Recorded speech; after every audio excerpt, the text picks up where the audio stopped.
All right, everybody. Welcome to the Killer Main podcast series.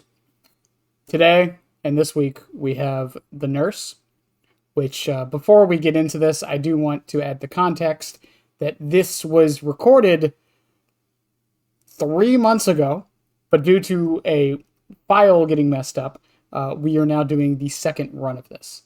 And if my guests would like to introduce themselves. Hello, my name is Cardinal. I play way too much Nurse. Where can people find you, Cardinal? You can find me on YouTube, youtube.com/CardinalV1, or on Twitter, it's YTCardinalV1. And that's it. All right. I will have that linked below. You have a Twitch. I do, but I haven't turned Twitch in like a year. I was gonna say I needed something for the ads. I went to go find it. Yeah, I don't stream on Twitch. I stream on YouTube, so I'm one of the cool guys who does the different site when they stream. Also, my computer would explode if I hit the live button right now. So I can hear it below me. Like my room is getting progressively hotter. I feel weird because my PC. I just got a new PC not too long ago, and there's so many fans in it. It actually cools my room down. What? Yeah. God. Okay. It was supposed to be a 9-fan PC. It ended up being 12 because I bought extra fans on accident. Oh my god! You built it? Yeah. That's where I get lost. I have no idea. A friend built it. I think I sent you some sites. Oh yeah, you sent me the parts and stuff. Yeah. Yeah. Just use that. You can cross it from there's another site you can go to where you type in what you're trying to do with it, and it'll give you parts, and you can cross that to the other site. Yeah, I already have a little list on my desk of. I was at Micro Center with a friend a few weeks ago because I do want to build a new one soon, and we got like a whole list of parts that I'm probably gonna get. I don't know. Talking with smarter PC friends about it. We're starting off strong with this Nurse Main podcast. Yes. Oh god, like last time we did about 4 things on Nurse. So first question: how long have you been playing Dead by Daylight? I started on PS4 in 2018, and then around the start of the pandemic, I bought it on Steam. Mm-hmm. So, what is that, 6 years? Give or take, yeah. Give or take 6 years. It was around the summer event, so probably just like exactly 6 years now. Yeah, I think you told me barbecue event last time. I believe it was. I had the old cosmetics on PS4, so I guess it had to have been. Are you gonna date this? Oh, I say that like it's not live now. Are you gonna merge your accounts?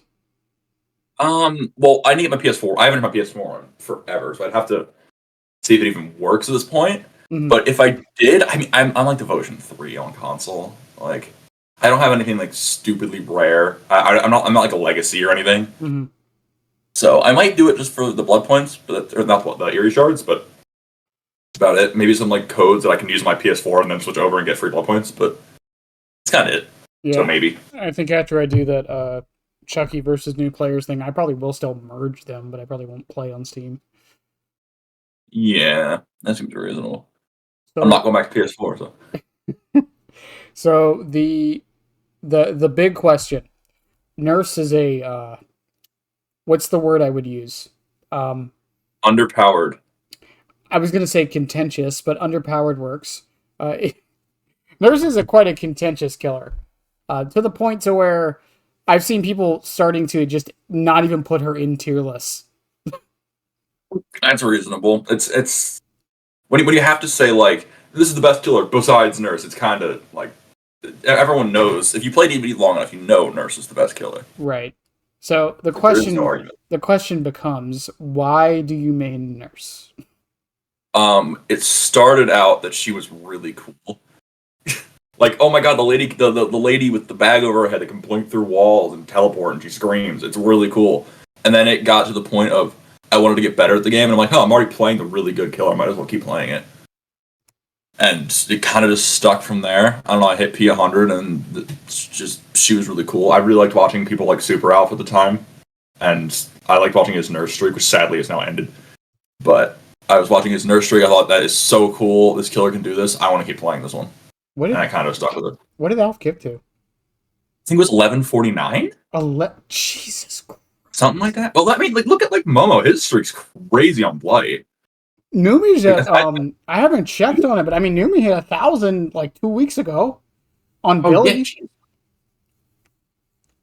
I mean that's crazy. I know Momo had a streak lost somewhat recently. I don't know what he's at currently, or if he's doing another streak, but I know before he had a crazy long one. I think what are your thoughts on win streaks in general, by the way? Win streaks, I like them. I just hate the fact that everyone has different rules. Like it makes sense because like DBD doesn't have a set win, I mean, but the general rule is 3K. The the yeah, the where in my mind like it gets a little like washy is that fourth person. Some people count if they go through the gate. Some people only count if it's a hatch. Some people only count like a straight 4K, which I don't think you should do because there is so much RNG already. I think the RNG of the fourth person getting hatch or the gates, I don't think should matter in my opinion.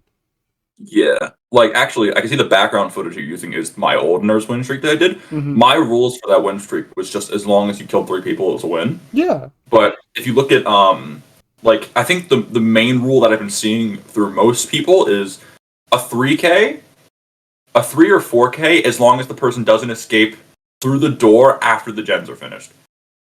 So if all the gens are done and one person leaves through the door, it's a loss. But if they leave through the door after just closing the hatch, then it's not. Like that's what it just gets. I feel like just needlessly confusing. Yeah. At that point, I'd rather just. I mean, I haven't really done a win streak, but I mean, if I did, generally speaking, I don't like playing like that. That's all it is. Like, I mean, Yeah, you can ask anyone in chat. I can if I want to. I can play like super sweaty, but I usually don't. Um, it's just not. It's just not in my nature most of the time. But like, and that wasn't a dig at anyone who does, by the way. You do what you want. But for me, it's just like as long as you get the 3K. After that, I don't think it really matters. yeah, that's kind of just been my state. As long as it's 3 kills, it's a win. You've killed majority of the survivors, you win. Right, because I mean, the game is kind of designed for that last person to escape. Yeah, like there's so much that like think about all the perks that like Soul Survivor, Left Behind, like all this stuff helps them. The hatch, if you close the hatch, the doors immediately open. Like a lot of it's made for that last person to get out. Yeah, Like, they definitely have the like everything they need to get out for sure. yeah, and then like I mean, and then there's things like how Borgo or not, was it Borgo, the one with the portals? It's technically Borgo, right? Yeah, it's just the weird 2-floor Bordeaux. Yeah, Oh, the two doors that you can see from like 10 feet away. yeah. Oh my god, that was when I first put them out the PTB, I'm like, wait a minute, those are really close. And then I played again, like those are really close. I played again, they're really close. It was just like I thought it was really good RNG, but no, they are just really close all the time. They fixed it since then, thank God. But it was just so stupid. New Larry's is crazy because how small it is. You can see both doors in the middle of the map. Yeah, I mean, if the doors spawn anywhere. correct, like if the doors in the middle of the map spawn correctly, yeah. Yeah, like some of those doors are again. That's just more RNG, but it's so small that map. It's really easy to get both doors, even if you can't really see both of them. Yeah, Especially if you're fast enough, like Blight or something like that. I'm just not a fan of it because I feel like it has the problem of like you wanting to slug for the 4K. Also, Yeah, and while I'm fine with it, but man, like some people. Like I feel like because my problem with it was slugging for the 4K. It's like, all right, if you down one person and the other person like where they are, like sure, go ahead, slug for the 4K. But if you're doing a win streak and you don't know where the other person is, but you want to kill all four of them, you're just sniffing around for 20 minutes. Yeah, it's just like, man, just take the 3K and leave. Like no one's gonna no one cares. No one's gonna discredit your game if you get a 3K. Yeah, maybe the survivor that escaped will, but they don't count. Yeah, but like and then like when I was doing like the Chucky the 50 games of Chucky with no perks and no add-ons, there was a lot of times where I would like I would still count it as a 4K because what would happen is, I would go to the door, the survivor was there, I found them, and I just let them go. I would still count that as a 4K because it's like I could have killed them, right? There's no question. Yeah, there's no like you weren't gonna miss 17 swings and they were gonna leave. Yeah. Like there's no question. So I would just let them go just for the fun of it, but I would count it as a 4K. Some might call that, shifting numbers a bit, but I don't think it is at all. Yeah, it's definitely not. Yeah, but I think like Winstreaks in general, like I think what I meant more when I was asking that was like, how do you feel as far as like health of the game with them? I don't know. I feel like it. I really think they're fine. Like I know people say like, oh, it made the game sweatier and all that. Like I think they're just blown out of proportions. It makes the games, especially like win streak games that are kind of close. Those are the best games. Imagine you're 500 games into a win streak, and the last gen pops and there's 3 alive. That is like the scariest game ever, but it'll be so much fun.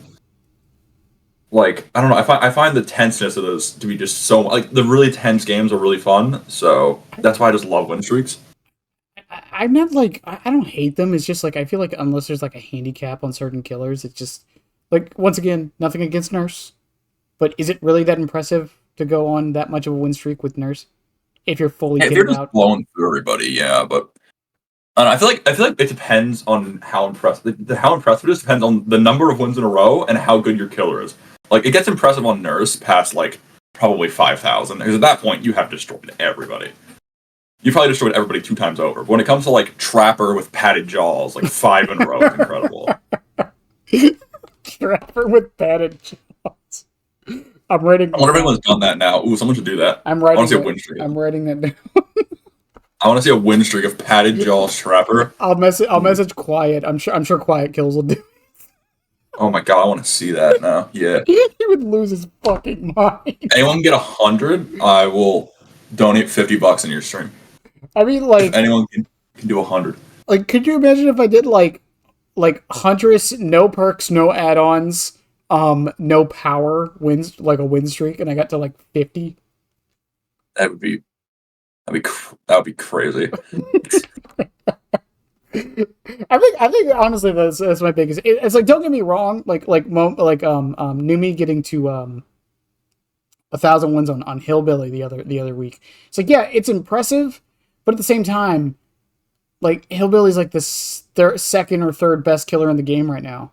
Yeah, depends on who you ask. Yeah, and Numi's really good at the game. Is it really that impressive? Yeah, I've played against Numi before, and it didn't go well. No, same. I got tunneled right out. I was win 996. I don't know if I don't remember what number. I don't think it was live. I think it was just been around. I was just doing community night with my Discord, and it's like no, don't get me wrong. I played like crap, but that's not my point. My point is like he is so good that like at some point it's like, okay, man, we get it. Like, I get it, man. You play the game. You play the game. But I think that comes back to Nurse in the way of like I remember Alf was getting like the same criticism a little bit when they were doing the Nurse win streak too. Yeah. Where it's like, but okay. Alf's whole... What? Oh, be glad. Alf's whole like win streak. He said in the first episode and the final one that or I think in the final one that he did this. He started it when Kavanaugh's last breath was overpowered, the range add-ons, right? And he used it as I'm going to showcase how broken she is to the devs until she's nerfed. And I don't want to say he's the exact reason, but Kavanaugh's breath was nerfed like 6 months later. I mean, the thing with something like that, and I think it does kind of prove that point, but it's a hard thing for like, because I mean, if someone is good enough at the game, even if the killer is overpowered, right? Yeah. Should they be able to win that much? Yeah, probably. Honestly, if you put the time and effort into a game to the point of where you can win a ton, or you deserve it. If you put that much time and effort, like even with Nurse, could I get to 1,000? No, no, I could not. I know I couldn't. Like I got to 25 in this streak that's in the background, and then I gave it up myself. Like I went in with no perks add-ons and I walked around. Mm-hmm. But again, like I don't think like I'm not as good as Alf when it comes to Nurse. Like I'm not bad at Nurse, but I'm not as good as like he is or like any of the comp players. Like I've seen like Nightlight play Nurse. Oh my god, crazy! I'm nowhere near that yet. I don't think. Yeah, but I mean, like, I guess that goes for any killer. It's like, should I mean, what the fuck did Lilith get to on Blight with no perks or add-ons other than Shadowborn, which Live? No. I think it was. I think it was like. Well, no, this was like before all the Blight changes started happening. This was like. Yeah, no. I used to watch it back then. Yeah, this. I think he got to like 900 or something. It was something insane, but that was with no perks or add-ons. Yeah, and he also didn't kick gens. You gotta know that he doesn't kick gens. Yeah, so it's like at what point is it the killer being overpowered, and what point is it just him being good at the game? Yeah, well, that's something we'll never know. Let's be honest, we'll never know that answer. Right.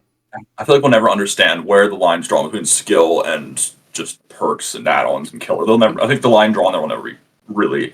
People will say they know it, but no one knows it. I mean, no one's gonna understand when that. I was talking with somebody about this the other day about the whole like I don't understand what people in Dead by Daylight even count as skill. I really don't. Because the way some people talk, it sounds like nothing is skill.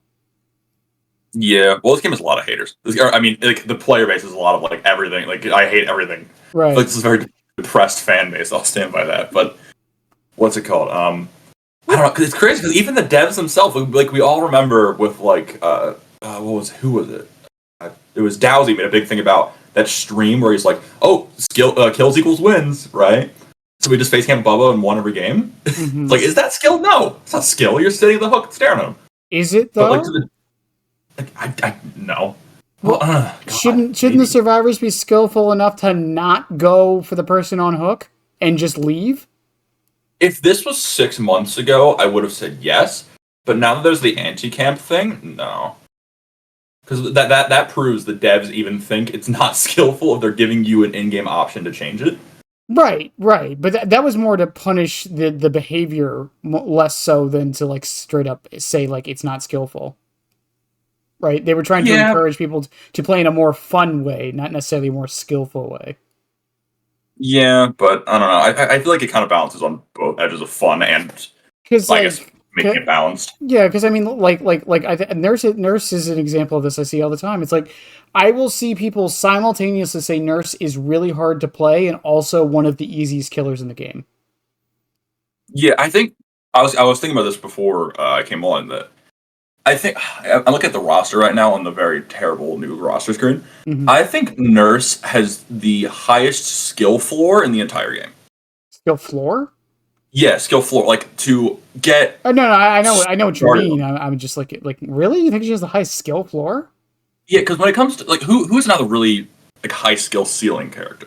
Skill ceiling? Like, just say any of them, honestly. Huntress, Xenomorph, Singularity,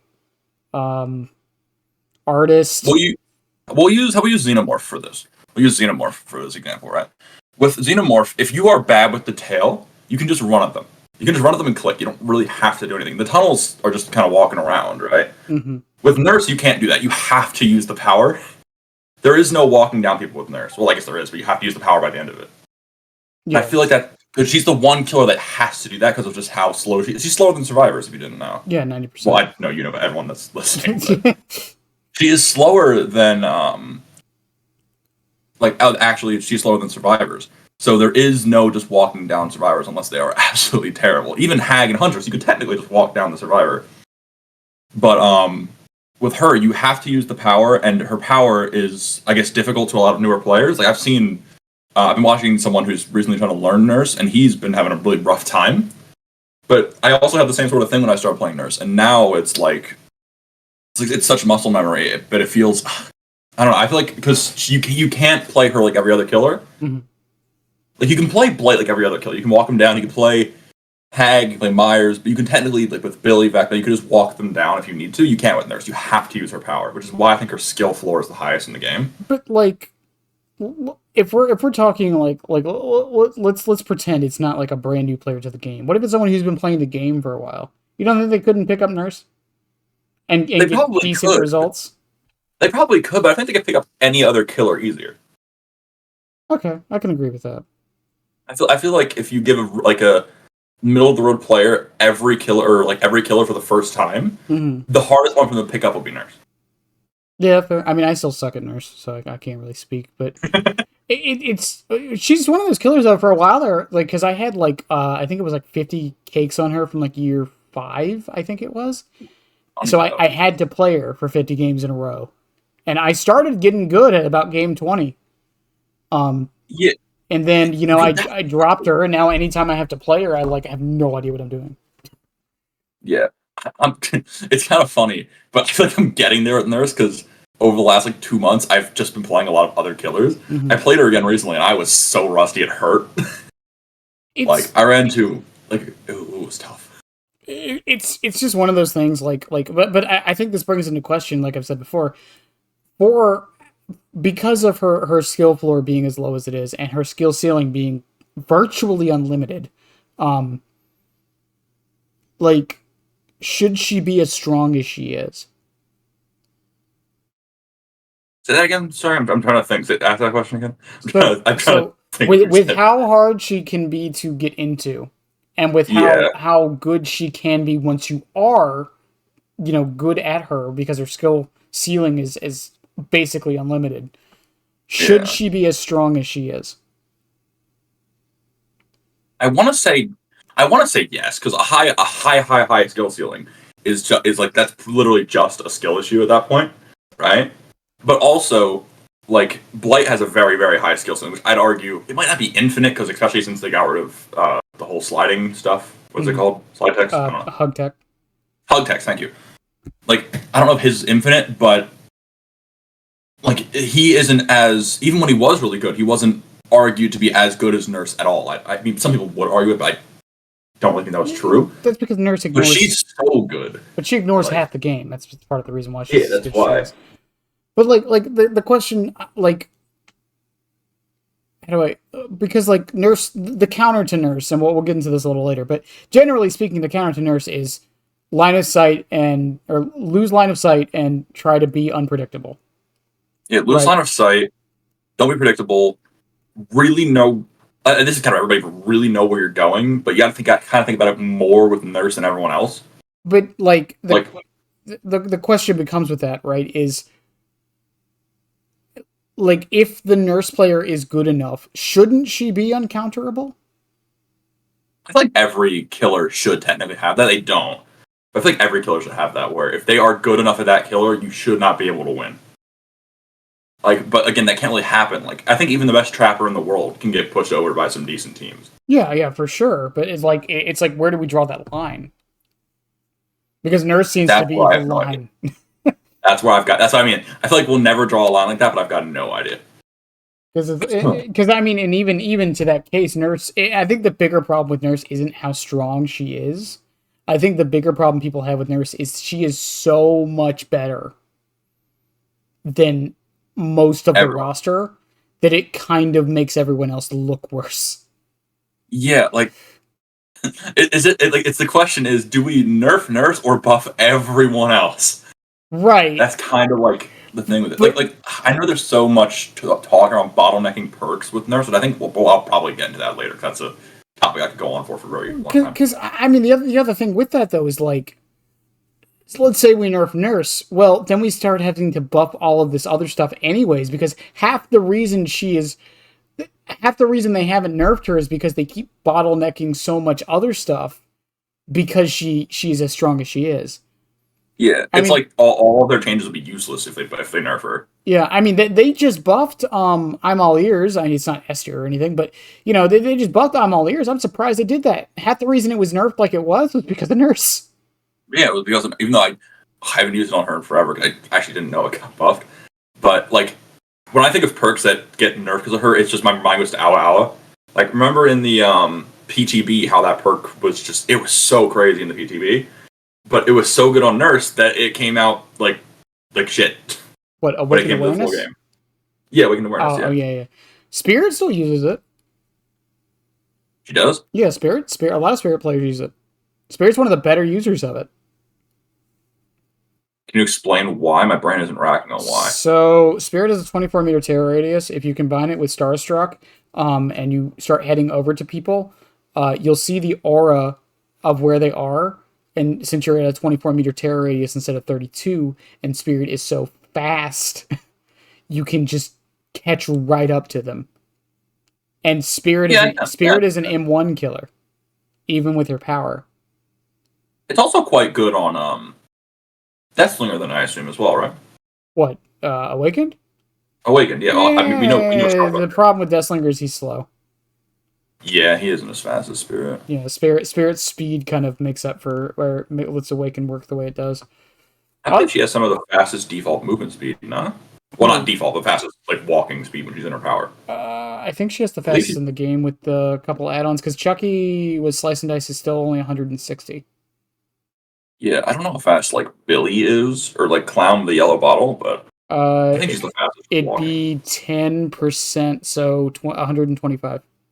Yeah, it's definitely not faster than Spirit.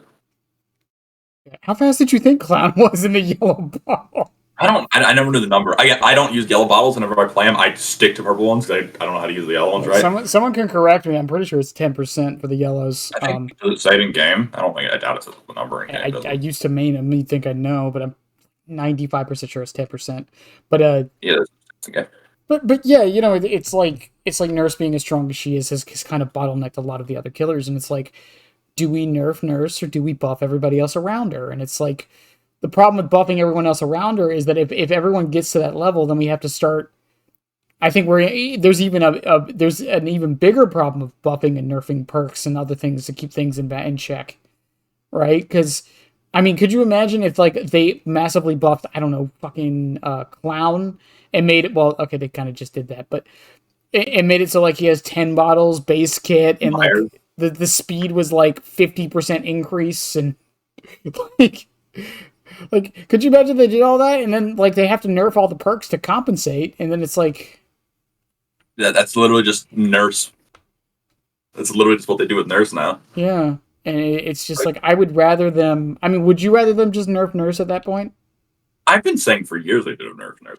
I am definitely. I'm gonna get this out now. I am on the bandwagon of Nurse is really strong. I'm not sitting here like, oh, she's a skill killer. She's not strong. She's absurdly strong, and I would be fine with a nerf, especially now that I've already finished the P100 grind. So I don't like her. I still have a P100 killer, but like, I'm very much in favor of nerfing Nurse to make the game, I don't want to say more balanced, but more well-rounded, right? Which I guess is kind of goes hand in hand with balanced, but yeah, I mean, we talked about it earlier about the tier list situation where I've seen a couple of people making tier lists and they straight up say, "I'm not counting Nurse. She's not in this tier list. She's in her own tier."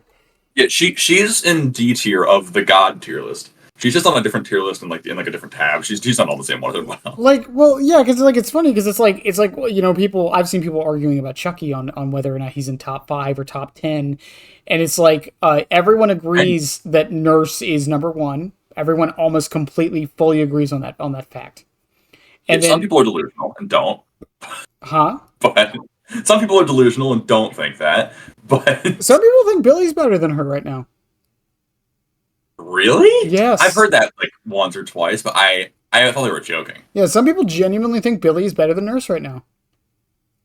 I disagree for one main point. I don't think he is. But... Well, my main point to Billy not being as good as Nurse or better than Nurse is maps. Oh my god, yeah. We'll get into this later, but I mean, Nurse has maybe one bad map, maybe. But realistically honestly, speaking, the only bad map for her is Larry's is pretty bad, and I do genuinely think the new Borgo is awful. Yeah, the new Borgo is terrible. How does new Borgo even work for her? You can blink through some places on the floor, but not all of it. Like I don't think you can blink all the way down to the dungeon, but I haven't played Nurse on that map very much, so I'm not entirely sure if I was just skill issuing really hard. But can she blink through the portals? Can she blink through the portals? Yeah. No. If you don't hit space, you're not going through portals. Yeah. I don't want them to add that because that would be a coding nightmare, but good idea. That would be kind of cool if she could. I'm messaging Matthew Cote. I'm asking if he can do that. I'm a DM him on Twitter. He doesn't follow me on Twitter. I really wish he would. Let Nurse fucking blink through the portals. Let's go.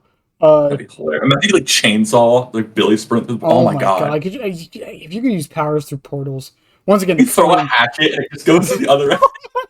God, that would be so cool. Because there's Oh a my god, window right we there should be too. devs. Who are these people running the game? Uh, This is sick. oh my god! I mean, if Valve could do it like 10 years ago or 12 years ago, why Yeah, can't Valve did it with Portal. Why can't we do it? Splitgate 2's coming out? Is it Um, actually? yeah, next year. Oh wow. You didn't see the trailer? The first game was fine, Yeah, I guess. I love the first game. The first game is it's one of my favorite games ever. I never played. I liked it for a little bit, but it just died. So Yeah. it Well, died so fast, and it hurt my soul. it died, and then it had a revival when it came back to console, and then it died again because they went to go work on the sequel. Damn it! It's Yeah. like, oh, we got it back again. No. Yeah. And then they were like, "We're gonna make a sequel." Oh, okay. Where'd everyone go?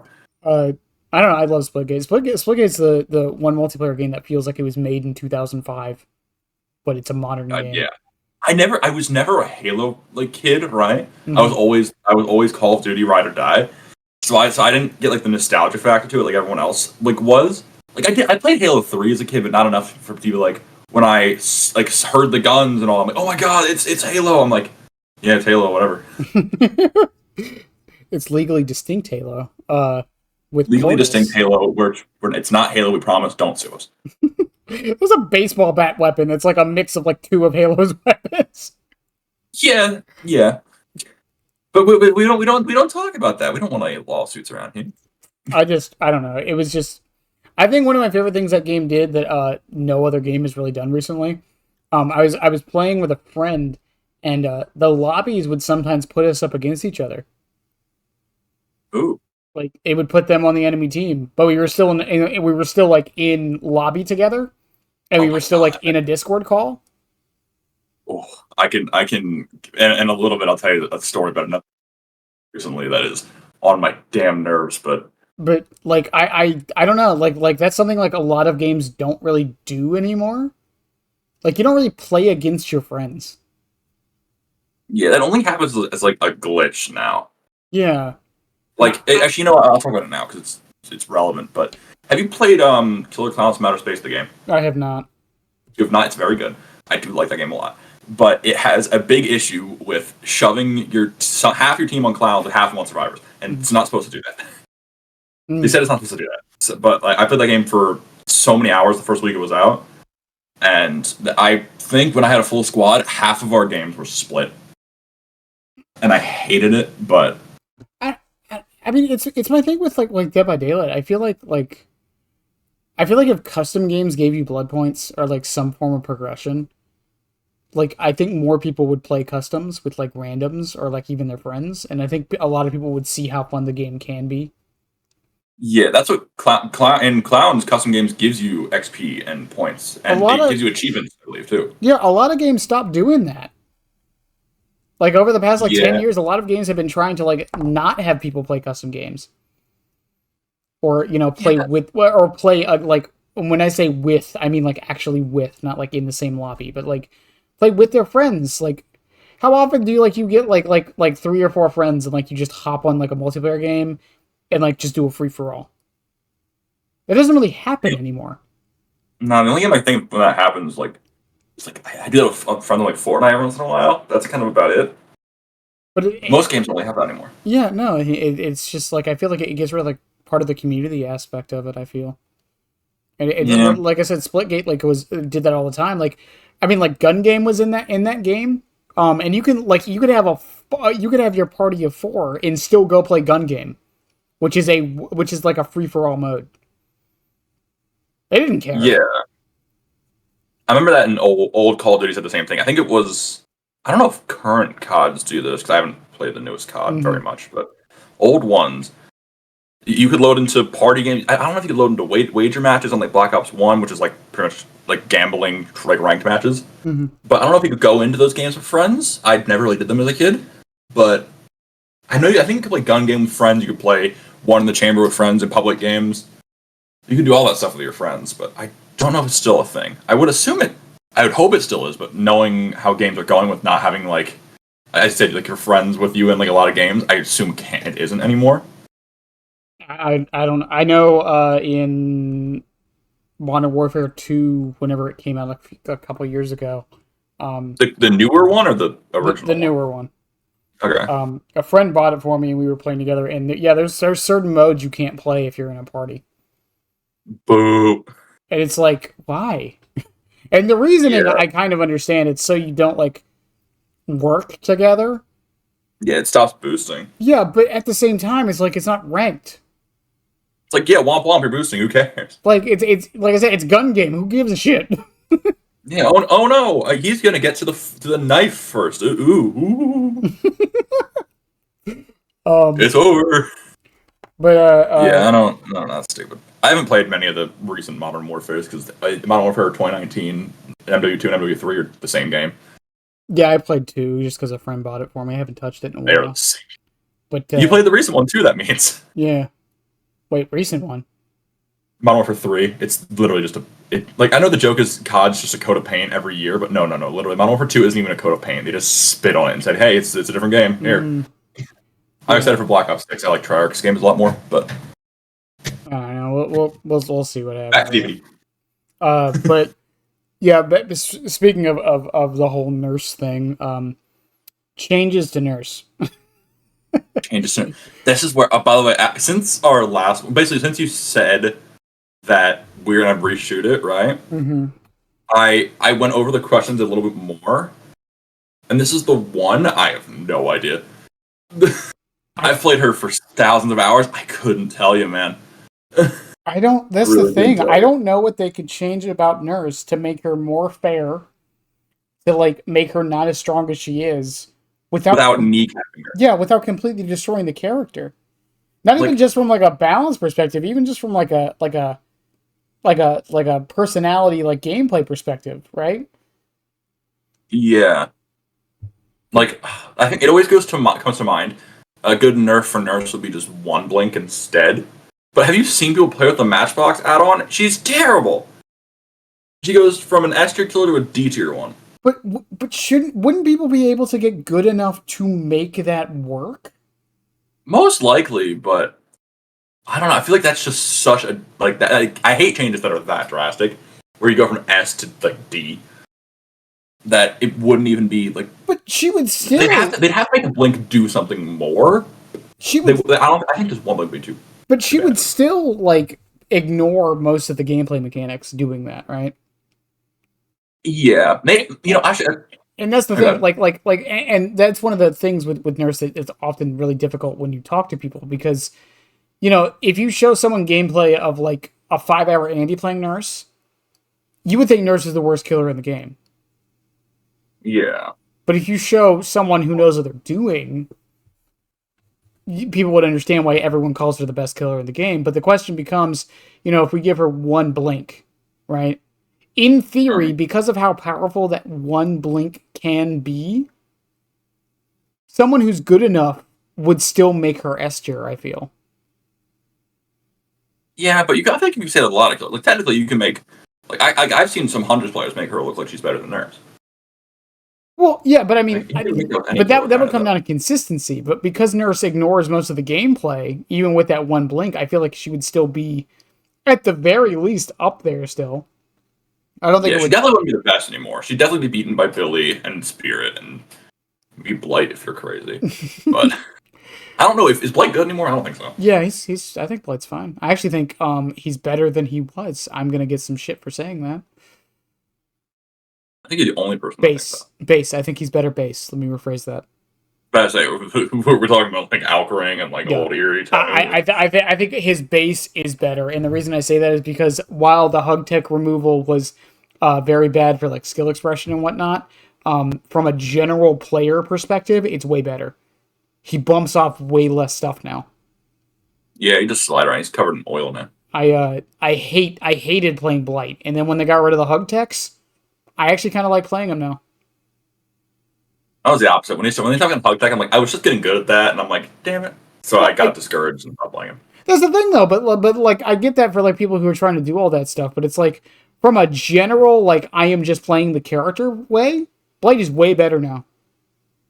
Yeah, probably. Yeah, not probably. Definitely is. But I don't know. It feels discouraging. Like look at some the pro blights what's his face? V1, Lilith, Momo, right? Mm-hmm. Like those guys have spent years perfecting that stuff, and now it's gone. I mean, it just evaporated. And I feel for him, but it's like in Valorant, like when they changed the recoil patterns of guns. They changed the recoil pattern of guns in round 1? Yeah, they Why do did they do that? So people who master them can't just pinpoint accurate everybody. Oh, I haven't been Valorant for a while, so I don't know. Yeah, they do that all the time. That's why there's random gun spray. I had a really big stint of being a one-trick pony with the judge in that game, so I never really needed to learn that.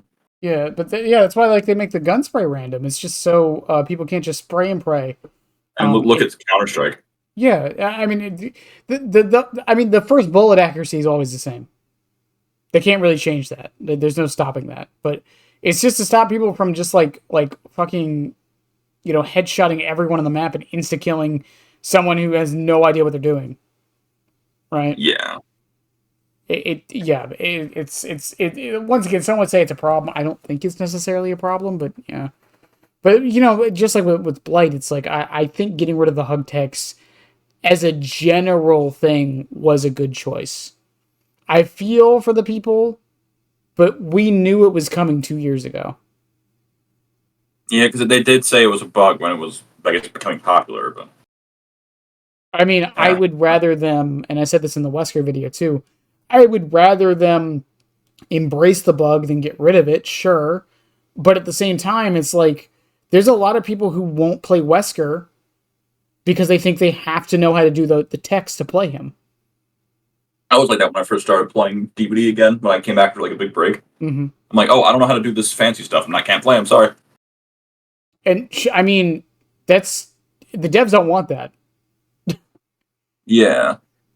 Yeah, that's the thing I think people tend to forget about, like skill expression and like characters with text and stuff like that. Devs don't want that. They want what they designed. Well, no, it's not even just that. They want players to feel encouraged to play every character. That's why the singularity changes happened. Yeah, I feel like the singularity changes, I don't know enough about them to comment on them because I don't really play him. They're fine. They were good changes. A lot of the singularity players, except for some of the stubborn ones, all enjoy it and think it was a good change. One of my friends hates him. One of my friends thinks the change the war thing to happen to the character. But again, I don't know enough to comment on that really. Did they say why? They probably did, but again, I don't understand the killer to understand what they were talking about. That's one killer that came out, and I'm like, "Ooh, God, no!" I should have stayed 1,000 feet away from him because I had no idea what I was doing. Yeah, I think the singularity changes were just that. They were trying to get people. They were lowering his skill floor. Yeah. To make him, but they didn't really touch his ceiling at all. It's just his floor. What is it? He locks on, or he has an auto aim thing now, right? And he can hear through the pods and something else. You can hear through the cameras now. Base kit that used to be an add-on. And he can he has an auto lock, but you have to hold the button down when you look through the camera, so it's optional. Oh. So if okay, so you can still play old if you want. Yeah, if you don't want the auto lock, you don't have to use it. And you can just play the old way if you want to. Yeah, but the thing is, I say this every time anyone brings it up. It's like, oh, it gets rid of his skill expression. Aiming with singularity wasn't skill expression. Yeah, that was just you looked at the survivor. Yeah. It's like saying stalking the miners is a skill expression. I mean, knowing when to do it and where to do it, I guess is the skill expression in my opinion. Not the act of doing it. Not the act of just staring at you from behind a bush. Yeah.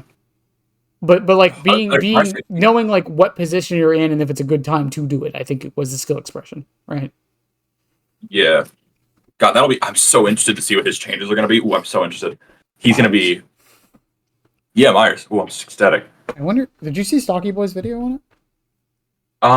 The podcast you did with him or just his video? No, his video. No, I have not. I watched the podcast that you did with him, but I haven't seen the video. Yeah, he did a video last week about it, going over the changes. He talked about some of the changes on the podcast too, and they were all virtually the same. But I mean, I still think the Mori should be base kit in some way, shape, or form. I still like the idea of him somehow getting tier 4 if he fully stocks every survivor. Yeah, that'd be pretty cool. But what would tier 4 be? That's what I'm saying. Like, do you understand how much you have to stock every single survivor on the map? Oh hell yeah, yeah. I mean, I've seen Myers throughout the years. I have the I have the Evil Incarnate achievement, right? I used to play a bunch of like double Eerie, and that takes a lot of stock. Yeah, and it's That takes like an extreme amount of stock. yeah, and it's like I feel like if he's able to stock all the survivors, he should be rewarded. It also means he didn't tunnel somebody. Oh my god, yeah. Yeah, 100% reward. Maybe tier 4 is just infinite tier 3. Like even if it was just that, I think it would be fine. I feel like they need to make it a little bit better than that. Even fully stocking 4 survivors is a lot. I'm just spitballing like an idea. Like maybe make it like way faster too. Maybe I mean like then it would kind of become like an in-game killer, and not a snowball. Is that a bad thing? No, not necessarily. Yeah, he would like if that happened, like he would kind of swap from like a mid-game snowball killer to an in-game monster. Do we really have a killer like that? Freddy, but that's just perks. I guess. Well, no. So I'm saying like a killer whose power is kind of designed for in-game. All I can think of is the BFF charm with Legion. It's like all I can think of. I don't think we do. Unknown Chuckies anymore. No, not really. No, because a lot of them are just kind of like they have their ups and downs throughout the match.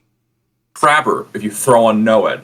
I guess Trapper and Hag, kind of, I guess. That's a reach, but yeah. Well, because like they're setting up like most of the match, right?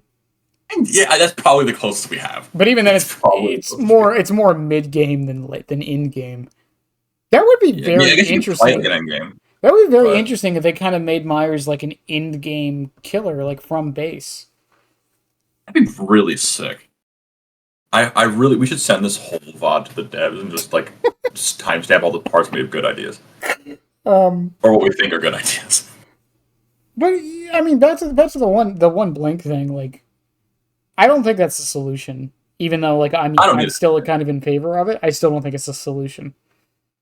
I feel like it'd be cool if they gave her one blink, but it was better. Like imagine, right? She has one blink, but she can move in the blink. It's not a one set thing. She can cancel whenever she wants. She can move around. Will that make her busted? I have no idea. That would make her busted as fuck. Would it? See, this is what I mean. I don't know.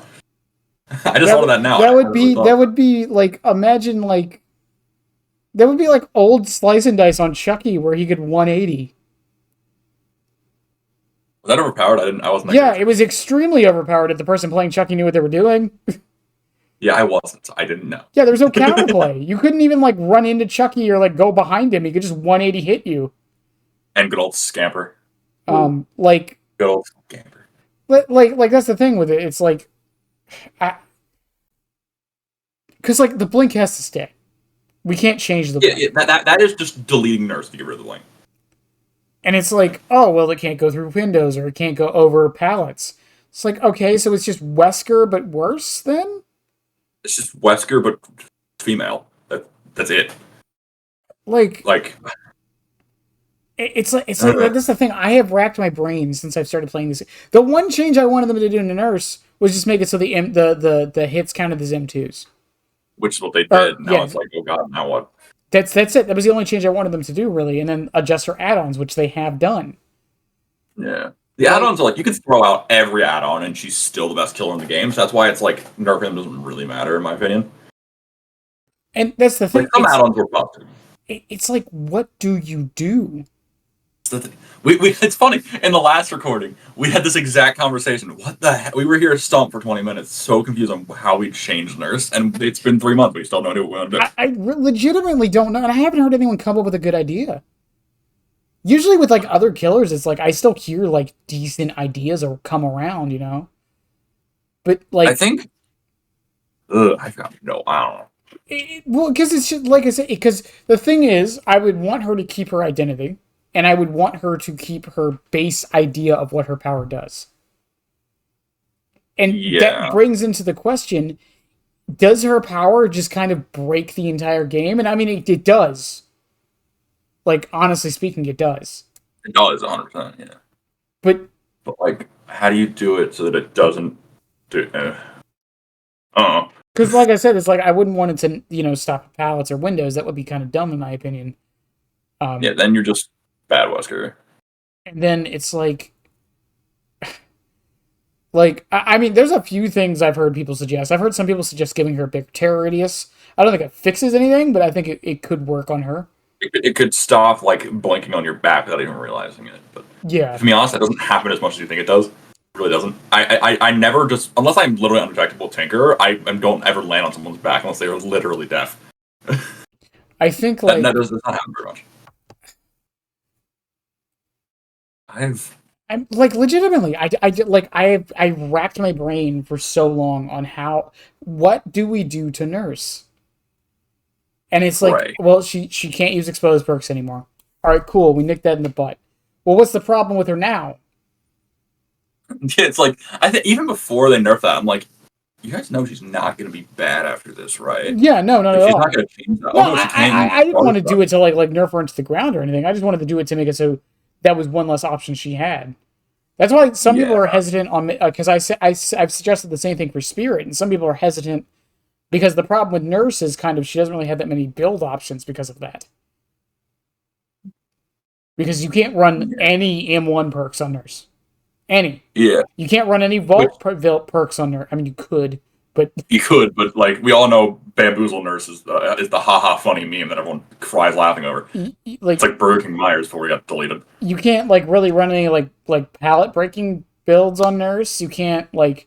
It's honestly just Aura and Slowdown. Those are your two options. Yeah. Like honestly, because my build currently on Nurse is 2 Aura... I can just tell you the whole build. It's lethal, floods, pain, res, and agitation, right? And I because when they got rid of or when they made Shadowborn like base kit, right? That was always my agitation would get switched up for Shadowborn before. I still don't like agitation there. I don't know what to put there because there's not a whole lot of perks that can go there. Like I don't want to just put like pop or something like that. That's just lame. I stopped running pop after the nerf, honestly. I never really liked pop. I liked it when I first started playing, but I don't really like pop that much. I don't know. I don't think it works that great on Chucky personally, just because he's so slow. Yeah. You can't really target the gen you necessarily want to use it on. Yeah. Like my friend told me that he tried corrupt like intervention, right? But that's another slowdown, which is like she doesn't need that. Like even pain res is a bit much. I just run it because I always ran it. But like corrupt is also a useless perk because how long do you think it takes to down someone as a nurse? That's not the point of 50 corrupt. seconds? That's not the point of corrupt. Okay. The point of corrupt intervention is not to stop those gens from getting done. Oh yeah. It's to push them into an area. Yeah, it's to make it so that when the survivors spawn on those gens, they can't just hop on them immediately. Yeah. So even if you down someone in 10 seconds, corrupt did its job. Yeah, it pushed them away. Thing is, though, if Nurse can down them so fast, it's before they even get away from those gens. like they'll be like, oh, it's corrupt. Oh, never mind. That's why I run corrupt on. I haven't really been doing it recently, but that's why I used to run corrupt on Chucky a lot because there's some maps where he physically can't get to the generator they're working on fast enough to do anything. Yeah. Because Chucky's a 4.4, right? Yeah, he's 110. Yeah. Yeah. Yeah, and I mean, you can use Slice and Dice for mobility, but not really. Yeah. Yeah, like, I remember this very distinctly. I spawned it on Autohaven, on, like, where, the 3-gen version of it, where there's, like, 3 gens on one side, 3 on the other, and 1 in the middle. Oh, yeah, the bone version of the map. Yeah, I spawned there on the other side of the map, and I walked over to Shack. By the time I got to Shack, not even in it, to Shack, they did the gen. Yeah, oh my god, I will send you a clip after this. I was playing Legion that I got on Crotus Pren. Mm-hmm. It wasn't even that far from the gen. I was walking over, it was dumb by the time I got there. Yeah, because they all spawned in, they had 3 VMPs. It was horrible. It's like, that's why I brain corrupt. It's to stop that. It's not to necessarily stop them from doing any gens. It's just like... Like, give me a minute, man. Jeez. Yeah. That's why I always advocated for. I feel like some of corrupt could be base kit.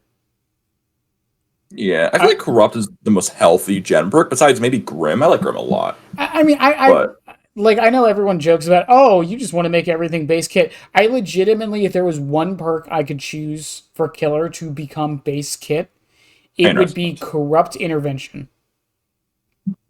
I probably agree with you there. Yeah, I Not probably the agree full with you two there. minutes either.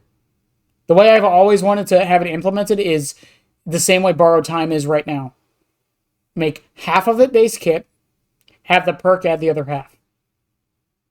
Really good. Again, we gotta send this to behavior. These are quite good ideas. And I can't think of a problem with that. Like I can't I either. legitimately can't think of, oh well, Nurse and Billy could abuse it. Yeah, Nurse and Billy could just bring the perk too, and they Yeah, it doesn't really don't. matter at that point. So Yeah, like I don't remember the last time I brought Corrupt on a nurse. It had to have been months, if not a year ago, since I've last brought it on her.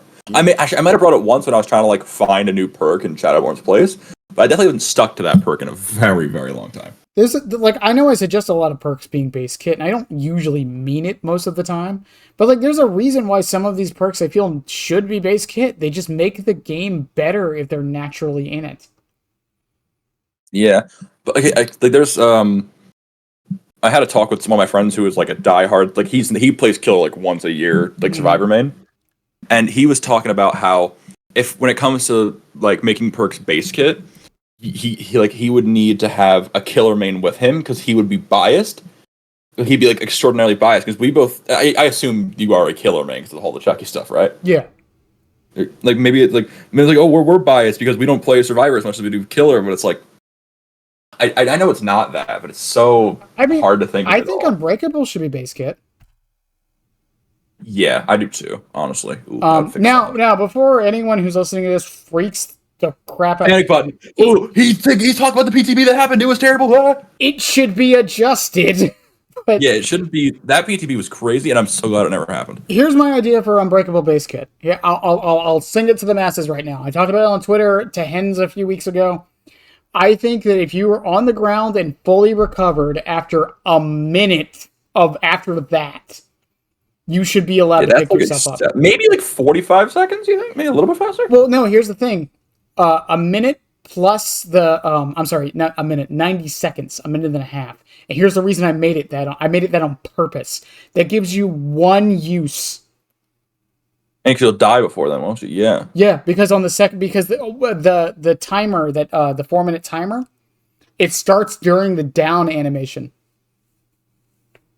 Hmm. So the way the time Good would idea. work out, you would literally get one use of that base kit Unbreakable.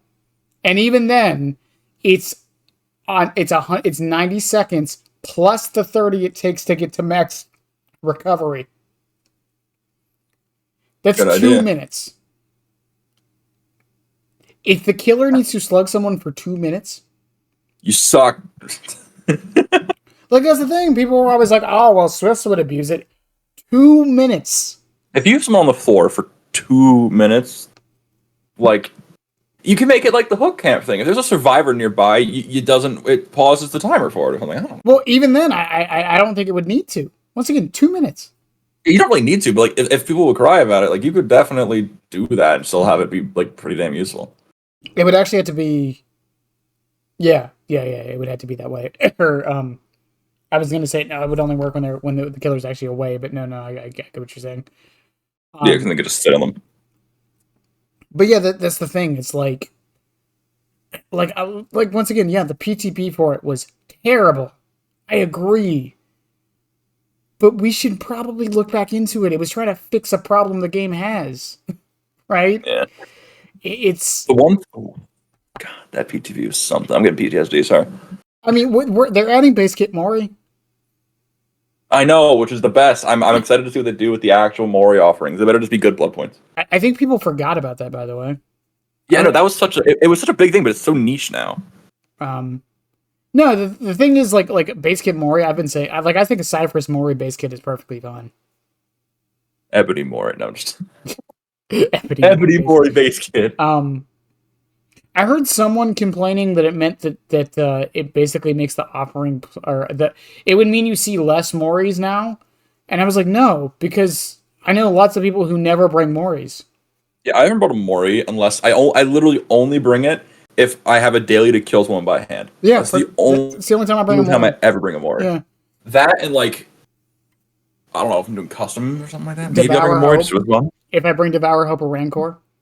I haven't brought Devour Hope in years. Yeah, but that's the thing. It's like those are the only times I ever see Moris, and it's like I feel like making Cypher's Mori base kit means that the Moris are more a part of the game. Yeah. And it's also When it comes to talking about Moris, it's just kind of touchy though. I don't know. it's also way more satisfying as killer to win with a Mori. Oh my god, especially if it's a really good Mori. Uh-huh. Like Skullmer. Nice. It's like Skullmer. I love when she stabs them and then that's it. Oh, it's so freaking cool. Who needs to be dragged to the abyss by Dredge? And I want to be stabbed by Skull Merchant. I love that someone told me this the other day. Pinhead doesn't even kill survivors with his Mori. It just throws them down there. Yeah. They're not technically dead when they go down there. I've seen the movies. Yeah, they're just kind of there. Where do they go? Does anybody just grab them back up? I guess so. I don't know. I actually haven't seen the Pinhead movies in forever. So I don't really thought about that. Yeah, does the enemy just like just grab them back immediately? He's like, wait a minute. And he's sitting there like, what are you doing? He just pulls him out of the floor. No, that's mine. Mine, you asshole. Really Mori a certain survivor too much. You can never play Jake again. Jake just gets deleted because he gets Mori by Pinhead too many times. God, that's hilarious. But yeah, I mean, like there's a lot of things base kit they could add to this game. I think would make it better. I don't think everything should be base kit. I've never gone to no perks. Everything's base kit. Everything's base kit. We've added a new mechanic to the game called Bardic Inspiration. It's now base kit. God, I would explode. I mean, but like at the same time, because I feel like some perks like pop, and I've said before, this is probably the craziest one I have is I think pop to a small degree should be base kit. You got to explain because every player on the planet's like staring at you with the hardest intent right now. Just keep it like pop is, but make it like an extra 5% after a hook. When you kick a jab. I don't know if I entirely agree with that one, but I'll let you cook. I'm just saying, or like make it so like you get a pop effect every time like you hook a unique survivor. I feel like pop should do that naturally. It should be like pain res when you hook them, you get like a better pop. Imagine pop at like 40%, but you use it 4 times a game. No one would run it. Would it? No one would run it. Is that a bad thing? No, I'm just saying, if it was like, if both pop and pain res were on unique survivors, like people would pick one or the other, and I think at that point it depends on the killer. Yeah, because I mean, think about it. If pain res hits and you pop it, pop wouldn't do half as much because the pain res already hit it. I think is pop still total or is it current? No. Pop is whatever the progression is. It's current. Okay. Current, yeah. Yeah, that's part of the other reason. Total is pain res. Yeah, that's part of the other reason I don't use pop. Yeah, it's just too much math in my head. But the gen's at 3 has 3 pistons moving. If I use pop, which percentage of it will be? I don't know. Well, technically, it's funny because the 20% was actually a buff to the lower side of pop because of how the math works. I failed a lot of math in high school. I don't know. Oh, percentages don't help. Percentages make it harder. But yeah, because of how the math works, technically speaking, I think it's below 40%. It's the lower number that pop is at now actually makes it better because it's the percentage of the current. So because once again, I could go into the math, but if it's below 40%, technically speaking, pop is better than it was now. Yeah, technically, yeah. No one's ever going to see it that way because it doesn't matter, but yeah, no one's going to agree with that in their brain probably. I mean, it's okay. I'm gonna rant about Chucky math real quick. Go for it. I will not know how to help you. Okay. Well, no. Me and my Discord, we're doing the math on this. So Chucky is an add-on called Portable TV. I'm gonna pull up Chucky. Let me pull up Chucky. Okay. Portable TV. Okay. Okay, so portable TV increases Slice and Dice's duration by 70% at the end game. Yes.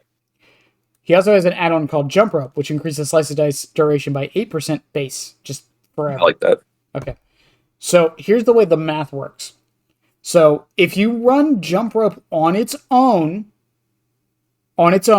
without anything else or like any other increasing add-on, which those are the only two, it's an additive bonus. So it makes the duration last 8% longer of the duration. So the duration is 2 seconds. So it increases the duration by 8% of 2 seconds. However, Okay. portable TV does the same thing. It increases it almost basically doubles the duration. But for some reason, if you run them both, Jump Rope changes from an additive bonus to a multiplicative bonus. Oh, my brain no work. So okay, all right. You have 150%, and you're increasing it by 10%. Okay. If it's if it's a multiplicative bonus, you take 10% of the 150, which is 15%, and you add it to it. So it would go up to 165%. Okay. An additive bonus would be 15% of the 150. So what is 15? So 150% times 0.15. And then you add that to the end. That's the difference. Okay. So on some numbers, that makes a massive difference in change on whether or not an additive bonus or a multiplicative bonus is being applied. Isn't math fun? You've got me in my chair looking into space. So okay, the whole point of this is that for some reason, when portable TV and Jump Rope are combined, it changes how the numbers are added together. Okay, now I understand. Yeah, it makes no sense. It shouldn't do that. That's not how math works. Math is math. But like, yeah, that's why like I hate when video games use word. Okay, because if something says increases something by 10%, by means multiply. So it should be a multiplicative bonus. But most games don't do that. They just do whatever they want. And the only way to know is to go into the code or just do the math yourself. And it frustrates me to no end. I agree. That's frustrating. I don't know math stuff. I actually, as you were talking, I pulled up my old high school grades. I had a D in math for 3 years in a row. So, okay, pull up. I don't know who's a killer with like percentage increases on something. Does Nurse have any? Does she? I don't think so. Percentage increase? I doubt it. No. Oh, extends the duration of a lunge after more than one blink by 30%. Does it have a plus sign, or does it just say by? By 30%. Okay, so that's a multiplicative bonus. So it's taking the percentage it does, and it's taking you're multiplying it by that percent and then adding that. Okay. If it had a plus sign, you were just taking straight up 15% of it and adding it. Okay. So, like, the reason why I said 150, not 100, is because multiplicative and additive additions to 100 are exactly the same because of how the math works. So, like, 10% of 100% is 10%. And then adding 10% to 100% is still 110%. So it's exactly the same. So you have to do it with a different. So you have to do it with a different thing. So and because with how Nurse works, because her thing isn't percentage based, by 30% would just increase whatever it is by 30%. It would just add 30% to it. Okay, I'm getting it slightly more. Yeah, percentages mess up math more than it should. I hate percent. I fucking hate it, but I also love that I know it. But also, the dude who came up with the words additive and multiplicative, I swear he did them backwards on purpose to fuck with people. I don't like that. I don't like that guy. I don't know who that guy is. I don't like you. Yeah, neither do I. But I swear he did it just to mess with people. So to get away from boring math, back to The only math I know is like I need like certain like math and like meters and stuff like that, like Minecraft. Like I'm really good at math when it comes to like deducting like numbers on like the X, Y, Z axis in Minecraft. That's like about it. But back to nurse changes. Back to oh yeah, off of math. No more math class. We're sorry, buddy. You're all expelled. I mean, I know we can't really think of No. anything base kit, but I mean, what about our add-ons? Is there any add-ons you would change? Any add-ons I would currently change? No. Yeah. Our add-ons are most of them suck. But, like I mean, compared do you think they're fine though? Like from a oh, they're fine. Yeah, I mean, like again, she's fine. No way. Right. I run Fragile Wheeze and Heavy Panting. Fragile Wheeze is the mangled one, and Heavy Panting's the like slightly longer swing one. Mm-hmm. And I don't need them. I like the swing one because I'm used to it now. And the panting's just I don't know. I've just never taken it off. I've just never taken it off. It's just kind of been there forever. Like before it mattered because like of course it was you had to go between speed and range, and if you want to do double range, double speed, you can combine them. It was different, but now it's just a lot of her add-ons are just whatever. I mean, a weird thing I always bring up. I've been doing this more. Her Teachables. What is it? That's a good question. I've never actually really thought about Teachables. It's Teachables are nurses, Strider, and Strider, yeah. Thanata? Yeah, Thanata, Strider. Yeah. Okay, this is interesting because I have some things to say about almost all of them. I think nurses is kind of. I don't use them very much. I think nurses has been power corrupt. Say that again. I think nurses has been power corrupt because the aura doesn't linger. Yeah. Oh, yeah. The aura should linger like a second. I think Strider is simultaneously one of the worst and best perks in the entire game. Explain how it's the best. I just think it's trash. Well, because it counters an entire other perk that is also arguably one of the worst and best in the game. Ironwall. Yeah. Yeah, but I should talk about Ironwall. But it's entire. It's better now because Ironwall's 100 now. They changed the math. God, no more of this. No. Yeah, I'm not going to get into it, but yeah, they changed the math again. So it does count Iron Will. Oh. Yeah. Okay. Yeah, they did that, I think, once the PTB hit live. Okay. Oh, I don't know that. Yeah. But, yeah, so Strider and Iron Will are almost exactly back to what they used to be. Yay, nothing's changed. Yeah, it's great. I love it. Yippee! And then Thanatophobia. This is actually the one I really want to talk about because I miss it being good, man. I don't. I do, because it was just like you didn't need to think he's gonna hit people. I don't like thinking. I mean, like, my problem with Thanat is that it's somehow one of the worst perks, but also like really good at the same time. Like, it's such a hard perk to discuss. The other problem with it is like only 2 killers run it. That's Plague and Legion. Plague and Legion. They're like the only 2 killers who run it. And it's still you could probably do better with other perks. Yeah, it's still not even good on them. Like, and the thing is, we've seen what it was like when they buffed the numbers. Yeah. And it was just terrible for the game. Thanatophobia is the one perk where I don't think about the other side. That's just me, monkey brain, one really overpowered perk. Please give me. Like, that's what my kind of brain goes to with Thanatophobia. I never think about the other side. I love this perk a lot. Please work. Like, the funny thing is, I think there's a better version of it, quote unquote, like health-wise, that already exists. Dying Light. Oh my god. Oh yeah, that perk exists. Yeah. Well, no, here's the thing, but before anyone I'm saying some stuff people probably aren't gonna like. Dying Light, I think, is like a better version like a healthier version of Thanatophobia. I'm gonna look up what Dying Light does because my brain doesn't. I don't run that in a year.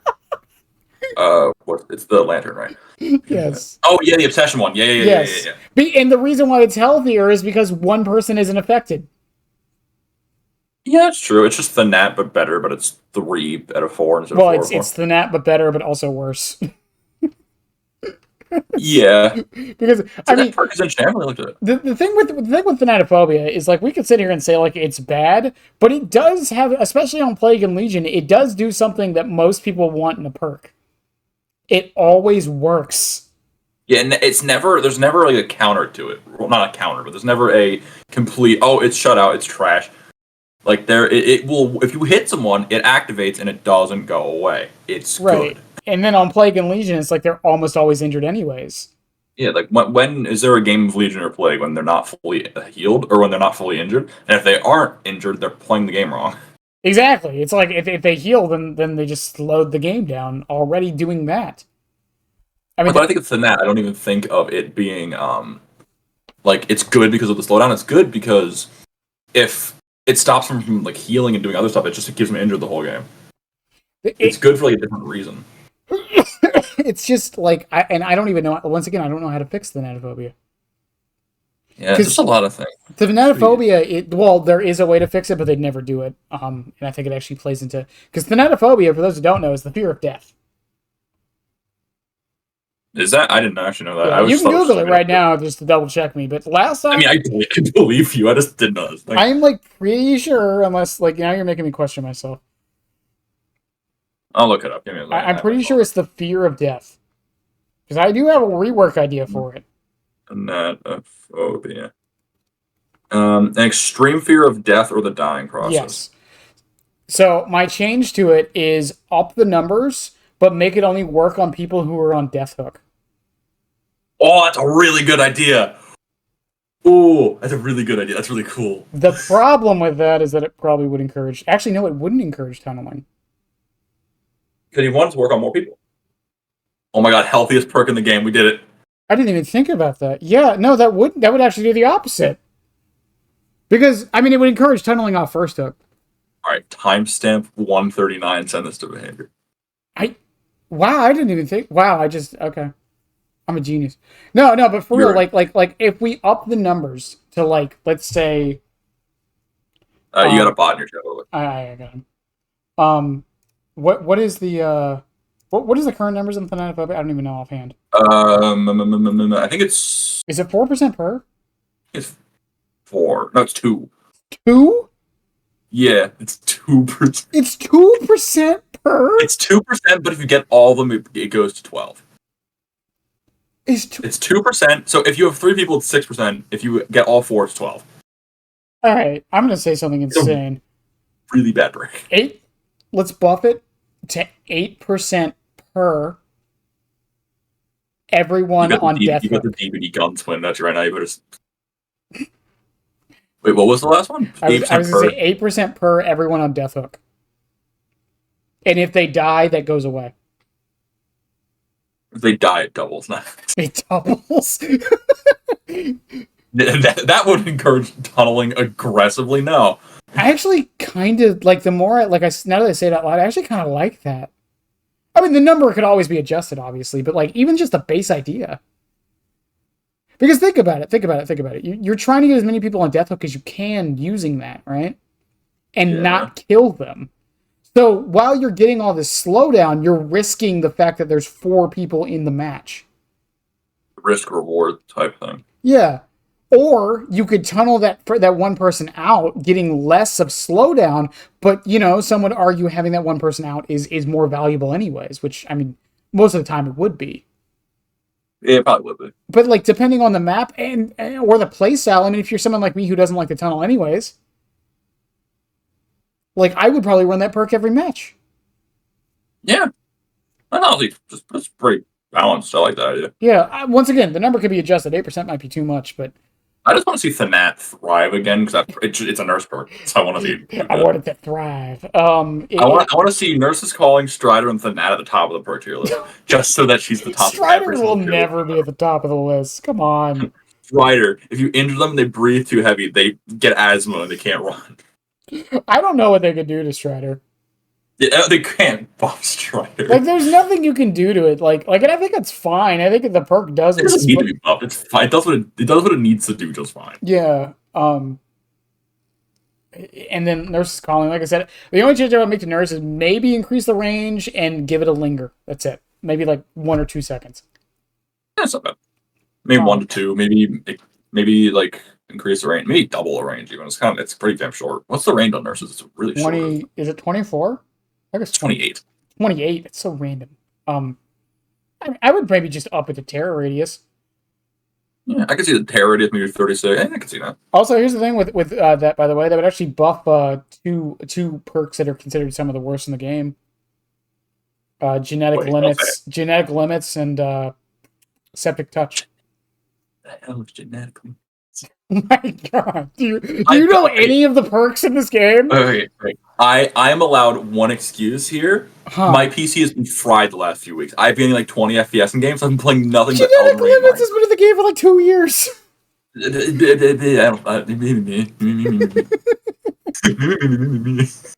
I've been fried on Minecraft and Elden Ring the last. They're 2 weeks, they're basically the same perk. Honestly, they just work slightly differently. Yeah. Oh yeah, this is genetic limit. There's so many perks. My brain mixes up the names. So yeah, I mean, if they made genetic nurses calling 32, they would actually kind of buff those perks. I kind of would, wouldn't it? Because the problem with my biggest problem with both of those perks is I have no idea if it went off.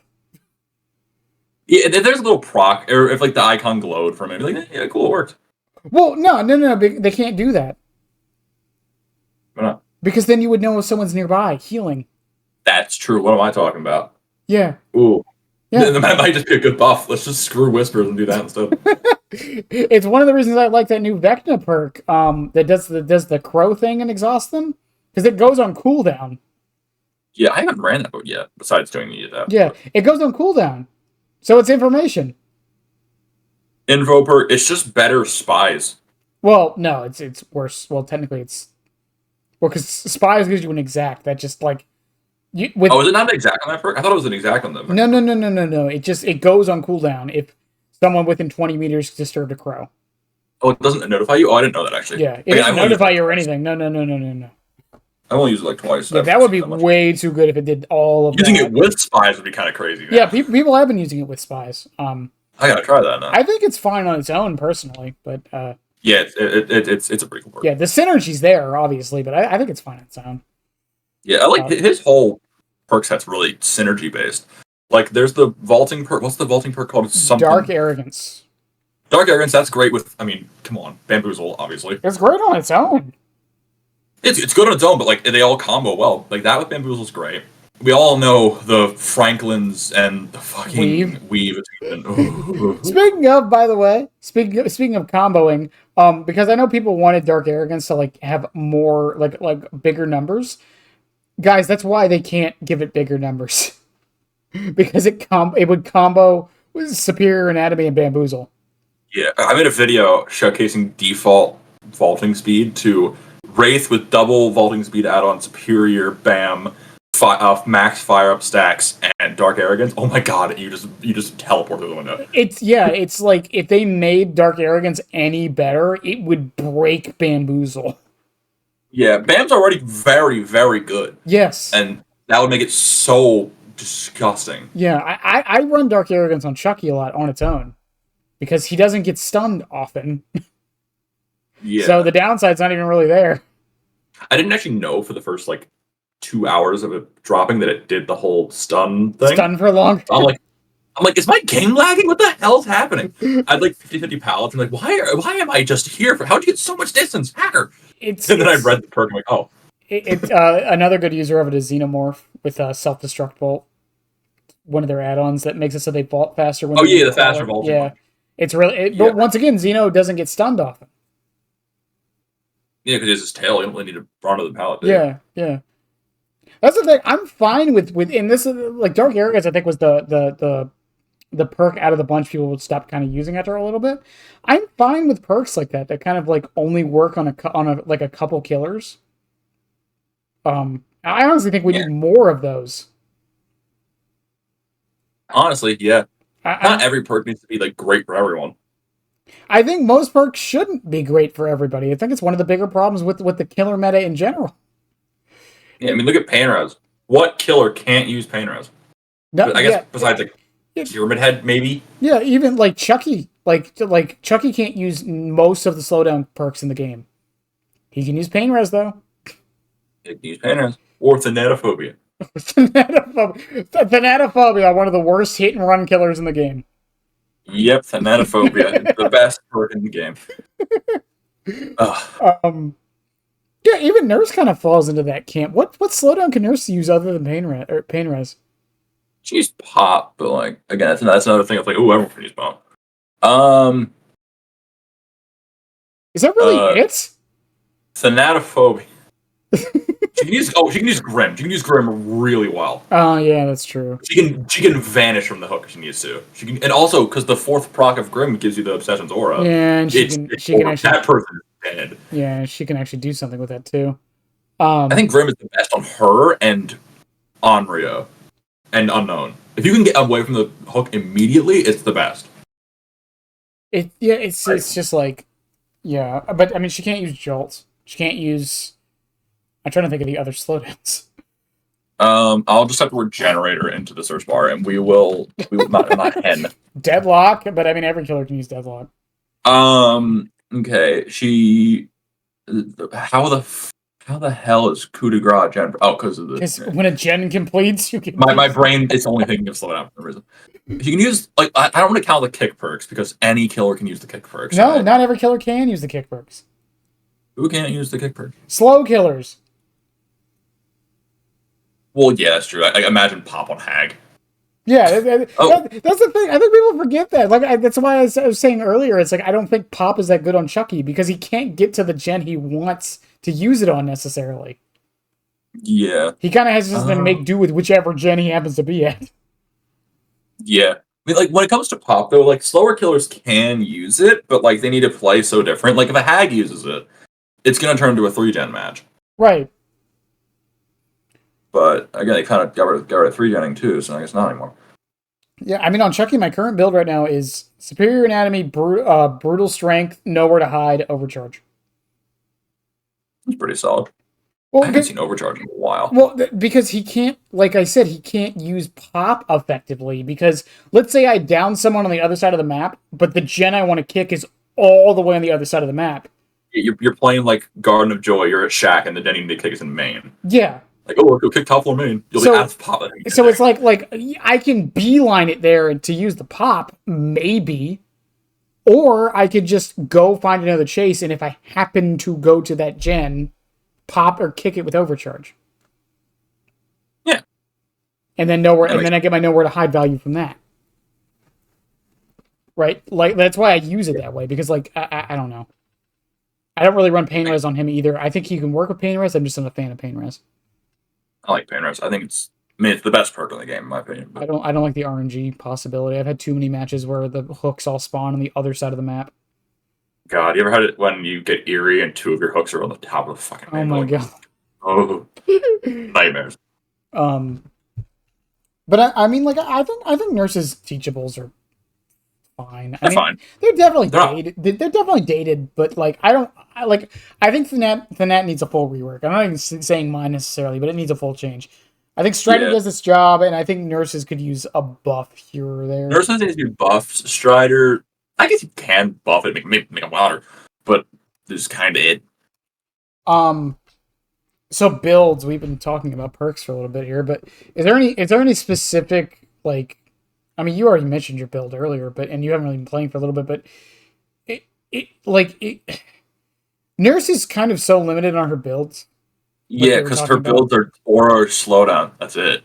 Well, even then with the slowdown, it's like you can't even use half of the slowdown perks. Yeah, Nurse is a character where if anyone plans on playing Nurse, like you're watching this trying to like get insight before playing Nurse, keep in mind you're gonna be using the same perks. Like I don't think I've taken Pain Res Floods off of my build since I reinstalled this game 2.5 years ago. Or however long ago, like 2 years ago now, I guess. Yeah. So, yeah, honestly, you'll be using the same perks for a while. Lethal's really good. I don't take off Lethal either. The only perk that's changed is Shadowborn. I just took off Axe again, base kit. Yeah, I think like Lethal is actually a surprisingly good perk. Not surprisingly, it's a very good perk. I think people just don't run it enough. Lethal does so much for you. You get like even if you don't have another, let's just say you just run Lethal on its own, that is so much pressure right away.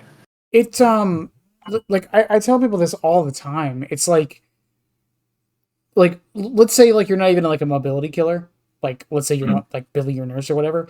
Running lethal tells you exactly where the survivors spawn, which gens they're next to, how many people were together, which directions they started to spread out in. Like it tells you so much.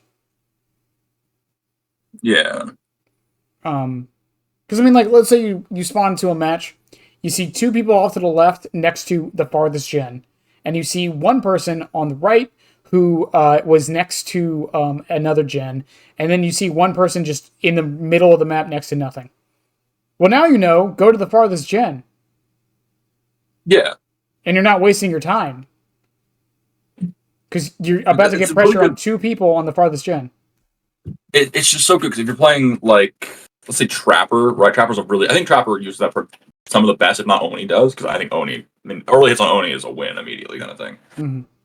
But I think Trapper uses it one of the best because the whole. Remember when Object was what it used to be? Yeah. That was such a good counter to Trapper because they could see where he's placing his traps and all that, right? And he just never go to that area. Mm-hmm. If you can see where they are, you can avoid that area and trap another one where they aren't, and it's just like if there's a let's say there's a 3 gen in there, it's over. You probably will win most of the time because you're setting up in an area that they can't see you. They don't know it's there. Well, they can assume it's there because they didn't see you for a while, but. I mean, that's usually how I used to play Trapper. I would bring Corrupt Intervention and just trap the corrupted gens. I wouldn't even chase survivors. Yeah, I had to move my laptop if you heard a little bit of noise. Yeah, I would. Yeah, I would. The way I usually play Trapper when I do, which isn't often anymore, but I bring Corrupt Intervention. I bring Trapper Sack, whatever the purple one is that lets you start with all your traps. That's Trapper Sack, I think. Yeah, and then I would just set up around that 3 gen that the game just made me, and then I would bring like Yeah, honestly, probably the most optimal way to play him. and then I would just play save the best for last, and then just like I would start ramping up towards the end game. I wouldn't even, like I said, I wouldn't even interact with survivors until all my traps were placed. Endgame killer. We were talking about. Oh my god. Yeah, but I mean, I don't think that's how the devs intended people to play Trapper. Definitely not, but it's still a fun way to play him. Yeah, I kind of do the same thing with Hag, just to a lesser degree. Yeah, Hag is so interesting to me. Like, it's a Gummy, killer that I never thought I'd play, but I just now she interests me a lot for some reason. Gummy has been streaming a lot more recently. Gummy I need to Peach watch more Gummy Street. I actually my first DMs with Gummy were, hey, do you know what he like? Do you like have a YouTube channel? If not, like who's really good at Hag that has a YouTube channel? That's like I think that's like the first thing I ever said to Gummy on Twitter. um, yeah, Gummy was on Puffalo's video too. Yeah, I assume Gummy was your Hag. I assume, right? Yes, Gummy was the first podcast. Ooh, Yeah, Gummy Gummy was the got the whole honor. reason this whole thing started. Oh my god, the founder. Yeah, the founder. We have the founding Hag. That's kind of ridiculous. Yeah, Gummy, because I've talked about this a little bit. The way this podcast started was I was gonna do a video that was gonna be showcasing like the most notable killer or the most notable players of every killer. And I was gonna Yeah, have them all come on in one video and like talk about their killer a little bit. Similar to what King did a little while ago for like counters for every killer. yeah. Um and then I asked Gummy if he wanted to come on because he was the only hag main I knew. And I was like, he was like, well, I could probably talk about hag for hours. It's like, bet. And then here we are. Here we are. We can all thank Gummy Peach Rings on Twitter. Uh, The Twitter gamer himself who I didn't believe Gummy until he said he was always on Twitter 24/7, and then I DM'd him at 3 in the morning and he responded in 2 minutes. I'm like, oh wow, you actually are. he pretty much is. I don't know how he does it. Yeah. Um, but yeah, I mean, like, is there any perks you would recommend not running on Nurse other than the obvious ones? Wait, say that again? Is there any perks you would recommend not running on Nurse other than the obvious ones? Other than the obvious like bamboozle. Yeah. I mean, she could pretty much make anything work. She can do anything. Yeah, she can do whatever she needs. I will say there's a few add-ons I would highly suggest not running. Mm-hmm. Those being, hold on me. I have my laptop in front of my desktop monitor right now, so I need to keep moving my laptop down when I want to use my desktop. Mm-hmm. But the add-ons I would never suggest using. Is this the right one? Okay, Jenner's Last Breath, which is the one where Once you use all your blinks and you hit a button, you go back and you get like another blink back. Don't use that. I like that. That'll end up. That's her best add-on, I think. But I always suggest not using it just because it is. If you want to get you can use it, but if you want to get good at nurse, don't. I see. Okay. I think that I personally that's gonna get kneecapped someday. I don't think you should ever use that. It's the most interesting one. They gave one like at Spirit too. Yeah, it's definitely the most interesting, but I wouldn't use it if you're trying to learn nurse because it's our best add-on. I've never used it since since the whole add-on changes, but I remember using it in the PTB when it was like you get like 7 to 8 blinks with it because it was hilarious. Well, I think it's one of those add-ons that like falls under the thing of like. I mean, like, you kind of had to be good at the character to use that correctly. Yeah. So that's why I would not suggest new players. But that's what I'm saying. Does it deserve to be nerfed because good people can make it good? Yes. Honestly, yes. Do you watch any comp DBD at all? No. No. Okay. There was a set. I think it was Nightlight who played it. I could be wrong. I don't know who it was. But they were playing with it, and you're not allowed to use the unhook meter in DBD League. You're not allowed to unhook yourself with the meter, so face camming still never changed in DBD League. Mm-hmm. But there's a strat you can do, I guess, in base game where you can face camp with that really, really well. You can blink away twice, right, and then come right back to the hook, and you're only there for a couple seconds. I tried that with somebody. You can pretty much go for the entire 2 stages without them hopping off the hook. You just keep doing that constantly. So it's like the one thing that lets you really face camp right next to them, pretty much. I mean, yeah, but I mean that's comp.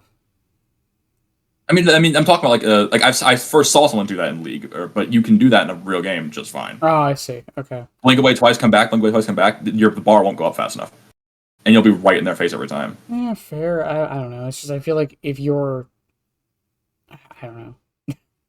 Yeah, that and don't use Tattered Cloth past 10 hours of playing. I would say don't use it at all. I would say don't use it at all. Yeah, I would say don't use it at all, but if you really need to, don't use it for more than the first 10 hours. I say this for every killer with a quote training wheel add-on. I tell people never run them. You never use it because it'll honestly hurt. Eventually, it'll hurt you because it'll be in your face. You can't see, and you'll get way too used to it. It's something just that I feel like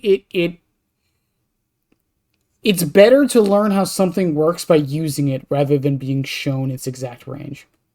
Yeah, you want to learn the muscle memory for it. You don't want to be told where to go. Yeah. But if you really, really want to use it, don't use it too long. Because then you'll have that. You won't have muscle memory. You'll be so used to looking at the little yellow or white dot on your screen. Mm-hmm. You want to get good at killers without using that kind of stuff. Besides that, honestly, most of them are fine. Yeah, I think our Ares are different ways to play her, so I think they're fine. Yeah. Regardless of whether or not Matchbook is good or not is a whole other question, but I think Matchbook. Oh, yeah. Huh? Matchbooks. I feel like that Matchbook's a meme add-on. I feel.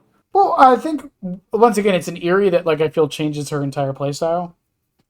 Yeah. So I think it does its job. Yeah, Eerie's should change playstyles. Yeah, people don't realize that. It should change playstyles. What's it called? One Pump Willie, right? The Unreal player? Yeah. Before her a million changes, the Eerie tape, you literally needed to use that to play her, effectively, I feel. Mm-hmm. And I don't think you should need that. You should, and Eerie should change how you play the game, not just make her power what it should be. Yeah, to be fair, though, that is, I feel like most of them are that, though. Looks like a big game changer add-on. Deathslinger. Eerie Coin. Well, so is Huntress technically. Well, the difference is, and I'm going to say this in the Huntress episode and the Deathslinger episode. I think, and here apparently, I think Huntress says the iridescent hatchet. I think the way they should change it is so it's range based. It's a good idea. Yeah, if you're up in their face, it won't do anything. But if it's a decent snipe, it'll be one shot. Yeah, I would be cool if they gave her 3 hatchets with it, or something like that. But you're on thin ice with half the player base now. Well, hang on. I already was. I would be cool if they gave her 2 or 3 hatchets with it, right? But you had to hit someone 20 meters away. It should be 24 meters away because the leaderboard actually counts 24-meter plus shots because that's the achievement. Yeah, exactly. There you go. It should be 24-meter plus shots. Yeah, 24 meters away. Like Not that hard. Like, it's not impossible to land, but it also means that like dodging it isn't impossible either. It's 24 meters. The only caveat to that is the add-on will be useless on Larry's RPD. So be it. That's it. Yeah, so be it. So be it.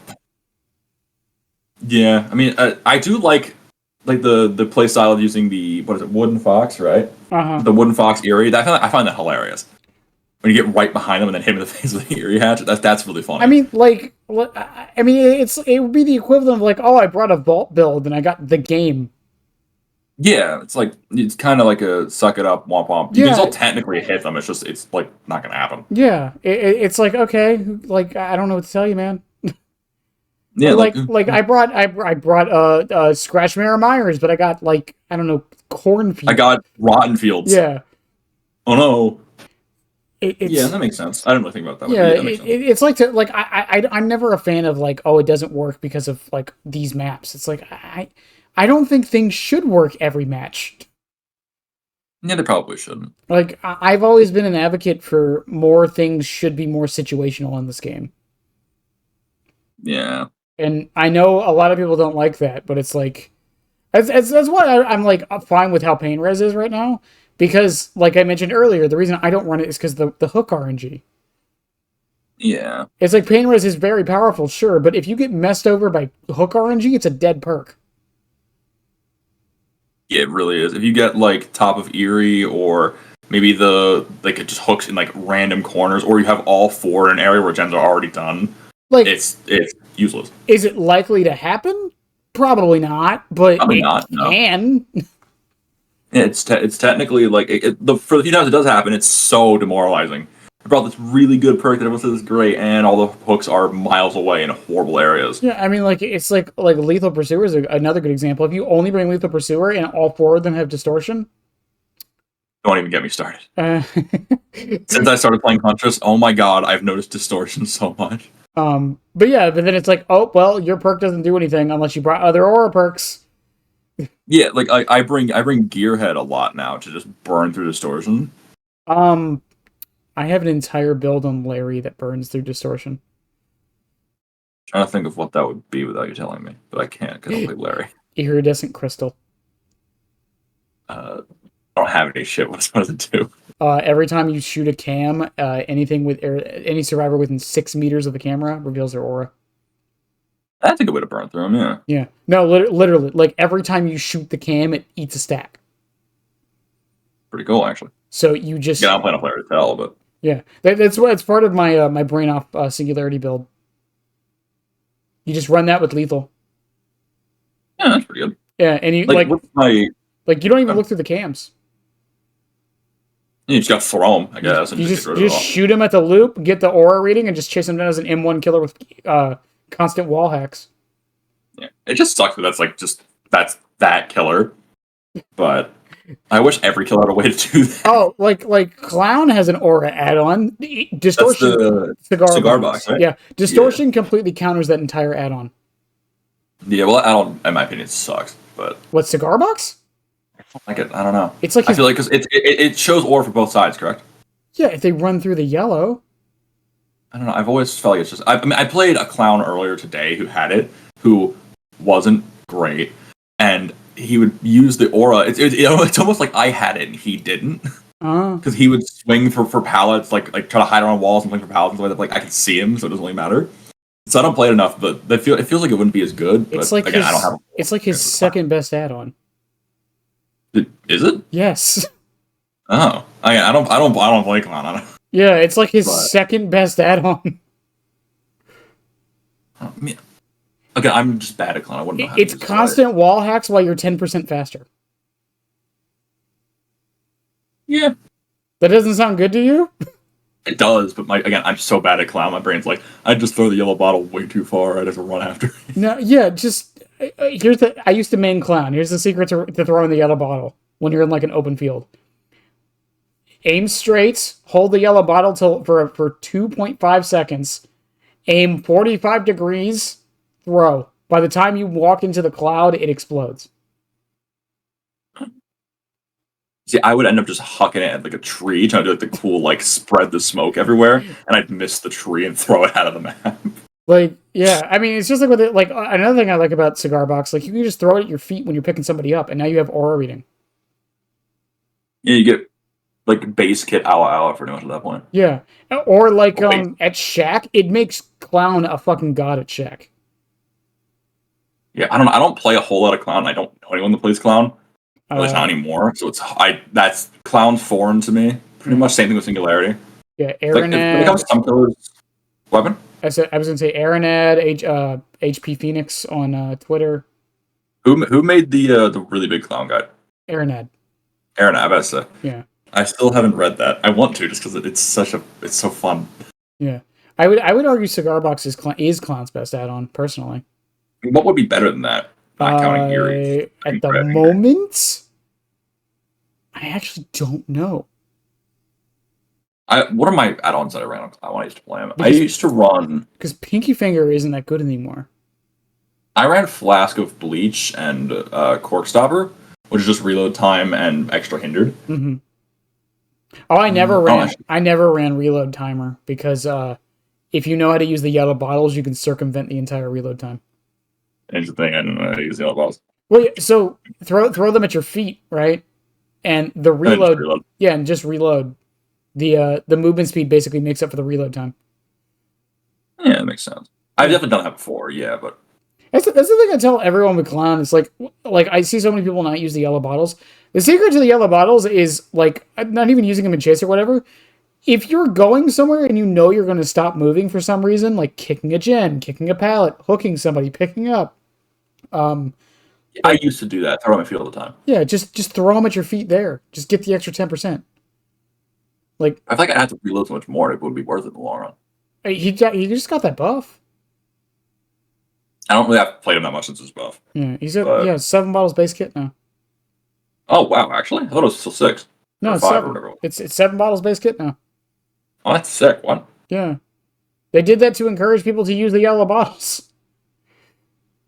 Huh? I still probably won't. Yeah, the amount of times I see people like crap on how good or bad Clown is, and I see them never use the yellow bottles, just irritates me to no end.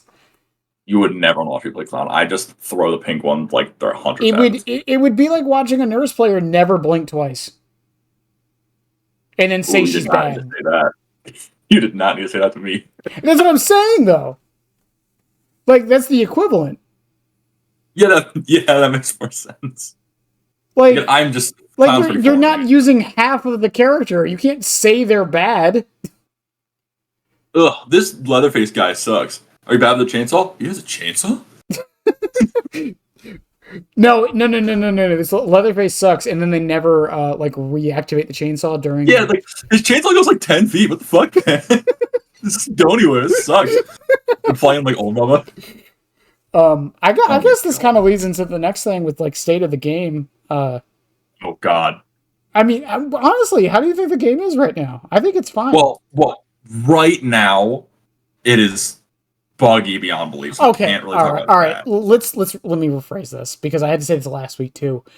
Barring the obvious bugs that they will fix in like 3 days, we hope. Barring that, I mean, like balance wise, like the actual state of the game, it is the best it's ever been. But that always happens. I think they're continuously making it the best it's ever been. I feel like every update makes it the best it's ever been. Well, here's the thing, because I said this in my Weave Attunement Franklin's video. If the thing we're complaining about right now is Weave Attunement Franklin's, I think this game is in a pretty okay place. Weave Attunement Franklin, it's annoying, but it's not like I'm trying to think of really, really old stuff that was annoying. Eruption. Yeah, there you go. Like, it's not old Eruption where you'd be in a game for an hour against a skull merchant who's eating popcorn. Like if Weave Attunement is the worst thing a killer can bring right now, which I would argue it's not. But it's definitely not. But yeah. If that's the thing people are complaining about the most, we're fine. Yeah. Also, DBD community has a tendency to find things to complain about, like without them being a big deal. Oh yeah, for sure. I mean, everyone knows that. Even if you're a DBD Twitter gremlin, no offense, not to you, but Yeah. if you're like a DBD Twitter, you're on there complaining all the time. Even you probably know you're reaching. We're reaching a lot. Yeah, no. Like I'm not even like even in my video, I said I don't think Franklin's is that big of, or Franklin's weave is that big of a deal. Like It's not. It's still annoying. But you know the secret to countering it? Just don't bring no. items. That's the thing. Whenever you say that, I'm like, but I want to use my cool flashlight. I want to use my funny flashlight and my funny medkit and my funny toolbox. Okay, well bring That's them just in, more. but the moment you notice Franklin's weave, just put it in the corner. It's true. That's just the only caveat I have to that is like, if you bring in an item you want to use, it, you don't have to shove it in a corner for the rest of the game because the killer's perks. Yeah, but You want to use it. if you don't bring an item, the killer now has is only using 2 perks. Yeah, sure. But at that point, you might as well just bring the item, use it as much as you can, and then just don't pick it up when it gets down. Yeah. Then you have items that easy wasting 2 perks. Yeah. Why not? That's why toolboxes are decent against it, because you'll end up burning the toolbox before he hits you. So. Well, unless you're me, because I saved my toolbox for the last gen. I find a gen and the toolbox is gone. Yeah. No, I've actually the amount of matches I've won because I saved my toolbox for the last gen. That's probably like scavenger, because you use it at the start and use it at the end. Yeah, I mean that's what I used to do during the 3-gen meta. I'd bring toolbox brand new parts, and I would save it for the last gens. I mean, yeah, of course. Then it was so different when it came to playstyles, especially around toolboxes. Yeah. Remember when people thought potential would be overpowered as hell because of the 3-gen meta? Oh, yeah, potential needs a buff, man. Like, can it? Yeah, I main Vittoria, so all those perks I'm sad aren't good. Here's the only change they need to do to the potential, and I think it would be fine. The stacks don't go away till you get downed.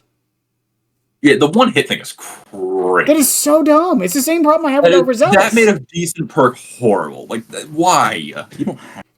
You can just look at this. Like, it doesn't even fix the problem. Because with 3-genning, killers will usually still hit you one time, and you'll just run away. Yeah, like that's gonna burn. It sucks. I'm depressed that it sucks because I love Vittorio and I love his perks. Like, I kind of like Quick Gambit. I'm not gonna lie. Oh, you're a Quick Gambit. I mean, I love seeing it, but I'm not gonna sit here and say it's good.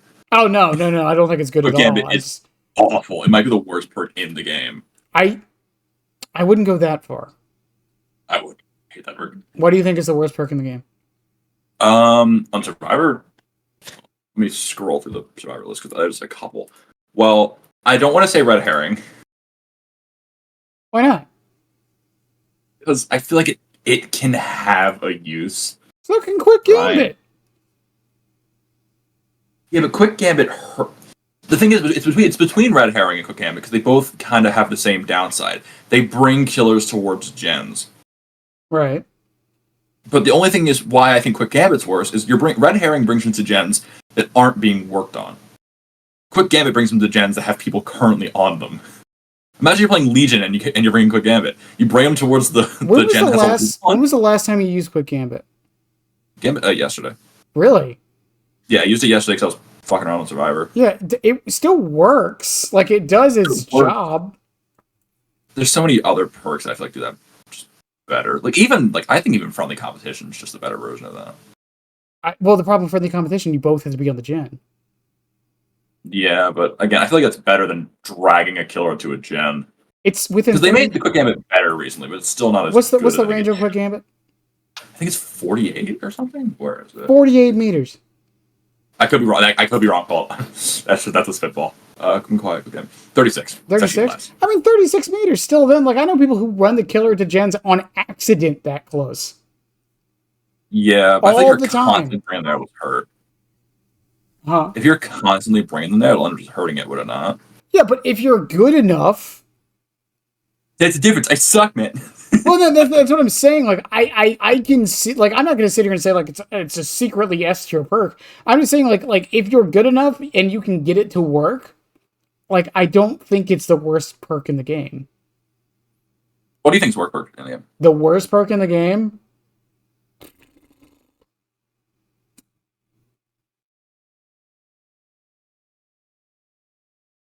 God, Purple, please. that's a tough one.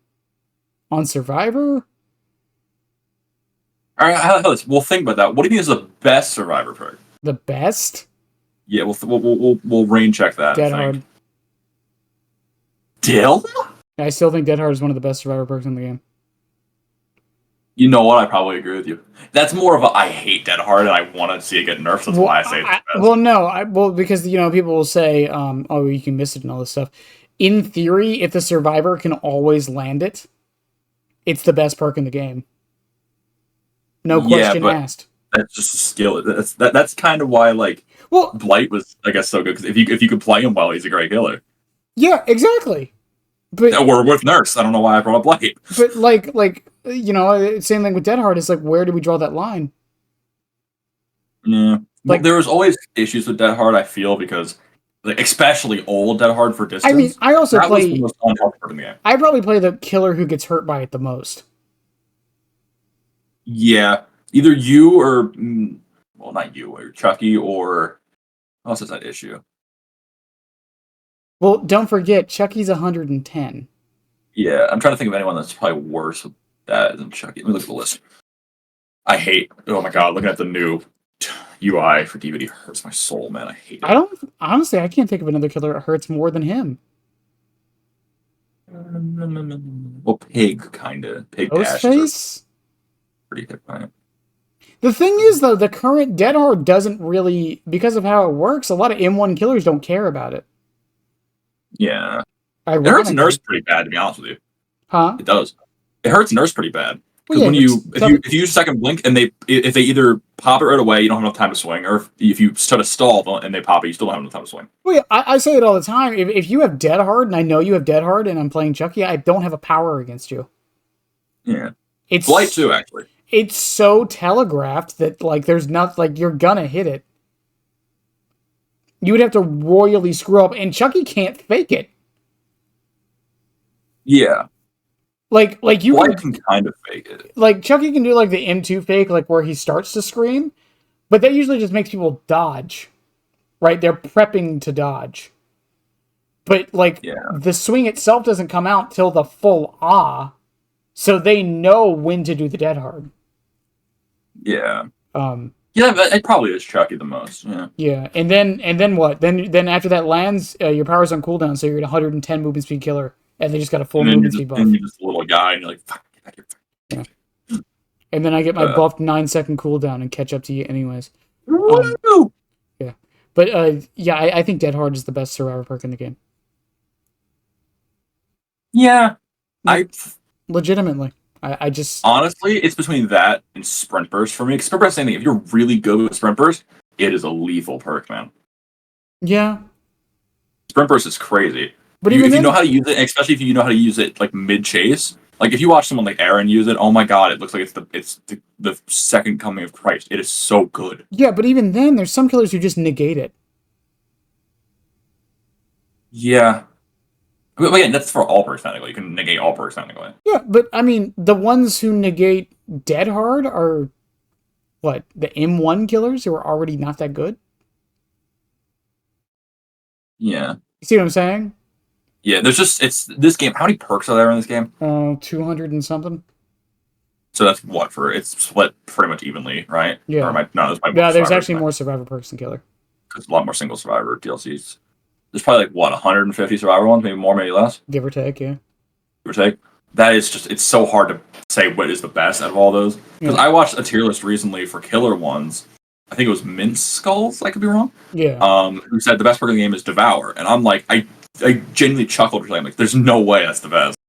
Because I personally think Painhouse is the best, but then there's caveats with all of them, but yeah, well, talking about tier lists about perks are impossible, I feel. Well, no, I think tier lists in this game in general. I made a video about this a couple weeks ago. I think tier lists in general in this game are impossible. I watched that video, so yes, I agree with you. With a couple, except like I said, Nurse is the one exception. Nurse is obviously S tier. That's a yeah, but every other killer in the game, I can see arguments for almost all of them. Yeah. Honestly, if we're looking at taking Nurse out of the equation, if we're looking at Billy, Blight's, Spirit, Chucky, and I don't know, who's another? You think Wesker's in there too? No, I don't think Wesker's that good. Plague? Nope, I wouldn't put Plague up there either. Really? I put Plague pretty high. Well, no, I'm talking S tier. Oh, S tier? Yeah, like I wouldn't even put Chucky in there if I'm honest with you. But like if we're looking at like I would. Billy, Blights, and Spirit, for example, I could hear arguments and I would believe every single one of them for why one of them is better than the other two. Yeah, this game it's impossible to tier list. You made the video on it. Yeah, it's There's like, some that are obvious, like I personally think Trapper is the worst killer in the game. I know that's a little bit arguable with like Myers and who else people say is trash. Pig. Freddy. The Freddy, bottom three are usually Freddy, Myers, Trapper. Yeah, and then you can like jumble in Pig around there sometimes. Now Pig's usually like bottom B. Is she better now? Yes. I know she got buffed Yeah, recently. her ambush is so much better now. I haven't played her too much. I stopped playing her because her hands freak me out. But you know, that's the thing with tier lists. It's like the problem with them, and this isn't a problem. It's just like there is so much subjectivity in a tier list, right? Yeah. I play Chucky all the time, so if I was to make a killer tier list, I mean, because I main the character, I would probably put him lower because I see all the problems he has. Right? Yeah. It's a lot easier to go, oh, that killer killed me one time, S tier, than it is to play him a whole bunch. Not even that. It's like you know, most humans are negativity biased, right? So if you're a Spirit main, even though you probably agree that Spirit is top 5, you probably wouldn't know where to put her. But you might put her lower because when you're playing Spirit all the time, you're seeing all the counters, all the ways people like can mess you up, all the maps that frustrate you and are difficult to play on, right? Yeah. Because like that stupid Chucky Spirit debate that was happening like a couple weeks ago, it's like I was seeing just so much inaccurate stuff being said by both sides for both killers. Yeah. And it was just frustrating because it's like, you know, like I don't know. I saw some people saying like Chucky like basically has no downside. You're 110 base movement speed. That's the downside. Yeah, the downside is you are slower than majority of the killers. Yeah, and you have no range. Like, and people are like, well, Spirit's the same way. Yeah, but Spirit is like a fucking race car with an omnidirectional, like, dash, pretty much. Yeah, she reminds me of, I don't know how to, she reminds me a little bit of Demo, but way better. She's also invisible. Yeah, invisible Demo that can move around. I think people forget that about Spirit versus Chucky. Oh, I can't see Chucky. Well, you can. You just have to look for him. Spirit is literally invisible. Yeah, you can hear her, but you can also hear Chucky going around every corner. Yeah, so yeah, the chuckle every half a second. I'd argue he's actually a little bit easier to hear at some point. He is. They designed him like that You on can purpose. get really loud. Yeah, they designed him like that on purpose. That's why when people like I did that tweet the other week where it was, or the other day where it was like, I don't think Chucky's a stealth killer. By the conventional definition of a stealth killer, he is not a stealth killer. Yeah, he's a little too loud. Well, I tell people this all the time. Well, like, oh, he sneaks up on me all the time. I hate saying this. Skill issue. Lamau. You're not paying attention. If Chucky is sneaking up on you, you are not paying attention. Yeah, whenever I could grab my Myers or something, I'm just like, wow, I suck. Well, yeah, because unless it's like a scratch mirror around a corner on like the game that's like so close where you need to have like a millisecond reaction time. Well, like most killers have like some tell when they're sneaking. If Myers is Ghostface he's breathing like a motherfucker. Ghostface is the whooshing. Yeah, the whooshing and his mask is super easy. Well, I guess Myers is saying his mask is super easy to see. Yeah. Well, and Chucky, it's his hair. Chucky's his hair. Yeah, the devs and he hasn't tell he's in stealth mode. There's footprints all around you. Yeah, there's footprints all around you, and he laughs within, like I say this all the time, within 12 meters, a slice and dice range. And it's louder if you're not looking at him. Yeah. Yeah, I've tested this. It's louder if you're not looking at him. Shit, actually. Yes. They did that on purpose. They're like, people could say what they want about the devs balance in Chucky. There was so much consideration into making sure survivors had a way to know he was there. from the red hair to the footsteps to the laugh, it just irritates me. It just irritates. Also, there's never a universe where I could not like unhear. It's so hard. How to explain this? Brad Dourif has such a voice, man. The second I hear the littlest bit of it, I'm like, oh my god, it's Brad Dourif. What the? And when I hear Brad Dourif, oh my god, it's Chucky Run. you talking about the laugh, or you talking about just in general? Just in general, I like his voice. Yeah, I've been trying to practice it. I'm gonna do a terrible job of this. I don't even want to do it. I don't even want to do it. I'm gonna embarrass the shit out of myself. It's because the way you normally do a voice is from the diaphragm. The way Jennifer Tilly. I can't, Jennifer Tilly. I can't do Tilly. Jennifer Tilly. I love this movie so much, man. The way Brad has described it, you have to do it from it's the top and back of the throat. I don't know how to do that.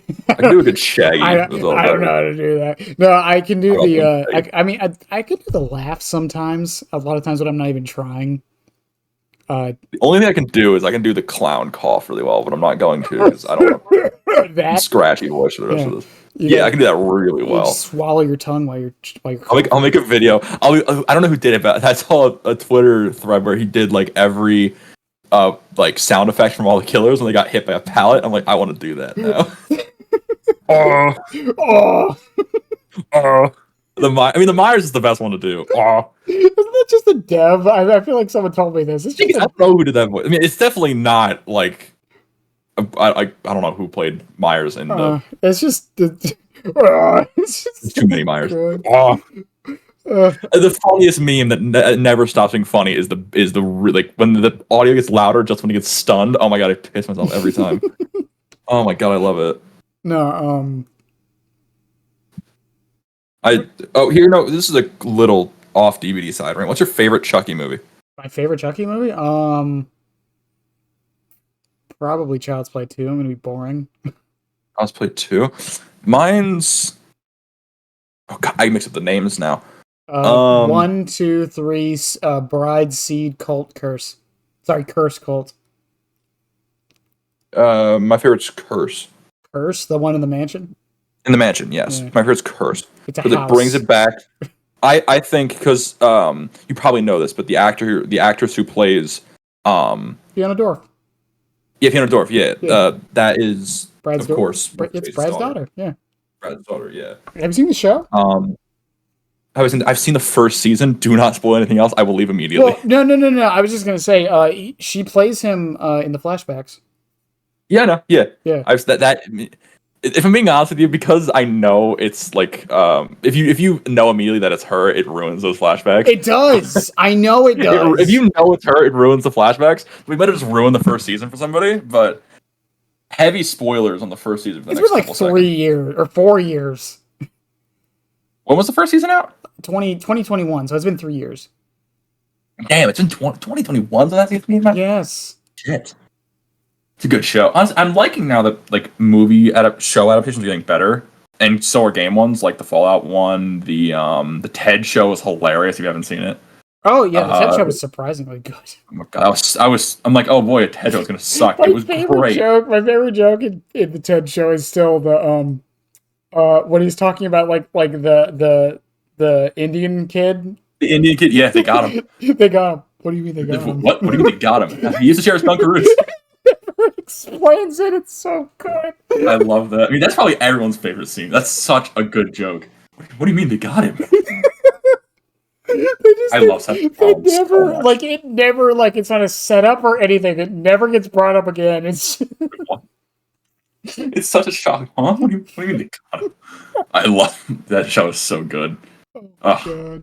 I'm so glad that like shows and movies are getting better. Oh my god, I'm so happy about it. Yeah, it's definitely getting to that. I'm really excited for Prankstone, honestly. Oh my god, you have no idea. I'm not gonna play it, but I'm really excited. You're gonna play it? No, I don't like those kinds of games.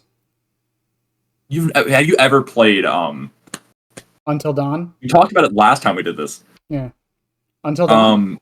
Until Dawn, thank you. Yeah, you ever played Until Dawn? I hate Until Dawn. I gotta leave, man. Sorry. I got something to do. Let me rephrase that. I hate playing Until Dawn. But I say you are a psychopath. That's crazy. I hate That's the one where like your opinion's wrong. Sorry. I hate because it's not a game. I love the games where it's just you click a button and it does things for you. I love that. I hate it. It's not a game. Like It's like why wouldn't I just watch a movie at that point? that's why I actually the first time you know the Dark Picture anthology. Yeah. I have not played those, but I watched those. I wanted to see the difference, and it's the same. If you play it or watch it, it's the same. Well, I mean, my problem with Until Dawn, and maybe this is my problem with Until Dawn, because I've watched so many playthroughs of it, I know how all the choices work. Yeah, we know what the choices are. We know who the killer is. We know all that stuff. So, like, it's just, what do I gain from it now? Yeah, I mean, once you watch it, you can't. It's like a movie. Well, Like no, once you watch it, like oh, the shock's over. well, yeah, I guess, but that's my problem with most like games like that, with like games that are like story focused. I've said this before. It's like once I experience the story, then what? Then what? Who cares? Yeah. Yeah, it's like oh, you can experience the story again. Yeah, but it's a game, so it takes like 30 hours. Yeah. I don't know. I love them, especially Dark Pictures Anthology. Oh my god, those are my favorites. Yeah, don't get me wrong. Like I understand why people enjoy them. It's just like the most fun I had playing Until Dawn was when it was my first playthrough when it was my second playthrough when I was playing with a bunch of friends and we were getting drunk. Reasonable. That was the most fun I've had playing that game. Otherwise, it's not a game to me. I don't know. It like blurs that line. I can see that, but I don't know. I'm so biased. They're so Well, I still have not played The Quarry, and I am waiting for I'm waiting for winter when it's snowing out and I can just sit inside and play The Quarry. I have heard mixed things with The Quarry. I've heard it can get a little bit draggy, but I'm like, I don't care. So did Until Dawn. Yeah, Until Dawn definitely could. Heavy spoiler warnings for Until Dawn. Oh, heavy spoilers for like a 7-year-old game? I know. I feel like I get shit if I don't say that. What's it called? I got shit in a stream once because I talked about the ending of Silent Hill, and I'm like, shut up! It's like 20 years old. I talked about heavy spoiler warning for Silent Hill. I talked about the Doge ending where the dog, right? The Shiva. That's like the Shiva. It's like you guys. It's your fault. It's your fault. You don't know that. That's not even a spoiler because it's non-canon. It's not canon. But everyone's like, I didn't know that. Why'd you say that? Like, shut up. Shut up, Smack. Jesus Christ. Oh my god, but the scene in Until Dawn where they're like running to the basement from the killer, I was sitting there like, god damn, could this go any fucking slower? I'm like, holy shit, we get it's like Scream or Scary Movie. It's like, oh, you run and you trip and you throw this. I get it, man. Jesus Christ. I don't know. My problem with like Until Dawn, especially in choice games in general, it's the same problem I have with Detroit Become Human. I got through half that game and fell asleep. It's like, or like, I'm going to get so much crap for this. Before I finish this statement, I think Fallout New Vegas is one of the greatest video games ever made. I haven't finished it, so I'll just say yeah. Yeah. I cannot play it anymore. Yeah, that's reasonable. Well, the reason why is because, yes, you have so many choices. I know all the choices and outcomes in that game to the point where I can optimize it now.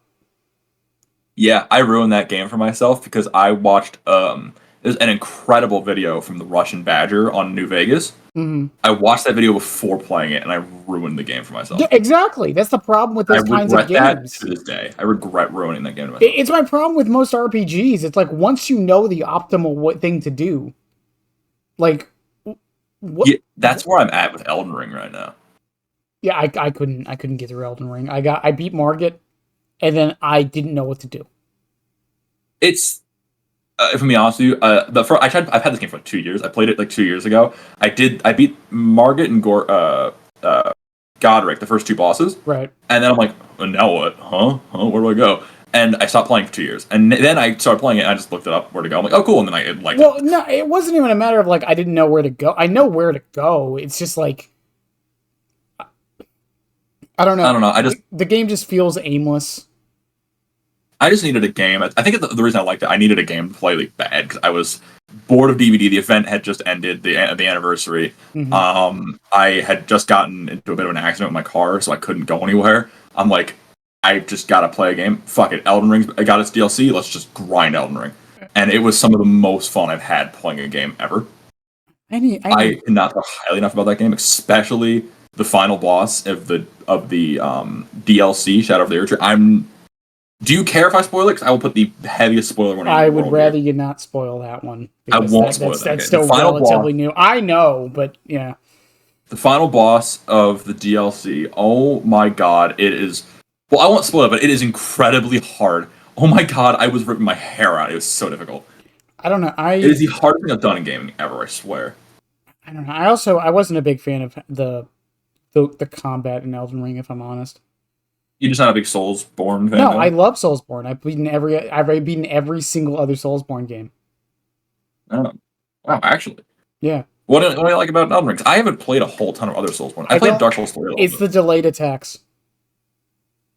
Yeah, that was annoying. I'm like, this is slower than in Dark Souls 3. I don't like that. It's the delayed attacks, and I don't like the emphasis on doing heavy attacks over everything. Oh no, I play every game like a tank, so I love that. See, Every game I play where I can choose, I play tank. I don't like doing that. I used And before, this is default games. This isn't a big spoiler if you didn't know by now. Whatever. Yeah. I used the Bloodhound sword, which is a really big sword that ramps with dexterity, and I used the Radon and Veteran armor, which is like the heaviest armor or some of the heaviest, besides the Bullgoat armor. And it's just tank armor. You get hit in the face and you're fine, kind of thing. I love games like that. I mean, here's basically where I was with the game. Like I beat Margit, and then I beat Margit without going anywhere else. I went straight to him. I did that in my first run. Yeah, that's the thing. Like I didn't even like over level or like get other equipment. I beat Margit with base equipment, like 30 minutes into my playtime. Pretty fast, actually. Good job. Yeah, I didn't. Well, I'm probably exaggerating. It probably is more like an hour, but yeah, It's probably like 45 hours. But, cool. But like, I didn't enjoy fighting him. Like the delayed attacks were like so like it wasn't like every other attack was delayed. It was every single one seemed delayed. Yeah, I don't think that issue happened with me because I didn't play as much Dark Souls. I played like a little bit of Dark Souls I think 5 years ago. I think that's the problem. From what I understand, a lot of like people who saying Elden Ring is like their first Souls game are actually having a better time with it than people who've been playing Souls games. Of course. Yeah, because it's different.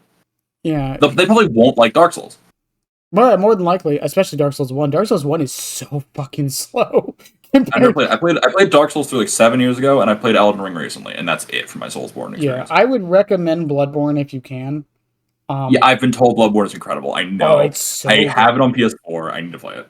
If you can, there's an event. Can you look up when Bloodborne was released? Yes, this is my new laptop. I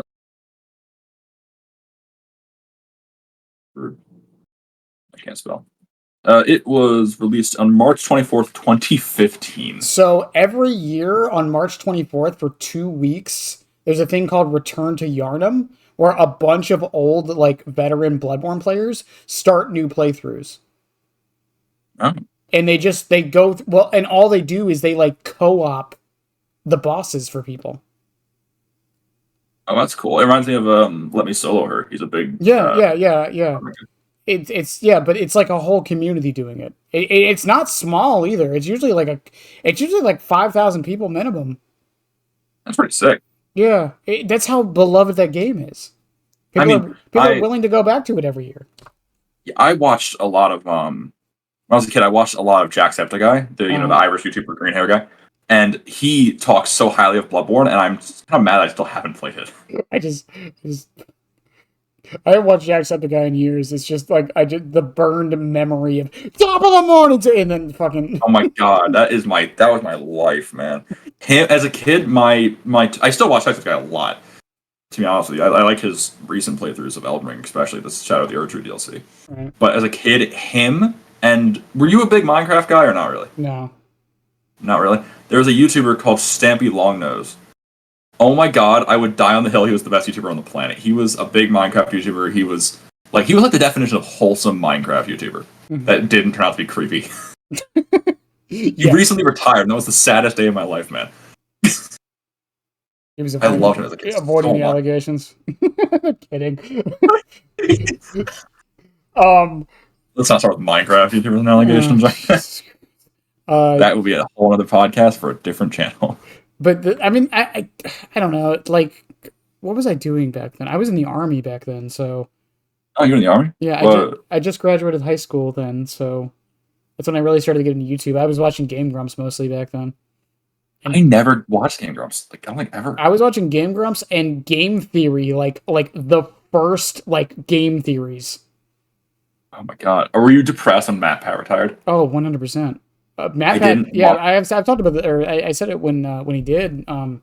His videos used to be like the one thing that got me through my Fridays back in the That's day. pretty cool. Yeah, because I would like every Friday we do a ruck march, right? And a ruck march is what? when it's you just put a bunch of weights on your back and walk. Oh. But we would like, and when I say weights, I mean like 160 pounds.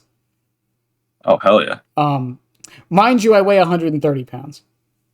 That's different depending on how big you are. Yeah, that's why I always told them we should probably ratio it, and they were like, "That's not fair." It's like, Not fair, well, now. okay. Like, it's not fair for the guys that are like I don't know what you are now, but it'd probably be different between you and me because I'm like a lot bigger. I'm still 130.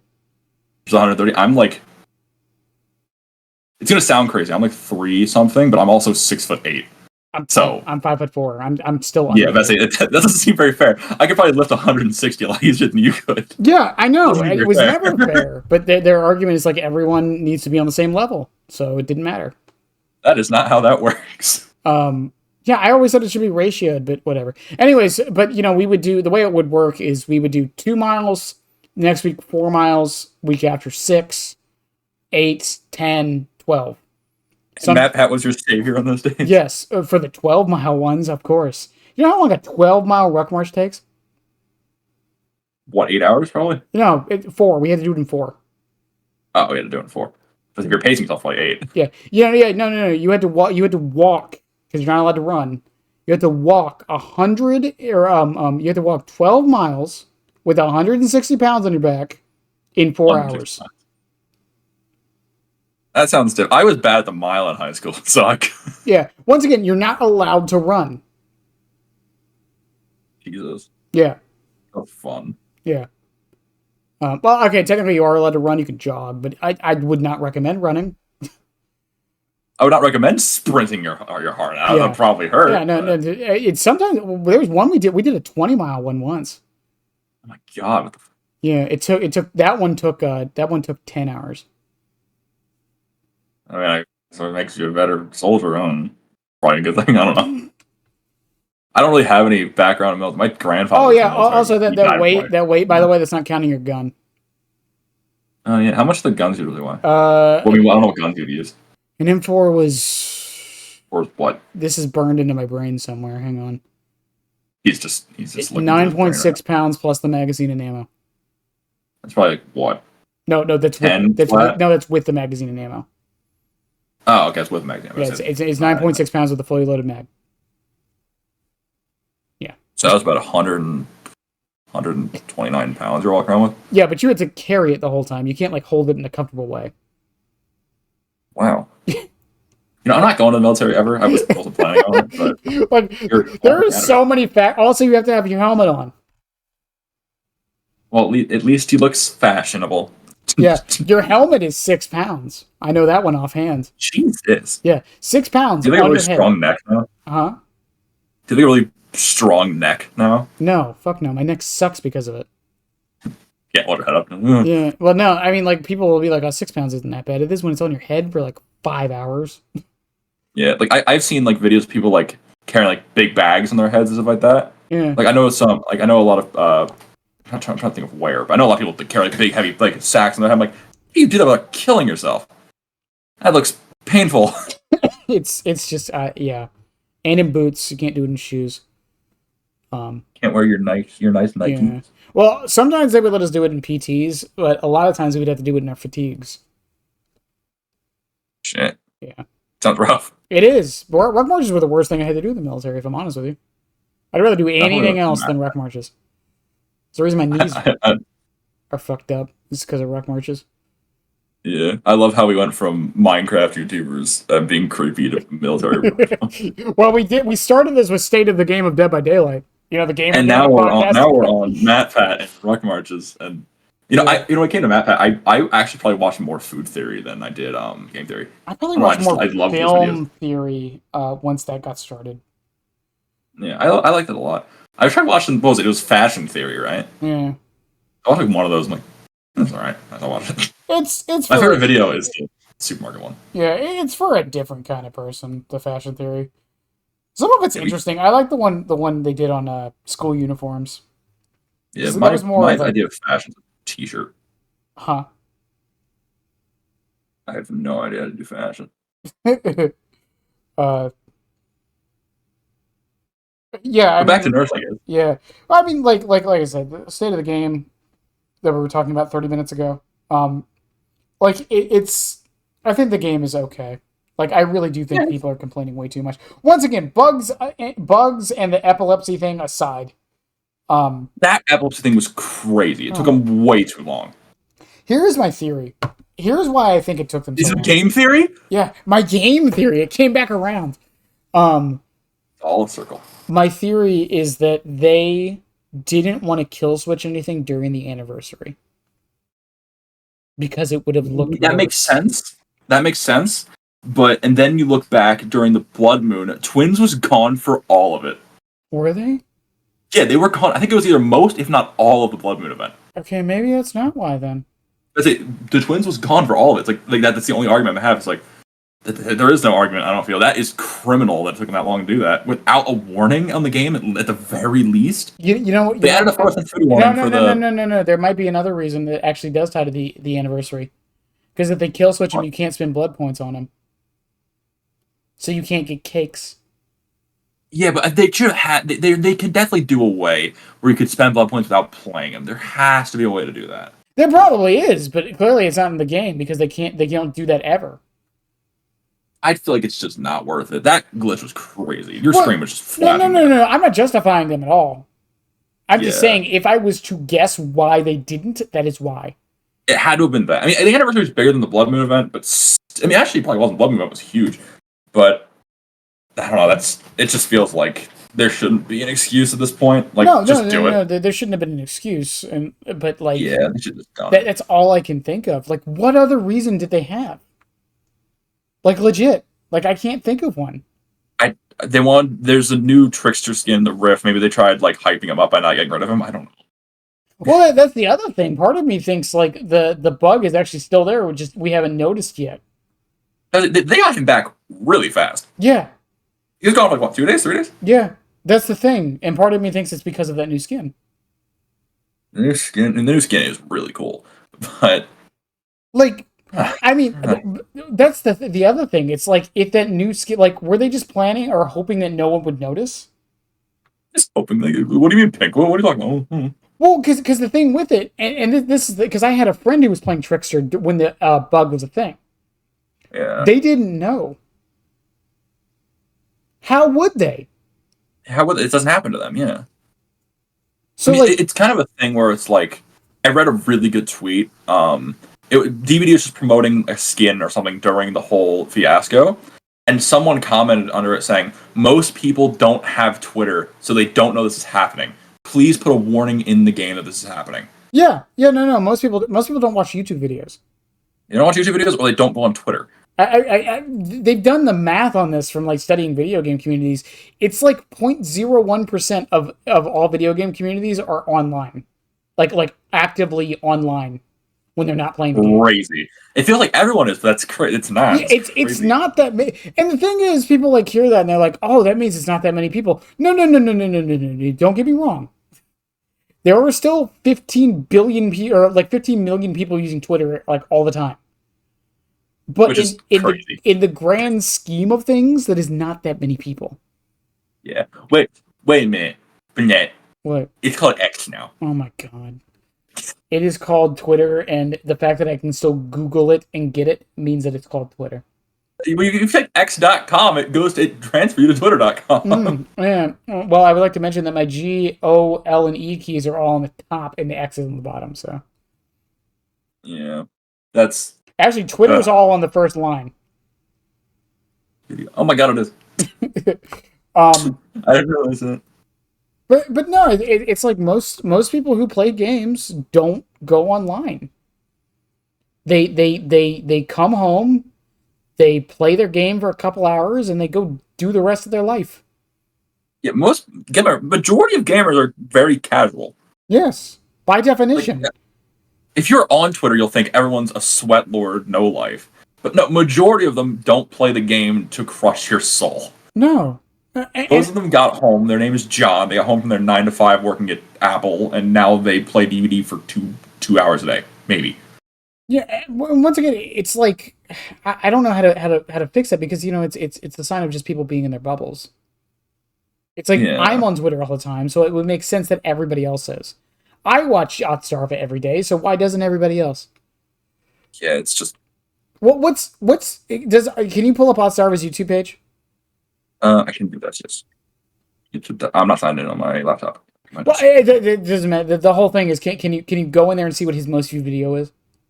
Most viewed video on Yes, his main account or on his Nile server, on the not.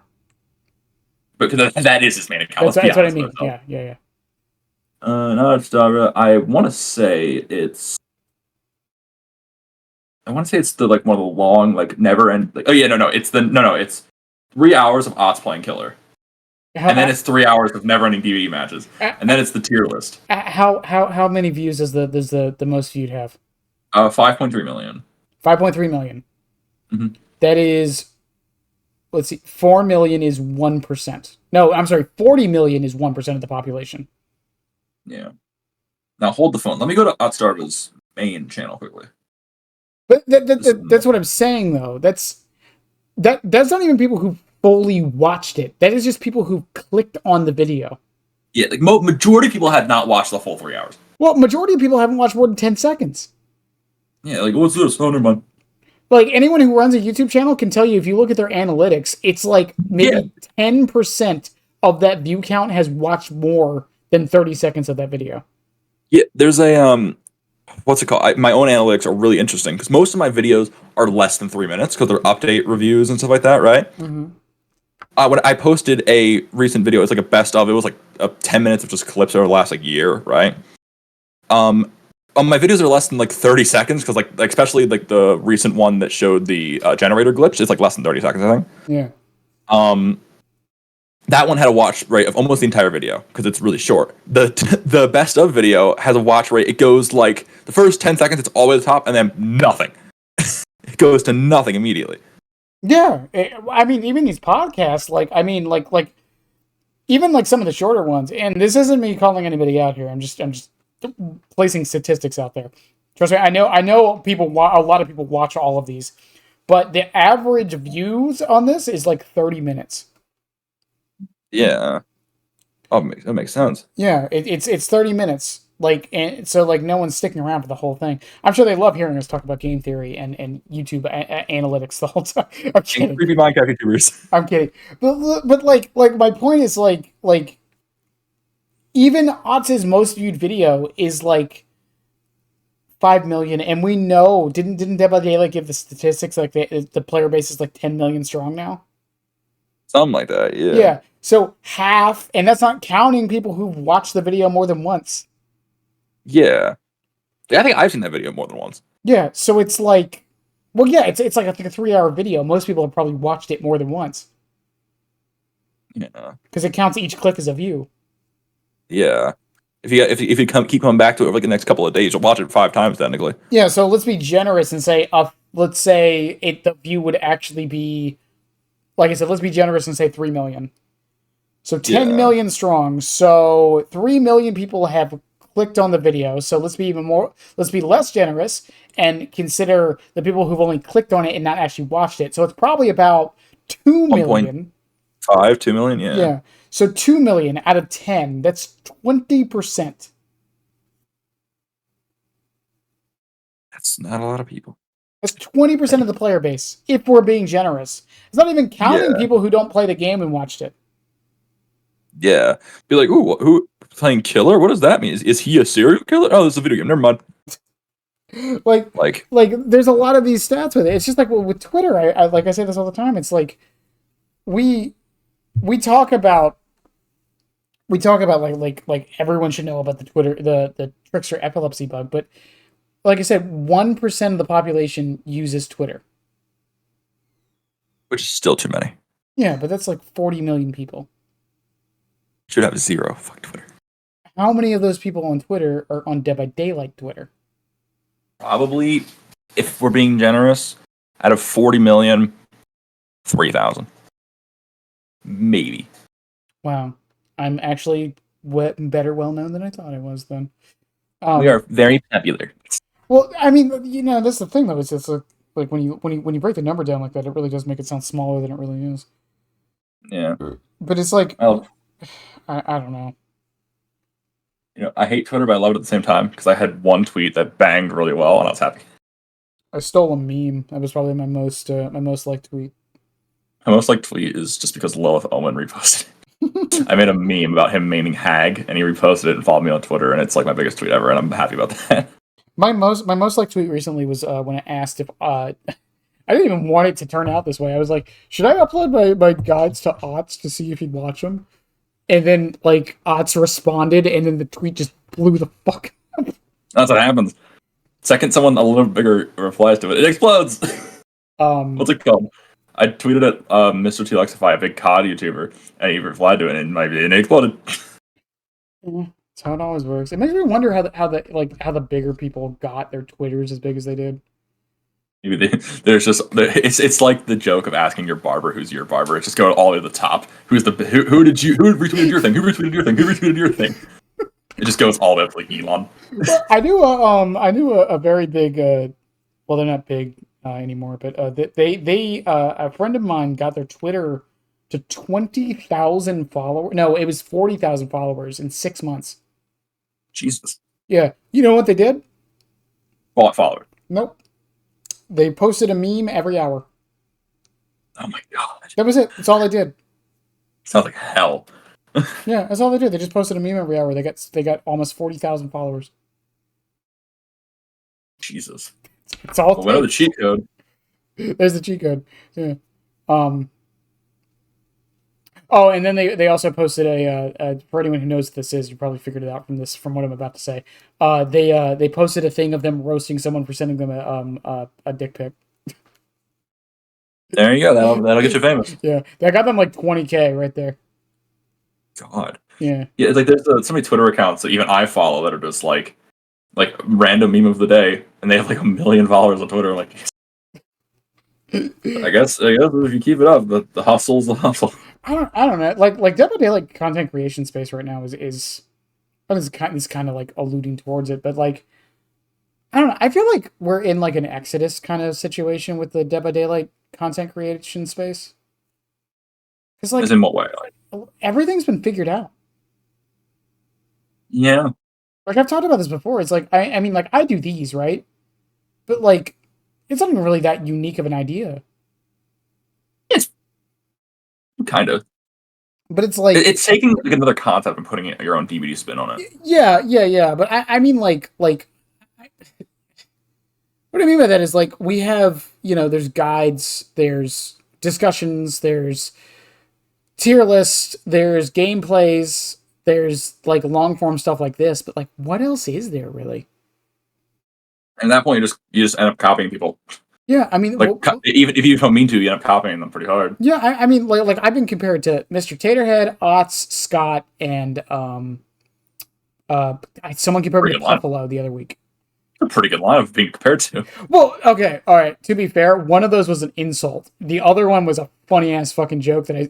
So, which one was the insult? Don't say that because that'll make someone feel bad. Yeah. Well, no. It was they were insulting me because I was copying Otts. I thought it's like, oh, you're like Otts because Otts is bad. I don't think that. Don't kill me. No. Someone said I was Scott June with more effort, or Scott Jun with more effort. This is someone roasted Scott. That's crazy. I like Scott. That's kind of mean. I mean, like, I think even Scott would admit it. Yeah, my friend dies on the hill that Scott is the best DBD content creator ever.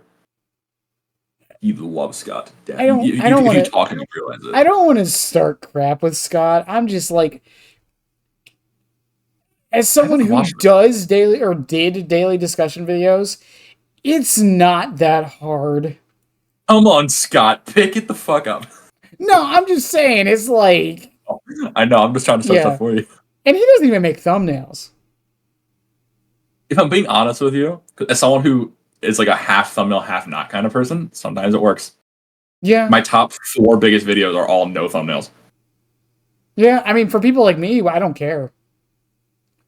I've said this so Yeah. many times. Like people were teaching me how to make thumbnails, and it's like just do what the thumbnails you click on do. I don't look at thumbnails. If the video title's sick, I don't care what the thumbnail looks like. Yeah, I If the really title don't. is one of my favorite YouTubers is, well, not my favorite, but one that's really good. Look at Moist Critical. He doesn't do thumbnails, and he's huge. Well, Moist Critical doesn't even do thumbnails. but part of the reason he can get away with it is because he's huge. He even did it since before he was huge. I know, but that's the oxymoron of it, right? Yeah, now it doesn't matter, but Yeah. even before then, he didn't need to. But it's one of those. It's just like with like I tell people all the time, I don't use the recommended tab on YouTube. Really? Yep, I go to straight. It's like the only thing I use. I go straight to my subs. That's the only thing I use. Is I just like whatever's interesting. Like I found so many good YouTubers. That's how I found that's how I found King. I found King through the recommended section. The recommend, like, it was always baffling to me. You know how like back a few years ago when everyone was like, YouTube is like unsubbing you or like all this stuff. Yeah. And what YouTube was really doing was they weren't putting subbed videos from your subscriptions in your recommended feed because they weren't trying to clutter it. Yeah. Yeah, that didn't affect me. Now you can customize your recommended feed. Yeah, but that didn't affect me back in the day because I didn't use my recommended feed. I went straight to my sub feed. Yeah. I am still surprised when people tell me they never use their sub feed. I use it when I want to find people that are live, because live goes to the top. When I want to find people that I know that are live on YouTube, then I'll use it. Besides that, not really that much. What's the point of subbing to people then? Show support, I don't know. No, I sub for notifications. I don't turn on notifications. I do. I wake up in the morning with about 1 million notifications from YouTube. Yeah, no, all I do with YouTube is I open YouTube because I constantly check it. I open YouTube, I check my sub feed for a new video. If I don't see anything, then I just close YouTube. If I don't see anything that I want to watch from people that I know, I just scroll the recommended feed. Or I scroll shorts because I very rarely, I'll use the side tab, right? But the actual recommended feed, like, I very rarely use it. The homepage on YouTube, very rarely use it. I can see that's reasonable. I go straight to my sub feed. That's reasonable. Yeah. I once again, apparently I'm the weirdo because I thought everybody did that. No, you are the weirdo. I've never. Well, no, I remember I said this one time and someone said there's a sub feed. Like, yeah. I knew that, but I don't use it as often. Yeah, yeah. I'm subbed to some people that I'm not going to name, but I'm bad at unsubbing. Even if like the person does something like bad, like they get caught in some shit, I'll still like forget to unsub to them, right? Mm-hmm.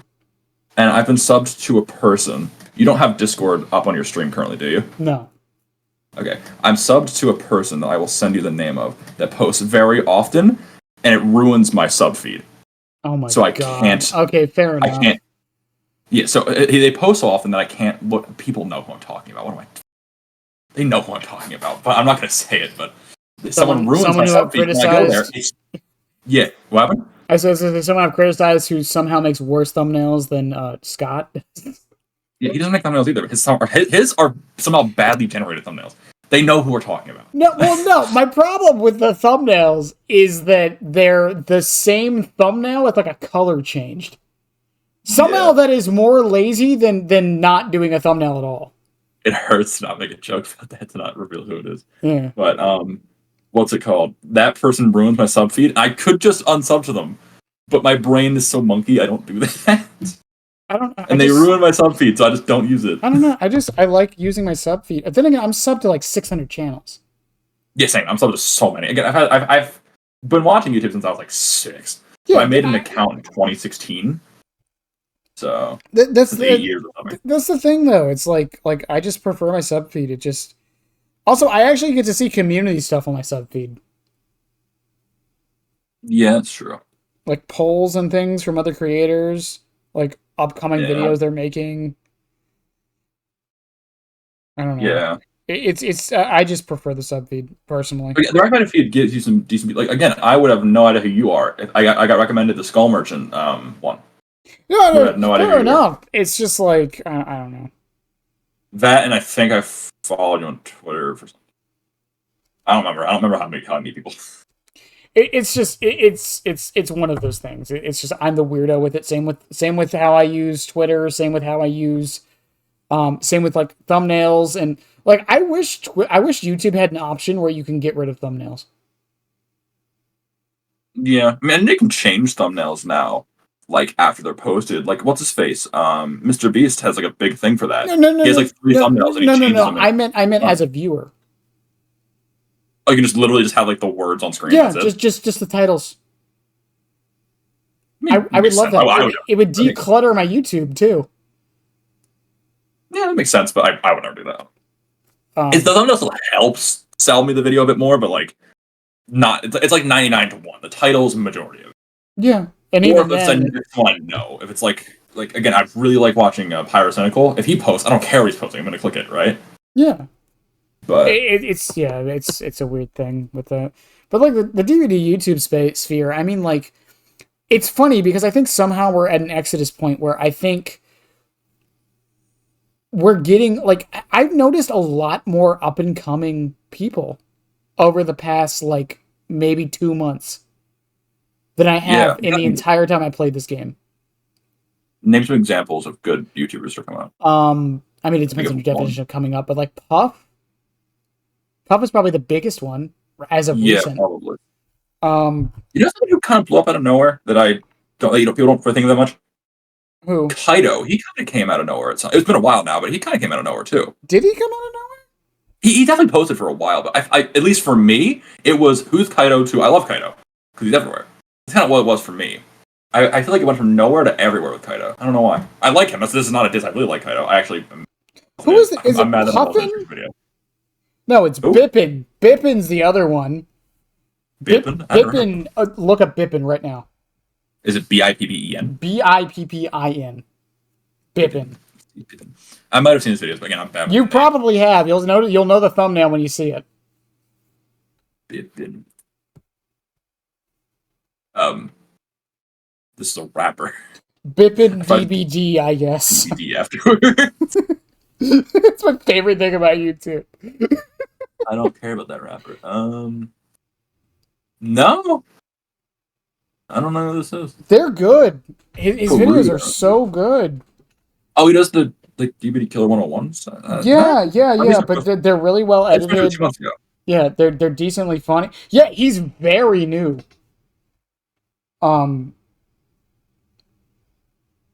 Like this is interesting. Yeah. I would definitely give him a watch if you can. He's very, very, very new. But like his thumbnails are like I know we were just talking about how much we don't really look at them. His thumbnails are great. I love them. Yeah. Like when it comes to new people versus like old people, and when it comes to like YouTube and stuff like that, I don't really care how long you've been going because like I started this YouTube channel in 2016 when I was 11. Mm-hmm. And I used to do Overwatch and Call of Duty videos. On my first DVD video, that wasn't like a one-off, just random funny meme haha video, was trying to think. I made a video about a nurse bug that I found on RPD just under 2 years ago. It was September or August of 22. But I've had a YouTube channel for 8 years.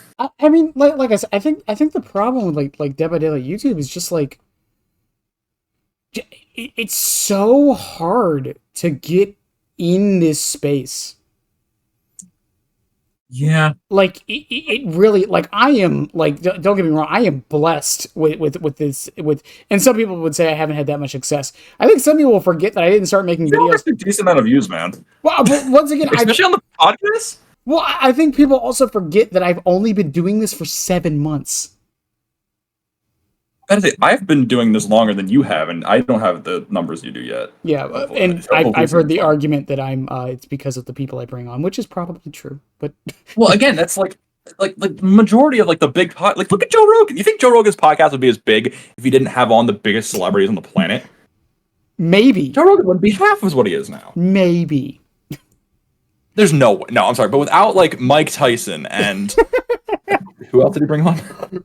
I don't know. I like the watch Mike Joe Tyson Rogan. ones. Joe Rogan, Mike Tyson, Dana White, Elmo.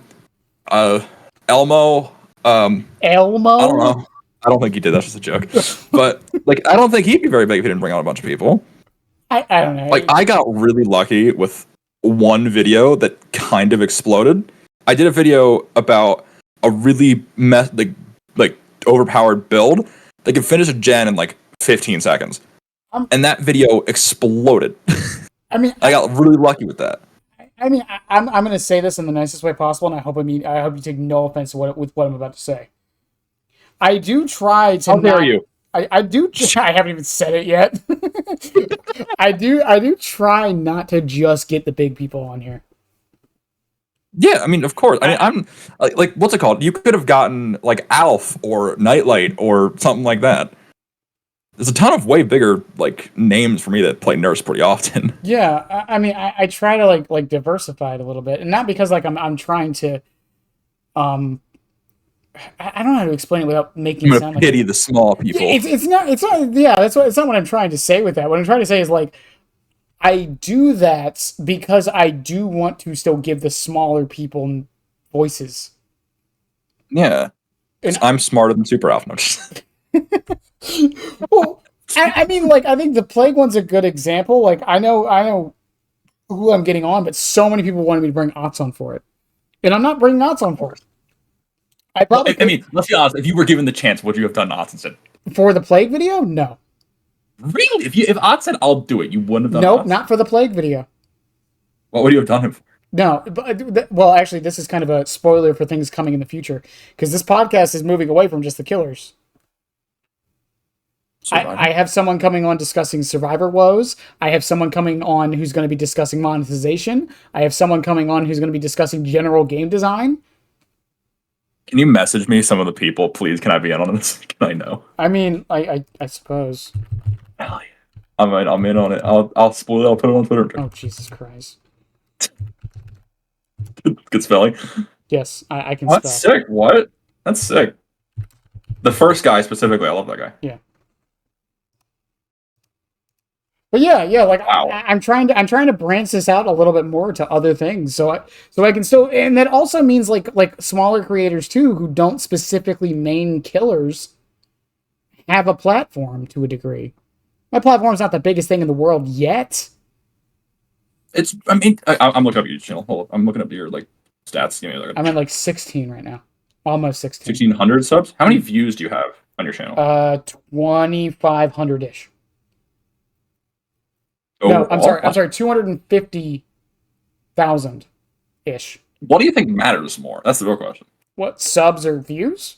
Yeah. Watch time matter. Well, to me, I don't really care. I don't personally care. But and I mean that in the nicest way possible. I don't care. Fuck all of you. Well, no, I mean like I don't care if this channel blows up is what I mean. Wouldn't hurt if it did. Yeah, I don't like focus on the stats too much. I only know that because I read comments all day, which I also probably shouldn't. Yeah. Do. But what's it called? Like, you have what is 1.5 or 1.6 to 250? What's the times of that? You're like 7 times my sub count, something like that. Something like that. But we have very similar view counts on YouTube. You have 260. I've got 360,000. Right. So it's obviously like it's all like different, just watch time stuff like that. Yeah. But you average a lot better views than I do. Yeah, and I mean the podcasts. The podcasts are also like long form stuff too, and I'm actually stopping the discussion videos. I stopped that for now or forever. I don't know about forever, but they're definitely not going to keep being daily. I can't do it. I saw your community post about how hell that probably is. Well, it's funny. People were just making fun of Scott for it. Well, no, it's not that hard, Scott. You can. The difference is I have a job. I work 60 hours a week. Yeah, that's the thing. Because currently, I'm waiting for school to start for me. I'm going to barber school, right? Mm-hmm. So right now I've got nothing to do. I could sit around and probably make 50 a day if I wanted to. I've got nothing to do. Yeah, I've been sitting around playing Minecraft for my it, days. it's just yeah. And the thing is, like Scott was talking about it too the other day when people were like make montage videos, and it's like, well, I can't do that because then I wouldn't have any free time. Even though Yeah, content creation is his job. Now think about that for someone like me who has a 60-hour other job. yeah. Like Do you that's want to someday like make this a career, or is it just like a side thing? no, no, no, no, no, no, no, no, Really? no. I could actually do it now. How much bank you making off these? What the hell? Not much, but I have a very low cost of living. Oh, damn, I could live off YouTube and Twitch money right now. I could. crazy. I wouldn't be Cool, like that's awesome. rolling in it, but I could. But I will still work my 60-hour weeks at my job. You just love your job. Yeah. No, I hate my job. What the fuck? I need a job though. Or else you'd lose yourself I probably. would lose my fucking mind. That's what happened. I was actually planning on what's it called? After high school, I was like, because I was taking like a little bit of time to like think about what the hell I wanted to do. Hmm. Right? I wasn't just going to go into a field, spend a lot of money, and hate it. So I took it's like 8 months just to think. I worked like a job. I worked at Walmart for a while, and all that. And I'm just like, without high school having a set like get up at 6, go to school, get home at 3, do stuff, go sleep at 8. Right? Hmm. I was so lost. Like I'm like, what the hell am I doing? Like right now, my schedule's so messed up. I woke up an hour before starting this. When I was I was in the process of changing jobs last year around this time. I wasn't making Yeah. YouTube videos. I wasn't streaming. Was I streaming? I don't think I was. Not as consistently as I do now, but I wasn't really streaming. Um, and I was living with my mom at the time, but like, uh, she thought I was going to do something I can't say on YouTube Yeah. because I literally would wake up in the morning, use the bathroom, maybe eat a Pop Tart, go back to my room and sleep. I slept for 2 weeks straight. Jesus. I need a job. I cannot work for myself. You gotta do something. Work for like a YouTube agency or something. I, Make like, videos for like machine. No, not for machinima. I legitimately, I cannot work for myself. I need a reason to wake up, and it can't be self-imposed. Yeah. I'm just I mean, I weird know that some way. people do that. Like, I would I talked about this a couple weeks ago when I went on vacation. After day 3, I legitimately started to lose my mind. I saw your tweet about that. I think. Yeah, yeah. I went on vacation from streaming, content creation, and my normal job. After about day 3, I did not know what I was supposed to do. What did you do on vacation? Really, it was like a staycation. Or It did you was a go to like staycation. Hawaii? I didn't go anywhere. Oh, I never go anywhere. because staycations are like I don't know. I feel like I lose my mind too. I just was at home doing nothing. Like that's kind of what I do now, but Yeah. until my school starts. And all The that. thing, like, I don't, this is nothing against anyone who does, but I don't drink or do drugs either. Damn. So it's like, Imagine not being cool. way to be a I'm joking. narc. I do not do either. I mean, I'm But only 19. yeah, So, I mean, I'd have to legally say I don't do either. But I don't. Even when I turn 21, I don't plan on yeah. drinking. But my point is, like when I'm like sitting there alone, like someone can say, "Why don't you just have a couple beers or something?" I can't even do that. Yeah. like, I, I don't know. I can't. Maybe it's a lack of self uh motivation, which is mostly what it is, but it's like I legitimately like how most people want to be the leader. I like being the follower. It's easier. I don't gotta think about shit. It's like I'm on the edge of like I don't care if I would be like a leader or a follower. I don't care.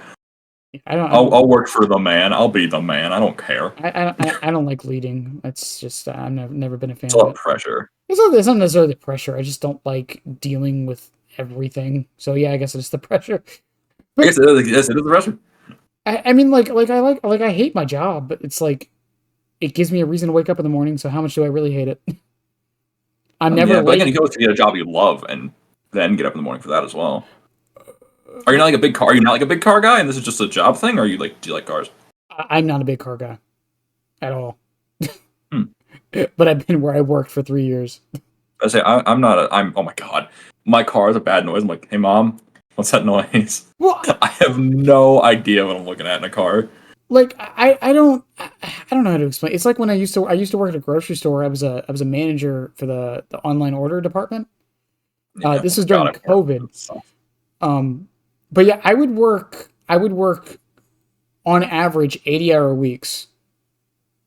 Jesus, man. But a lot of that time was off the clock. I would actually officially I worked 45-hour weeks. Why? Because if I didn't, I would have to deal with the other stuff when I came in anyways. So it was either deal with the headache now and not get paid for it, or deal with twice the headache later and get paid for it. Yeah, I don't know which one I want to choose out of those two. I think I still choose the double headache. I don't know. I like money. I didn't care. That's the thing. Is even at my current job, it's like people are like, "Why don't you ask for a raise?" I don't care about the money. Yeah.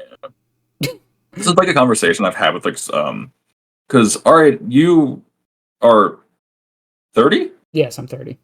Okay, I didn't want to be rude, but I'm like, you're 30, right? I remember reading your tweet, and I remember you saying 30 Club. I also saw Gummy's one Gummy, recently. yeah, Gummy's turning 30 soon. So, oh my! First off, I did not. I knew Gummy was older, but I didn't know that much older. Same thing with you. I thought you'd be like 23 or something. I didn't know how old you were either. Yeah, but a lot But, of people when I ask them, like, I think I'm like 24. I mean, it could be a thing of like, I hate when people say video games are for kids because they're not. Especially, I mean, some of them are. Let's look at GTA. Yeah, let's let my kid play that. I mean, I think Right. it's just because like I think the transition stage right now of like older people still playing video games is happening. Hell yeah, which is a good thing. Well, like more One of my commonly, I best should friends on the say. internet is 32. Huh? One of my best friends on the internet is 32. We've been playing we always play like Hunt and horror games together. Hunt Showdown. We've been playing games forever. Yeah, I mean it's a thing.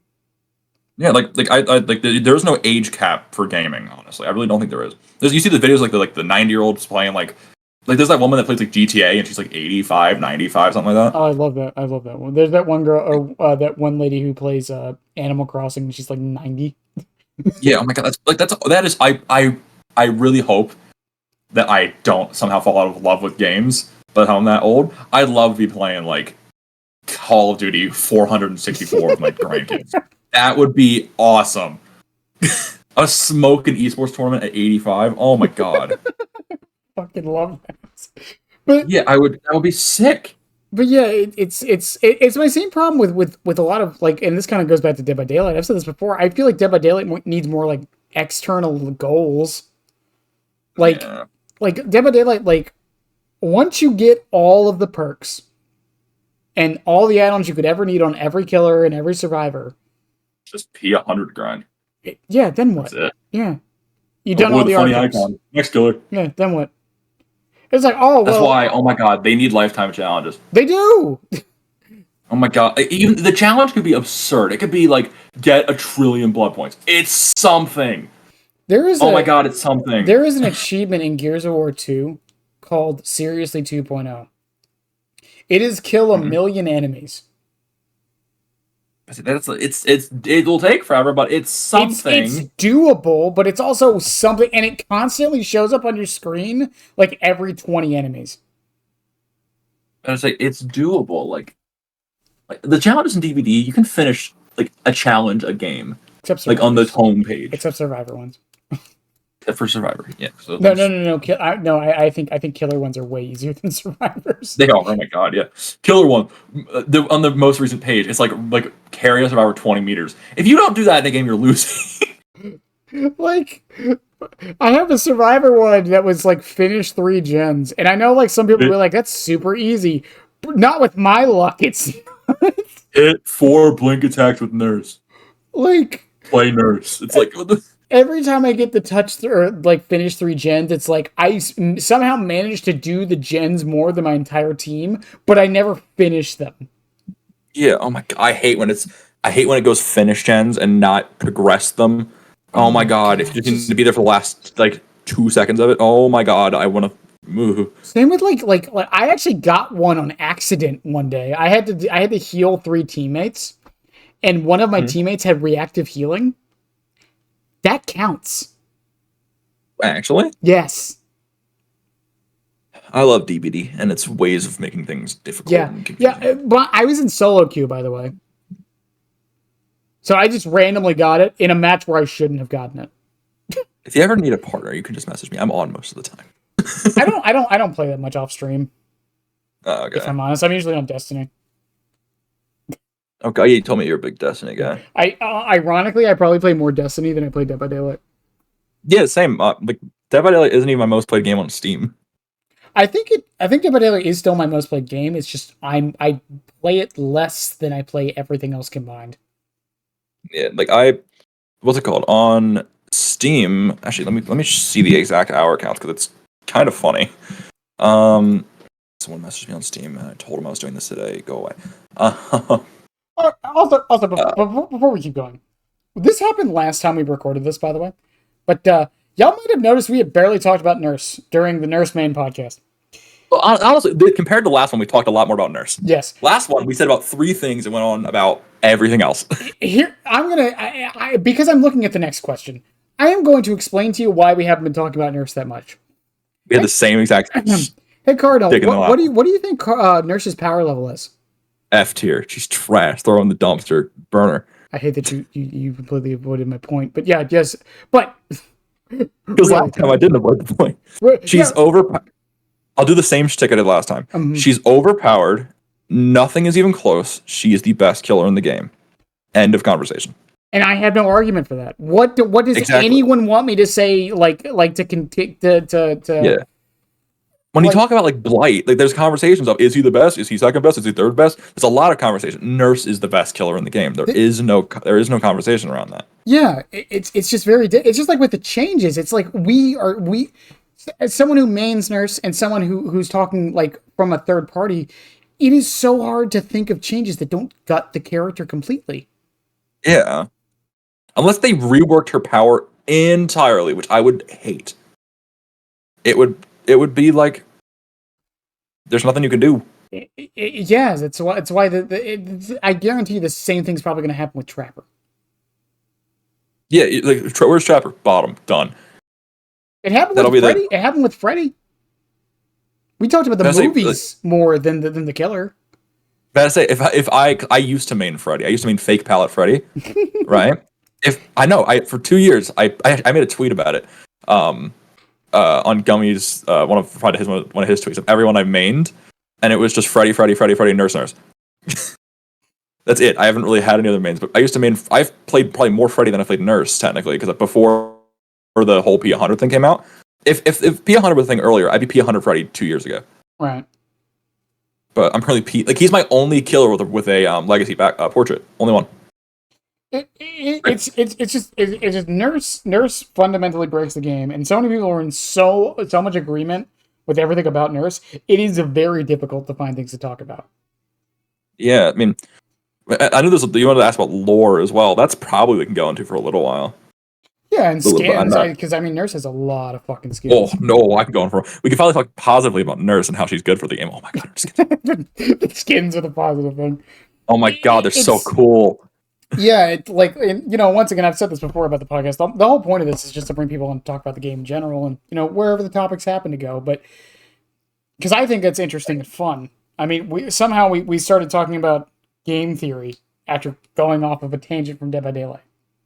Yeah, we went on about the state of the game to MatPat to military, creepy Minecraft YouTubers, Destiny 2. Did MatPat ever do a video on Dead by Daylight?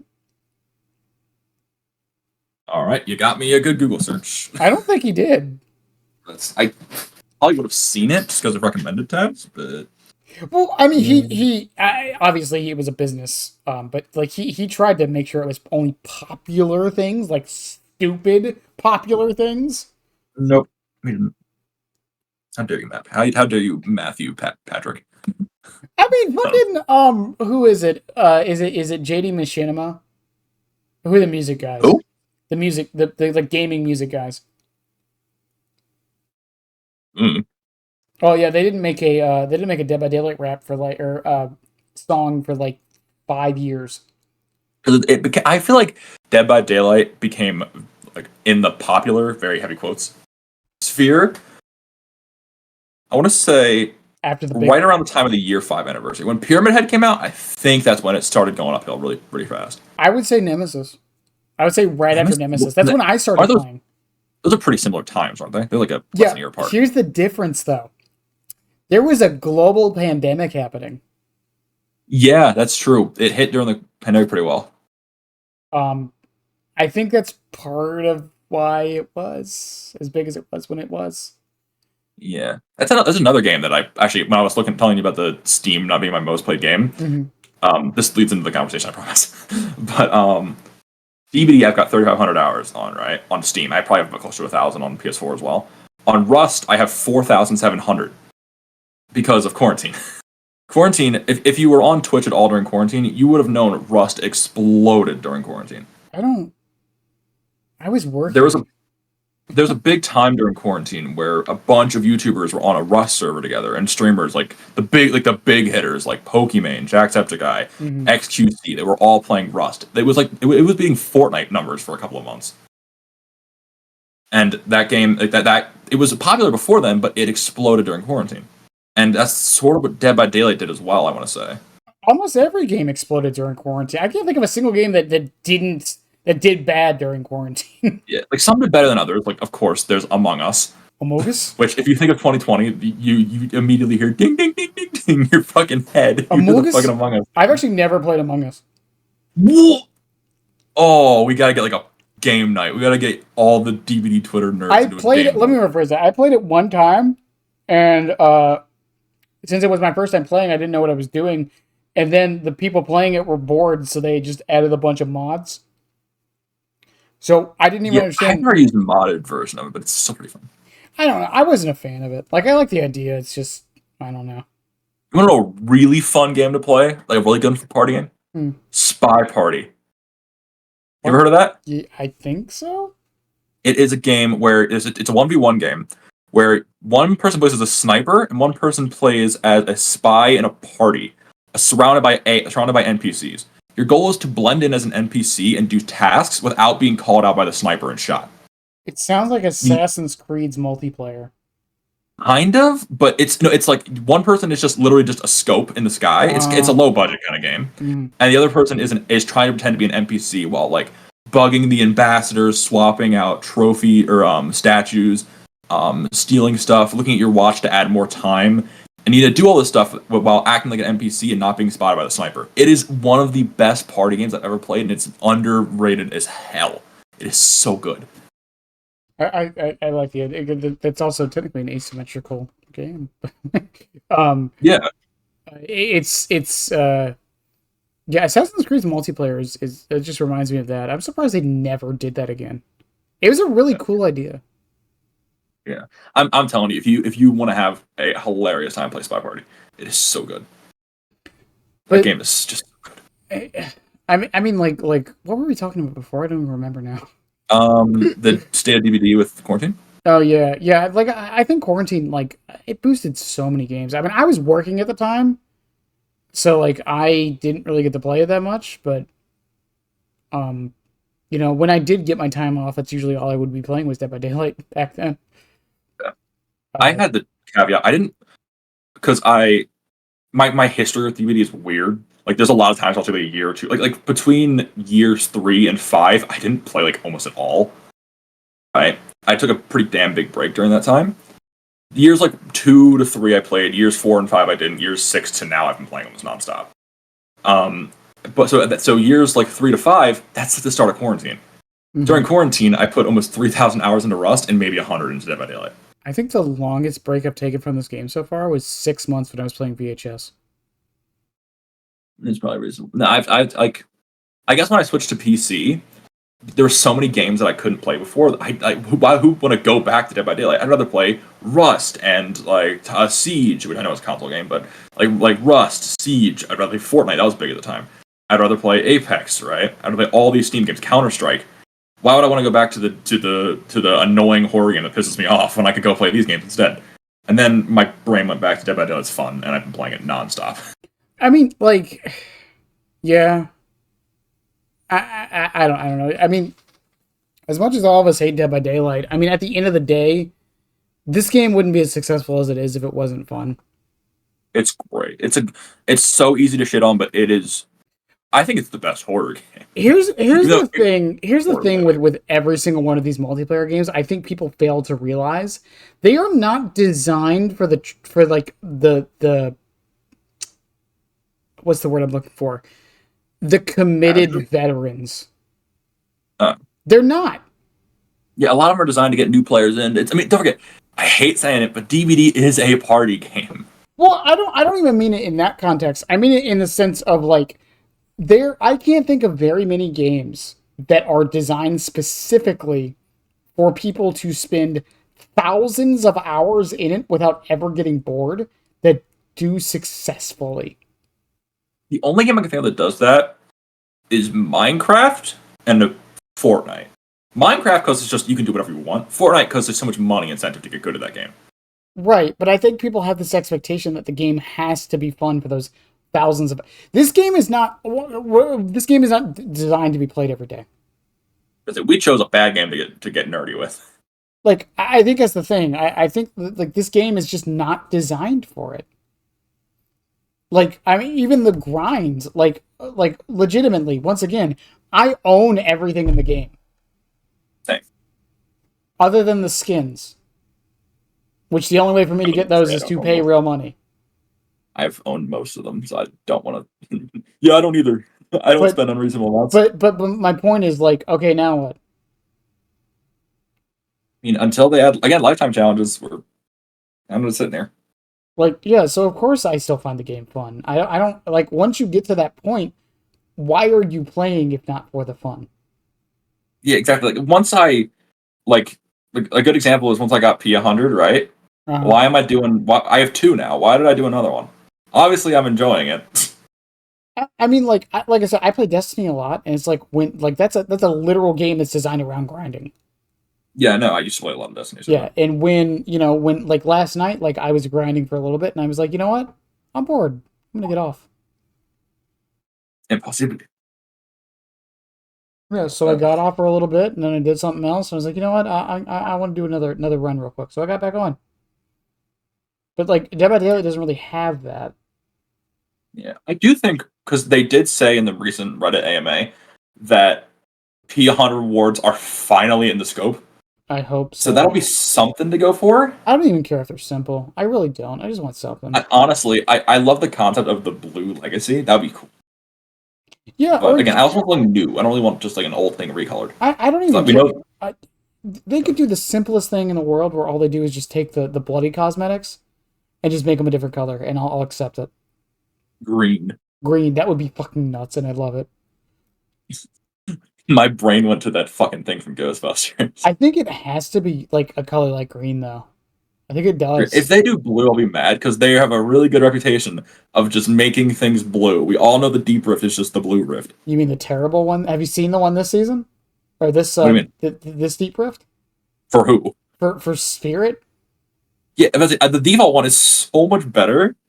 Well, no, it's just like I looked at the Deep Rift one. And I was like, did this even change anything? It does. I do like the first. It changes, but not enough to make it. How many tiers farther is it? Like fucking 50 or something like that.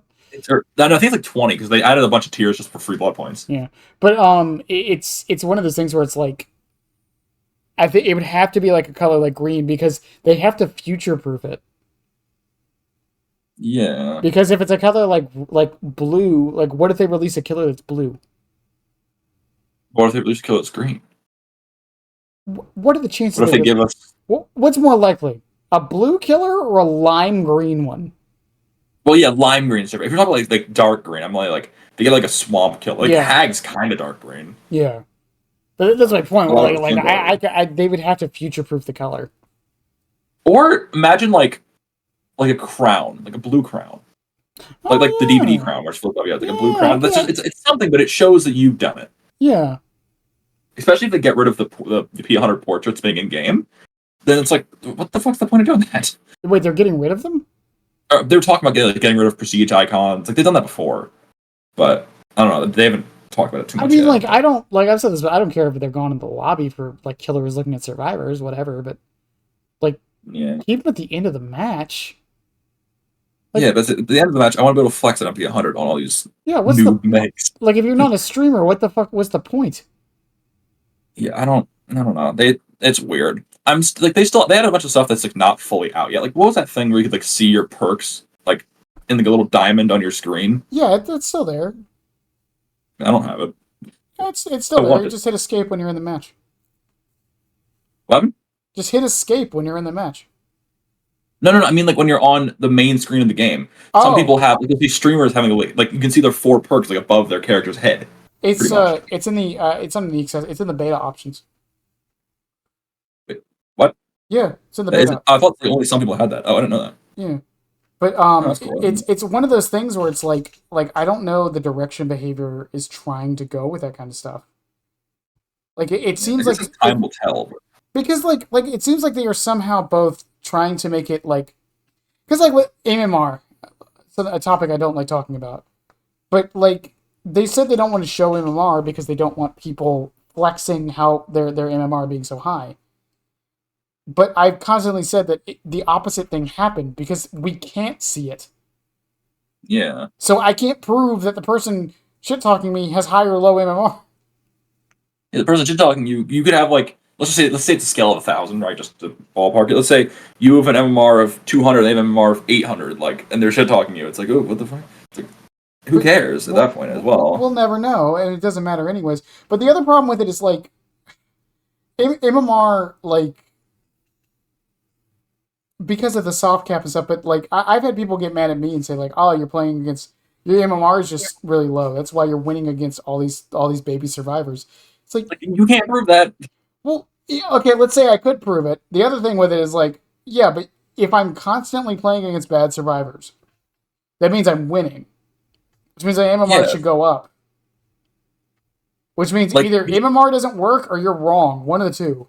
or you were incorrect. Like, what's it called? Like, when it comes to, because my nurse, I like again, I've done win streaks with her, right? Hey, we're back to nurse now talking. I done like win streaks with her and all that stuff like that, right?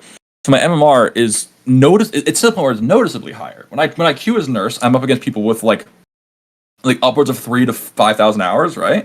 Mm-hmm. And they're like P100s or they're running the comp skins or they're noticeably better. If I go and play Skull March, I play maybe 4 times ever. I run into the console baby megs and stuff like that. So some things are noticeable, but it's still like occasionally I'll play nurse and I'll run into like prestige 1 megs. Yeah, I mean, Like, it happens. It's just how the matchmaking works. yeah, I still think the game should not have MMR at all. But No, I don't agree with that. I do not agree with that. what's your take on having MMR? I think MMR is a necessary evil. Why? Why? Yeah, like what's your? I don't know. I just like that it being random and going against whoever you want. It's like some people get bullied, some people don't. Whatever. That's why I don't like it. Because it already does that. Yeah, but not the way they wanted to not do that. I feel like they might. I feel like I have a feeling they're going to eventually make MMR stronger. I think that I think you saying that is starting to explain to me my why people have an issue with the way I look at MMR. Because when I look at MMR, when I say it doesn't work, I mean like functionally it doesn't work. Yeah, like it actually doesn't work. Yes. And I think Eventually, I feel like if they ever do make it work like well, though, it's gonna suck. and I think that's the problem. I think when people are talking like bad and stuff about MMR, they're under the assumption that it's working like perfectly, which it doesn't, and honestly never can by Like, definition. they might be able to with like future technology, but like, it won't be for a while. It can't. Like there's too many factors at play because they've talked about it before. They said the MMR system has started taking in individual stuff into account. It's not just kills and escapes. Yeah, MMR is such a it's such a topic. Well, I played X Defiant, which is notably a game without SBMM or SBMM. I had a What was I thinking? miserable time playing that game Yeah, I don't know. because There's just it's here's the there's so thing. many positives and negatives. Here's the thing. Because people are like, oh well, if SBMM isn't in the game and you're an average player, well, some matches you'll win, some matches you'll lose, and some matches you'll get the tryhard sweats. That is true until the game starts to not have players. Yeah, because isn't X Divine dying pretty fast? It's Yes. dying pretty quick, isn't it? Yes, it died. It's dying decently fast right now. And the problem is when I tried to play it, the only people left were the tryhards. Yeah. Which nothing against them. It's just when I'm trying to learn a game or play a new game, if I can't even move, why would I It's keep not playing that the fun. game? It's not even a matter of, oh, well, you just get shit on sometimes. No, like, I literally can't even move. Like, these players were learning the spawn locations and just running around. Yeah, that was a big thing on old COD games, like spawn trapping on shipment and stuff like that. That was a big thing in old CODs. Yeah. And it's What's it called? Like, But then you got I was gonna say, I feel like with MMR with Dead by Daylight, it's like, do I think it should be more loose? Kind of, but I already think it's loose enough. yeah. I mean, then you can't make it too strong. A game that I think has way too strong of an MMR or a SBMM is Fortnite, because in that game, if you are newer, they literally put AI in your game to like let you kill for free. Mm-hmm.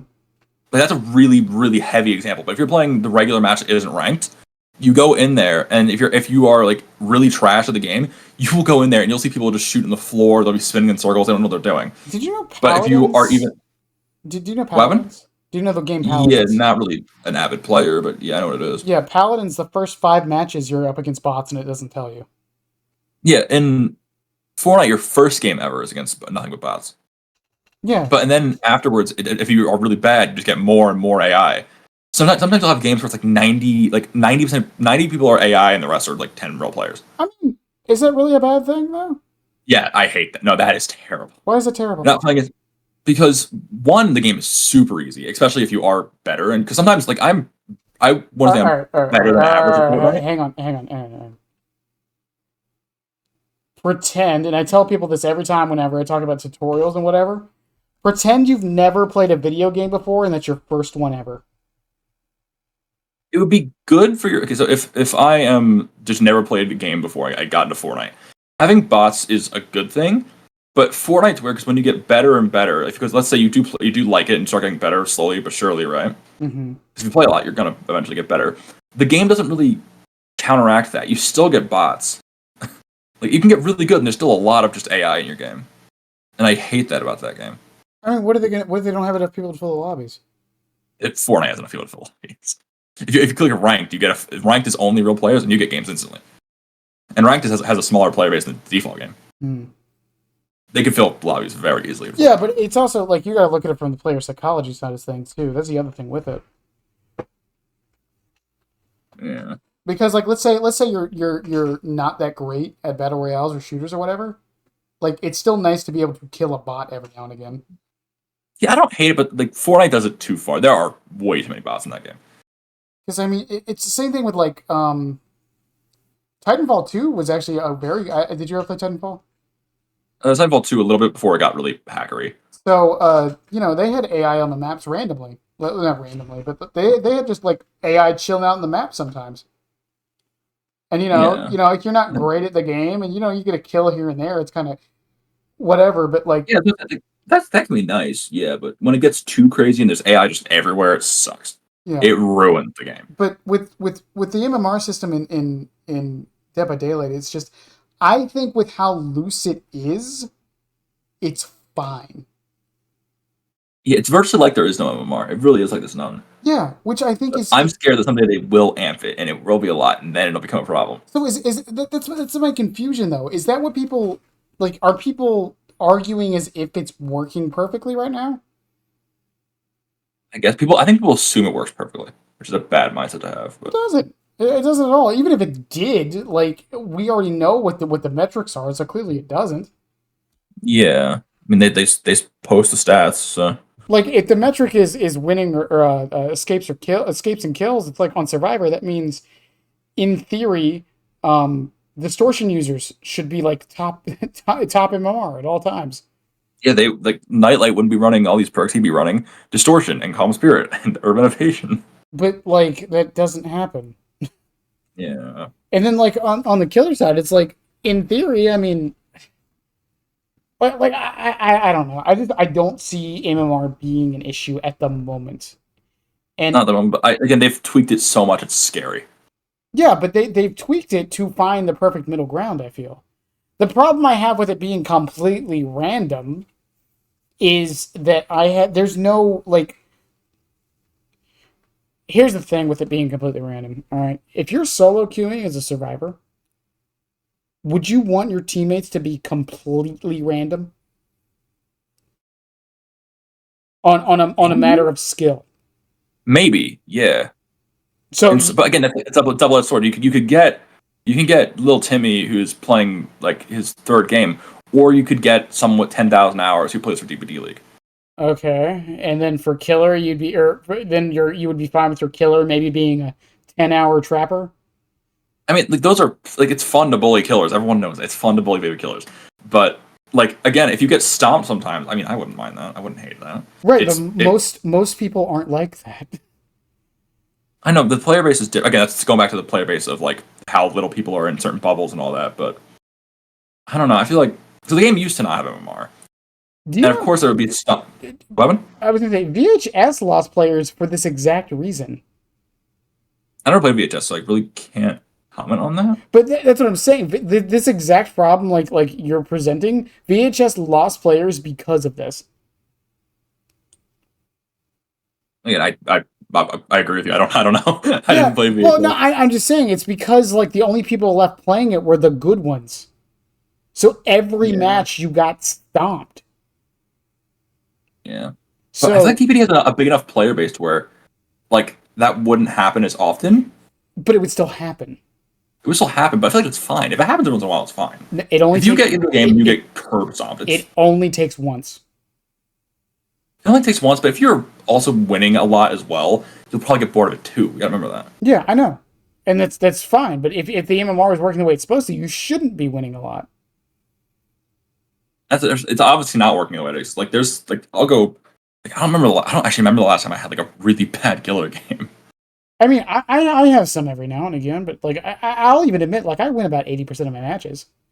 Yeah, I probably win. You're probably 80 up, or something like that. I mean, I have my bad days and my bad nights and my bad weeks sometimes, but you know, it happens. My bad month, my bad last 8 years. But that's my point. It's like if I'm going on an 80% win streak one day, and the next I'm losing every single match, doesn't that mean MMR is doing its job? And doing it well? Yeah, I don't. MMR is such a headache to talk about. Yeah. Once again, I think the bigger problem isn't MMR. I still think the bigger problem is player mentality. Of course, yeah. Especially the DBD player mentality being kind of iffy at times. Well, because like you know, the biggest complaint I see for MMR is like I don't want to sweat every match. Then don't. Then just don't. Just sit there and have fun. Who cares? But apparently that's not a good enough answer. Well, yeah, but then the killer will sweat. Who cares? And before like when I play Survivor, like I feel like Survivor is my chill mode, Killer's my try hard mode. Yes. When I play Survivor, I always just prop up my phone and like watch YouTube videos while like doing gens. Yeah, same. Like if I want to have like a really good chase, I'll actually like go in with like light windows and just run around with the killer the whole time. It's one of those things where it's like I said, people are like, oh, well, I don't want to have to bring forced slowdown every match. You don't have to. You don't have to. Oh, well, I want to win. Well, then you don't need 4 to win. That's a skill issue. Well, not even to the point of skill issue. It's like, okay, if you want the best chance of winning in Dead by Daylight, play Nurse with 4 slowdown. Play Nurse, or like if you don't want to do the skills floor of Nurse, play Light or something, or play. I think Spirit is the best top tier for new players. But it's like if you want to play Trapper, for example, I hate to say it, you are handicapping yourself if your objective is to win. Yeah, I said it earlier. Like the best Trapper in the world would probably get pushed over by a really, really, really good team. Which is fine, but fine. There can be bad killers. But like, I think people need to like, oh well, I just want to bring in my meme builds and still have a good time. You can. You're just probably not gonna win. Yeah, if you can only have a good time with winning, that's not DB's fault. That's every video game though. Yeah, that's not their fault that your only way you can have fun is by winning the game. I used to play Valorant a lot. And I would play Yoru. I suck ass at Yoru. Yoru's not even that good of a character. Yoru sucks. I don't know if he got buffed at all, because I haven't played He got buffed a little bit, but not too much. But regardless, Yoru sucks, and he is zip tie aside. But I had fun. Fun. I had fun playing him. You know why? Because when he did work, you felt like a fucking genius. Yeah. Oh my god, my favorite clip is my friend doing a fake Yoru clone, just walking into sight, got behind 5 of them and just aced immediately. When that shit works, it's amazing. Same. I used to play Cypher a lot. Same thing. Not a good character, not really, but I would still manage to have fun and make fun out of it. Yeah. Oh my god, I used to I mained Omen. And of course you play Omen like a tactical smoke to your character. And no, I would throw a smoke ball in sight, teleport into it with a judge, and run at them. It was awesome. It would never work most of the time. Honestly, that worked more than you think it would. But my point, yeah, fair enough. But my point is, if you're doing something that's not optimal, then you shouldn't be winning all the time. Yeah, unless you are literally the GOAT of that game, you should not be winning. Even then, if you're doing dumb shit, you probably aren't the GOAT. I mean, let's take I'm gonna call it a content creator here. Let's take Reaper or not Reaper, Scooty, for example. If Scooty is playing Wesker, yes, and they are going for really dumb slides and hug techs and all that stuff with Wesker's ability, yeah, they're probably gonna lose that match. Yeah. Because they're going for the fun, dumb stuff. Oh, well, I should be able to do that and win. No. I have kind of first-hand recent experience of that. 'Cause when I started picking up Huntress, some games I could put on, Babushka and Haft and just roll through a team. But majority of my games is Concoction so I can see them when I hit them, and Haft or something to help me just throw farther ones. And I'll probably end up losing, but I'm going for the cross-map snipes the entire game. Yeah. And sure, I'll probably end up losing, but sometimes you can hit some crazy ones and still win doing that, which is fun. But yeah, which I think is chance of winning goes down when you're not Babushka spamming with quad slowdown. Once again, that's why I think it's just I think it legitimately is just a player mentality problem. Yeah, and I don't know. DBD players are interesting. I don't know how you fix that. You can't fix that. You gotta fix. They said 100 million, right? You gotta fix 100 million people. And, people will say, well, winning never goes out of style. That's fine, but it's why are people so upset they can't win with, the bad stuff? That's what makes no sense to me. It's not that people want to win. I have no problem with that mentality. I played Valorant, Overwatch, and League. Trust me, I understand that. Yeah. But even in League of fucking Legends, people understood that if you were playing a bad character, you were lowering your chances of winning. Yeah. People didn't complain, oh, well, the bad characters can't ever win a match. I very rarely would hear that shit in that community. Yeah. I don't know. It's so hard to pick the brains of these players. It's oh, well, I'm running Coup. I don't fucking know. It's a meme build. I was about to say save the best for last rapid. And I was that's Coup fire up Wiglif. Wiglif? We're gonna live forever. Oh. Or not Wiglif, sorry. Queef, play with your food. Not Wiglif. Play with your food. Say the acronyms? You don't say Queef? No, I just say play with your food. Psycho, you gotta call it Queef. You don't say Wiglif either? What the hell? No. Well, do you say no one escapes death? No, I just call it NOED. See, you're using that acronym. Yeah, because that one's naturally sounding. Sounds like a fucking Dr. Seuss word. I find Wiglif to be hilarious to say. I say Stabiffle. Stabiffle, Wiglif, Queef, Wowo, which is just Windows Opportunity. Wowo? Oh my god. Yeah, because it's W-O capital O, Windows Opportunity, so I call it. Why don't you just call it Whoa? I don't know. Or I usually call it Windows, actually. That's the one time I really don't, but That's we're getting off track. It's kind of funny. But yeah, it's just like if you bring in like a meme build, like I was gonna say Aaronad's clown build. I'm like, well, actually, that build's not that bad on most killers.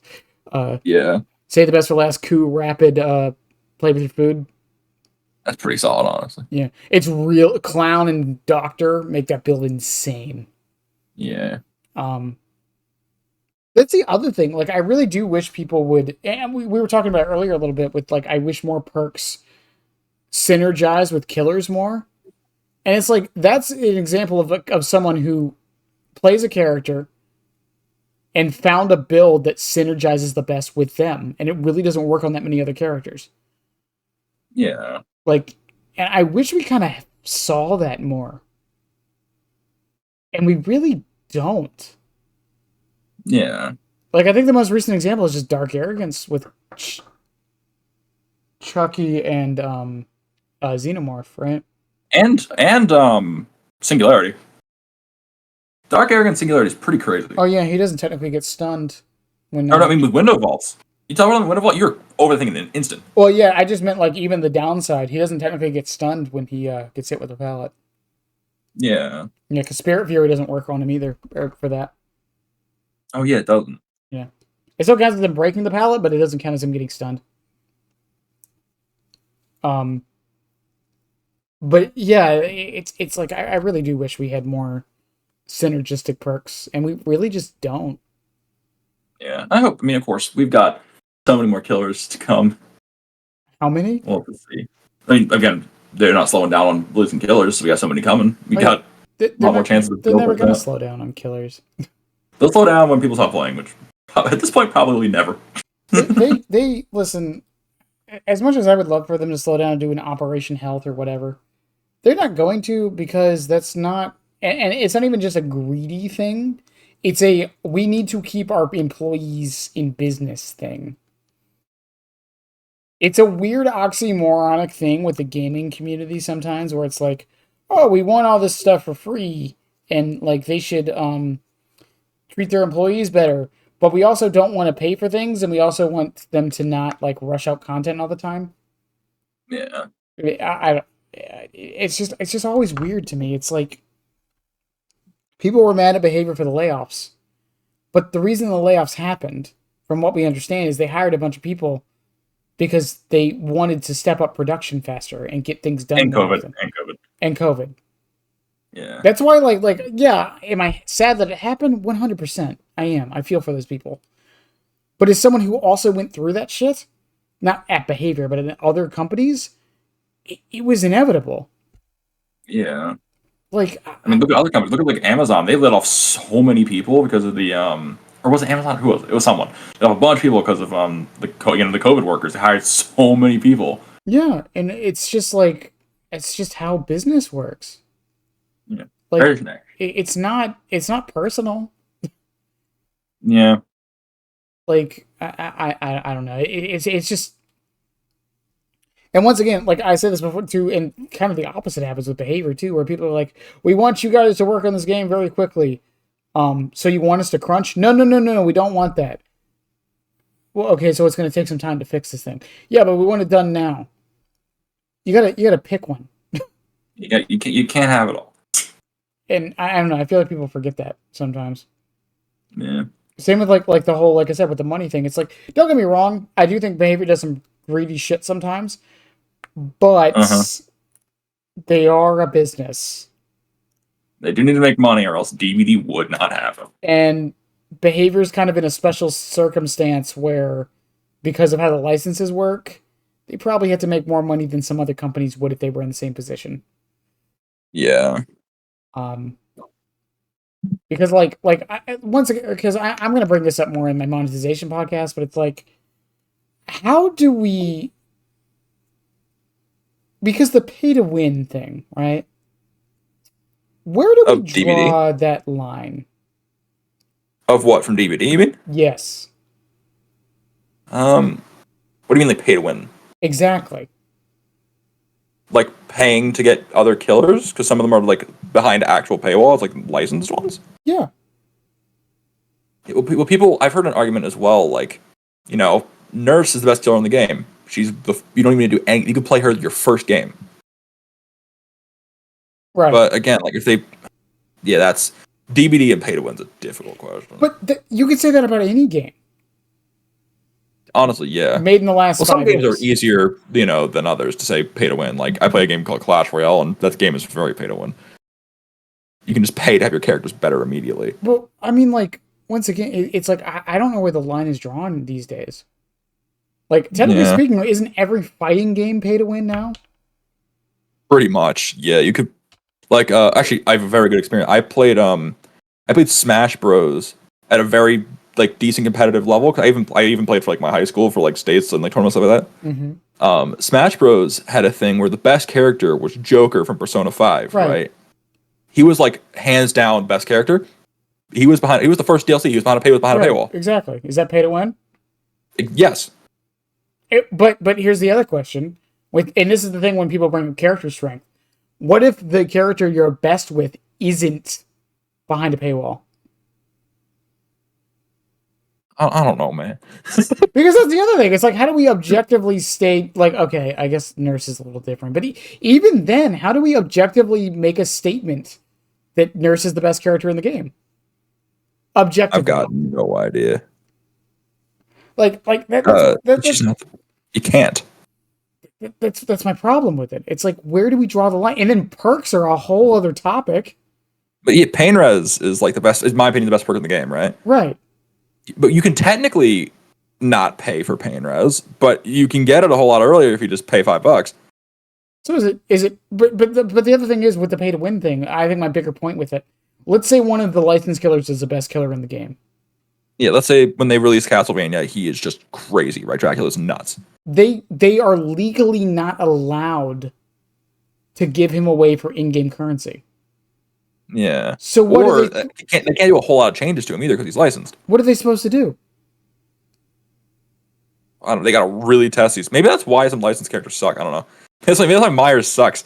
They didn't want to make a pay-to-win character that's only behind a paywall. Like, what about Chucky? Chucky's pretty damn strong. Chucky was like the best killer in the game for like, well, whatever. Chucky was like one of the best killers in the game for like 6 months. Besides the Nurse, we gotta add the caveat. Yeah. But Chucky was like one of the best killers in the game for 6 months. Was that pay to win? I don't know. Once again, I think my main point with it though is even if it is pay to win, what can behavior do about it? It's a licensed chapter. They've made it very clear they can't give those away or like not have them be paid for. Or else they'd lose so much damn money. They have to just pay the people and not get any money out of it. I think that's also part of the reason they can't do a ranked mode. Because yeah. I still think a ranked mode would be fun, but like, there's so much behind it. It would make sense why they would never do it. Yeah, but I think that's part of it. Because you just bring back the old rank system, that would be fine by me. But like I don't know. Like I said, it's just like, where do we draw the line on pay to win in this game or any game? I don't know. My brain hurt on too much money. It's just like like I said, because it's changed over the years. I feel like the definition for pay to win is definitely the goalpost has moved. Like it used to be a bigger thing. But like even in like Destiny, like Destiny is a battle pass, right? Yeah. And everyone can complete the battle pass. However, there is a paid track for the battle pass, right? Yeah. And technically, it's not pay to win. There is nothing in that battle pass that you can't get in the game normally. It's pay for speed. Yeah. You just get everything. Actually, sorry, this is a very, very, very good example as recently of how to do this right, I think, is Helldivers. Mm-hmm. You ever played Helldivers? Yeah. So the extra, like the premium passes and stuff like that, right? Yeah. You can pay to get them, but you can find the currency that you pay for all over the place. You can get everything by just playing for free. You can get absolutely everything. But it's the same thing, paying for speed. The problem with that is that Helldivers was made by an independent studio with no licensed content. Yeah, and its overhead is Sony, which we all know about Sony. Yeah, So there's that. That's the thing. That's why we like whenever someone like brings up like, well, this indie game did this. Yeah, it was an independent developer who has no like stockholders to appease. Yeah, I mean, I'm just saying it's a good example, but of course Yeah, not everyone can yeah, do that. But it's a great example. yeah. Of course, yeah, yeah. I You can like play the that way game called, for hours and get everything, or you can pay for it and get it immediately. It's up to you. but it's one of those things where it's like I don't know where the line is drawn with like I said with like Dead by Daylight. It's like because I don't even like using the argument that Nurse being as strong as she is the reason why none of it's pay to win. Because like the devs have never objectively said that. If anything, by their Yeah. stats, she's not even that strong. And I know we shouldn't go off stats, but it's like if you went to a Yeah, stats. She's the lowest, technically, like the like lowest kill rate, right? if we took this like legally speaking, and they looked at the stats, which is what they're going to look at in a court case, they'd be like, well, it's not pay to win because Yeah, the character isn't doing that great. that's such. It's just such a. It's so difficult to go over. It's just like I'm also not the greatest at finance stuff, so I might not be the best person to talk to, but I mean, like I said, it's just like I said, and where's the line drawn between pay to win versus pay for speed versus pay for convenience? that's just something you'd have to. Because some people would say that pay like even the pay for speed stuff is technically pay to win. Technically, you get it earlier. You can get it. You can get better with it earlier. Yeah, so it's like, oh well, technically you have an advantage, so therefore it's pay to win. It's Like, like let's use where do we draw that line? let's use unknown, right? Because he's the most recent non-licensed killer. Uh huh. You can buy him right away and get really good at him, or you can earn him over time and then start getting good at him. By the time you get him, people are already great at him. But Right. I don't know. It's confusing. But I mean, like, how far are you gonna get with Nurse as an average player without any perks? Maybe you can get that far. She is pretty strong even without perks. I don't know. It's just like this is why it always boggles my mind. I just don't know where the line is drawn. Don't get me wrong. It's like usually when I can see that line being drawn, I know.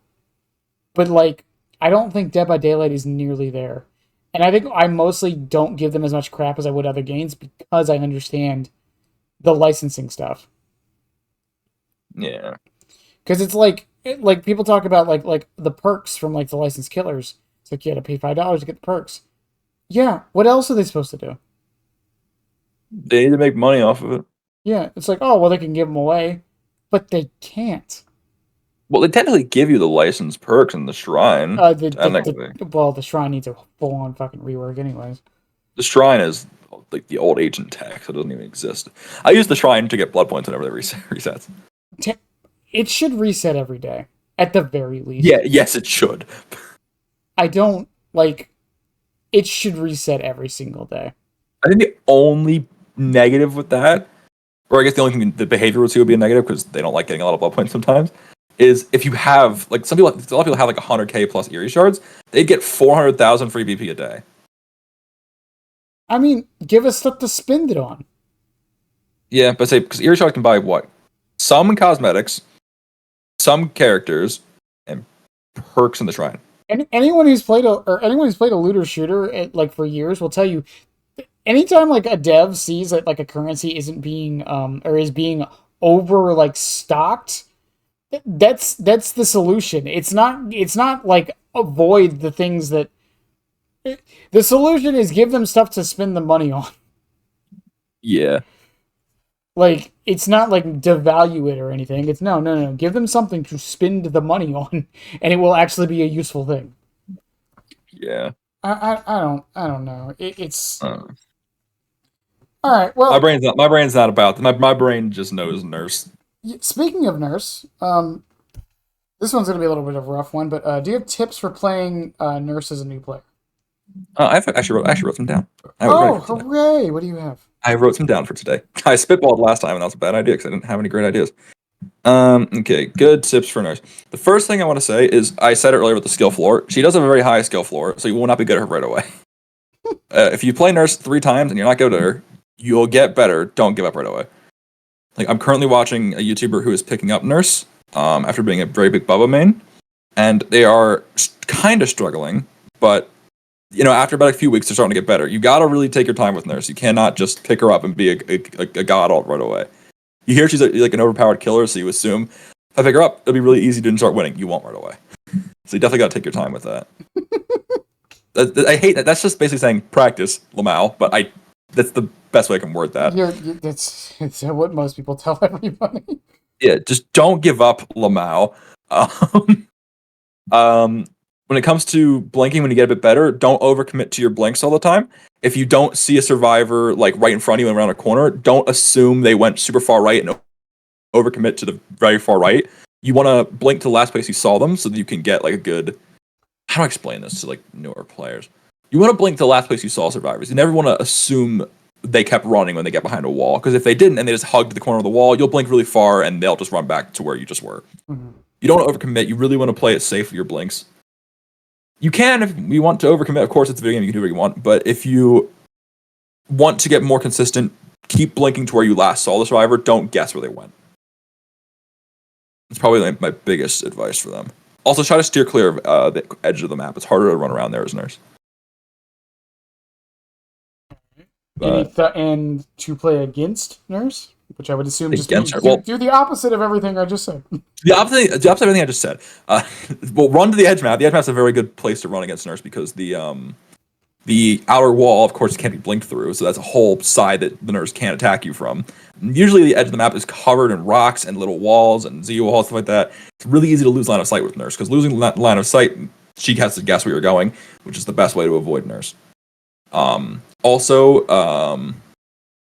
playing against Nurse, this is more of a niche strategy. If you're playing against Nurse on, let's say, Gideon or RPD, and it's a 2-floor map, and you are being chased on the floor above, like the top floor, if she starts blinking, always run directly at Nurse, because if she wants to blink straight down to blink in place, she'll go to the floor below her. So that's another good count. That's more map dependent, of course, but if you're on a 2-story building or on a 2-story map, you want to run at the Nurse when she blinks at you, because then you'll force her straight down, pretty much.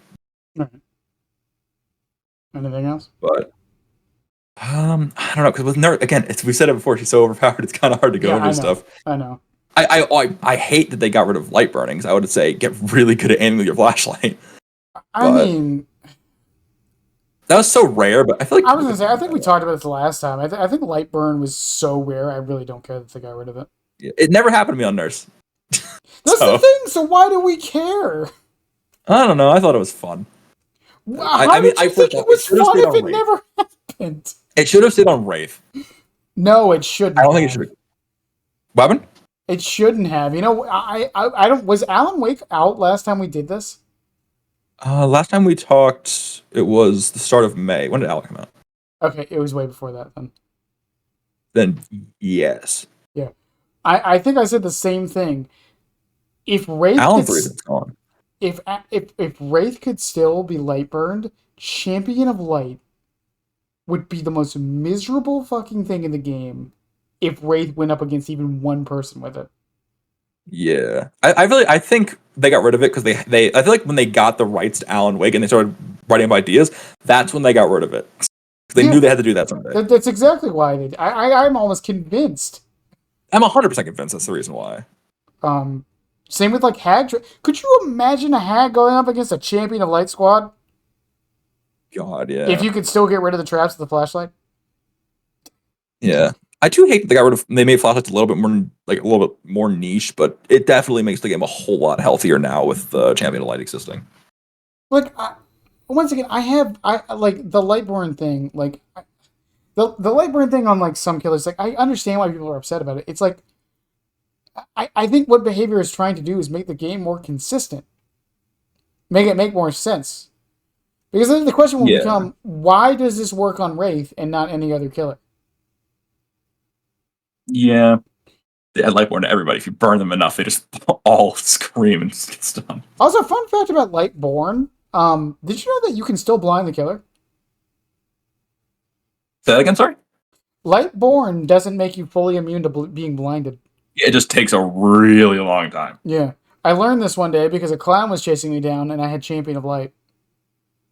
Yeah, you can do it. It just takes for fucking ever. And he just fucking stared at it. And then I saw it finally blind him and I got the effect and I was like, yes! I used my whole flashlight for that. Yeah, I never run Lightborn, but whenever I do, I just stare at them like, what you gonna do about it? What you gonna do about it? But it's like, I think the reason they're doing it is just for consistency's sake. Yeah, it's just keeping it consistent, which is a good thing. It is definitely a good thing, but I'm still sad that I can't burn. There is one inconsistency I know of on Vecna, by the way, that irritates me, and I talked to a few Vecna players, and they told me that I shouldn't say anything because it'll probably get taken away. Did you know he doesn't lose a save the best for last stack from his skeletons? He doesn't? He does not. Ooh, that'll get taken away now. He does not, because technically he didn't damage them. Huh. Cool, actually. Oh, wait, do artist birds take away special? Yes. Just landing one does.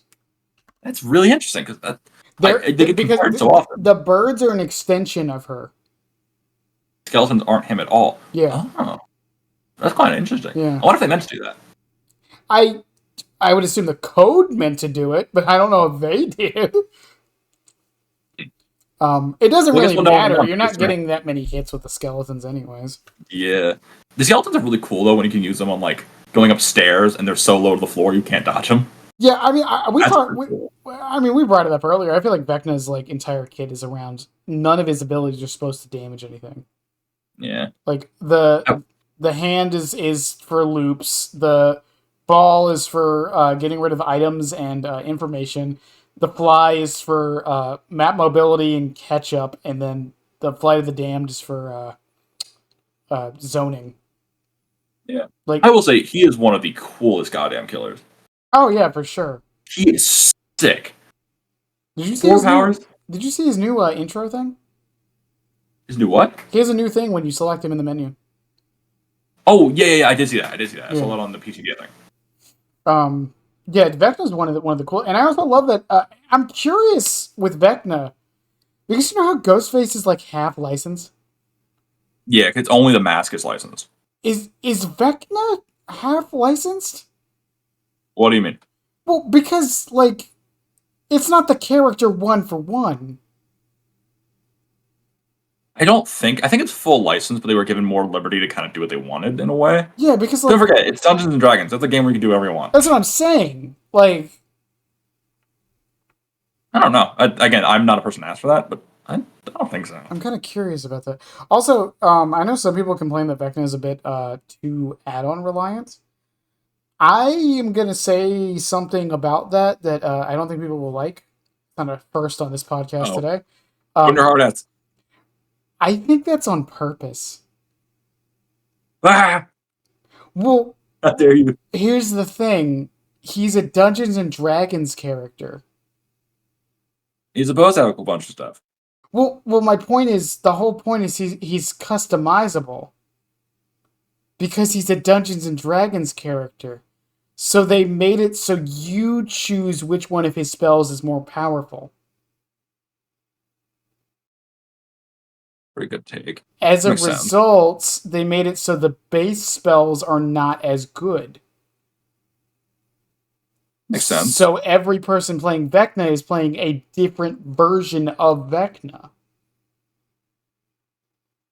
To kind of feed into that theme of playing Dungeons and Dragons. Huh. Now, is that good design? No. Probably not. But if I was to guess, I think that's why they did it that way.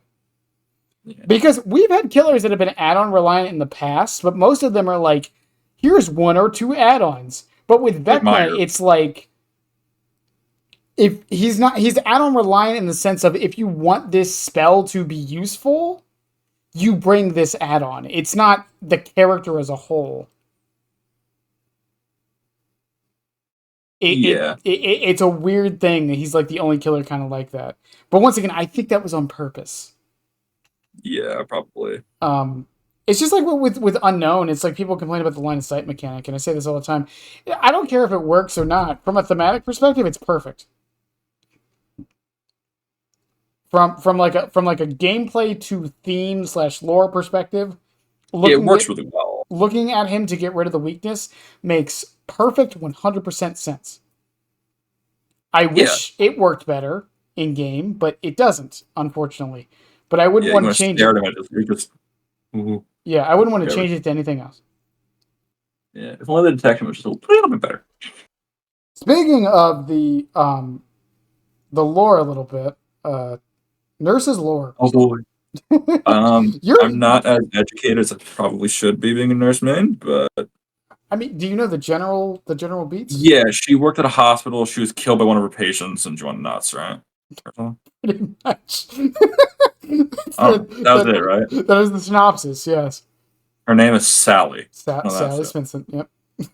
I don't know anything why she wears the bag. I don't know what the gist is behind that. The what? The bag on her head. I don't know why she wears that. Uh, Is there like lore behind that? I think it's just nurse garb, isn't it? Mm, probably. I wear the wedding dress because I'm a sweat, so I don't know. But I think it's just nurse garb. I've never really thought about that. The base cosmetic. don't all base cosmetics have like think of Wraith. His weapon is the skull of Azarov. Name one other killer like that. No, Trapper. Isn't Trapper's whole gist like he's got the spikes in him or something because of like the cave collapse? No, he killed people because of the cave collapse. Yeah. What? There's a fan theory that he used to be a survivor and the spikes are the entity trying to control him. That's never been confirmed, though. I want to think that's canon because that's just cool. Yeah, it's never been confirmed by the devs or the lore or anything, though. It is canon that the Trapper is the hidden soul of the Naughty Bear. What? You got the skin. What the fuck? You get it. You got the skin. I'm just fucking around. Yeah, Have you ever played Naughty Bear? Yes, I played Naughty Bear. What? I've never played it. Yeah, I played Naughty Bear when it came out. Out of the skin? Huh? Wait, you played it when it came out? The game Naughty Bear? Yeah. Yes. Actually? Yes. He's like the first person I know that's played it. Yeah, I played it back in like 2010. In 2010, I was 5. Yeah, I was 16. How that works? Yeah, that would be how that works because you're 11 years old. Yeah. Yeah, 16-ish. That's how that works. Yeah. Yeah, I played Naughty Bear when it first came out. I bet you were psyched when it came out. I just thought, ooh, teddy bear. So I bought it. What, the skin? Yeah, I'm like, ooh, teddy bear. No. Every time Behavior like mentions some of their older games, I love it. Because they weren't even called Behavior back then.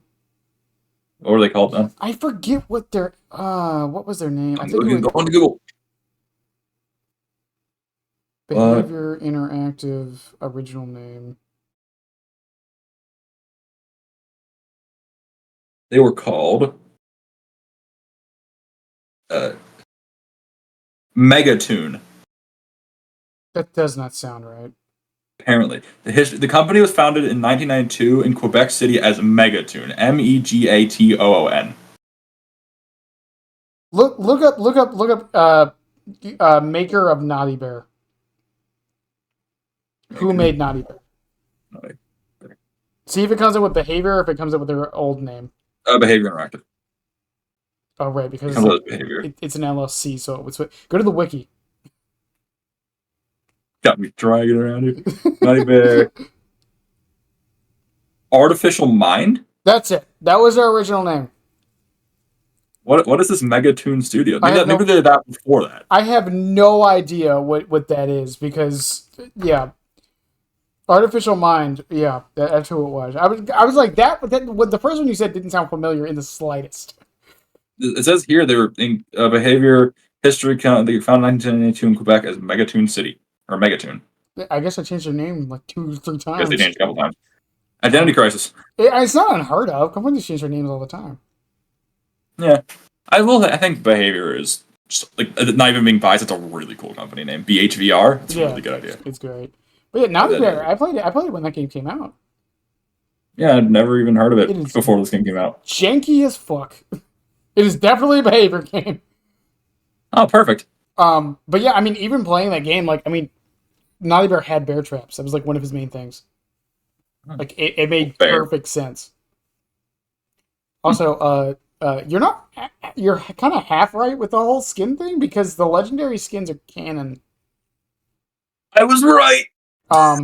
Well, no, because like the Minotaur skin on Oni and the Babushka skin on like Huntress. Huntress. Yeah, those are canon. Oh, what They're, about they're I think I got me thinking now. So that technically means the look see from Crypt TV is canon. yes, Whoa, that's sick. yeah, and I love I Crypt TV. forget if it's Oh. legendary and above or not, but yeah, if the skin has like it's either red or white, it's technically canon as a separate character.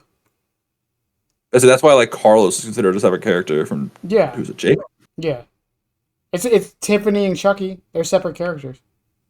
Yeah, They're both canonically in the realm. It's not just Chucky. pretty Now, cool. I don't know lore wise when Tiffany would have been pulled in where it would make sense, but we have fun here. They just went like da do a dembala and then the cloud instead of a cloud the entity came over and described her.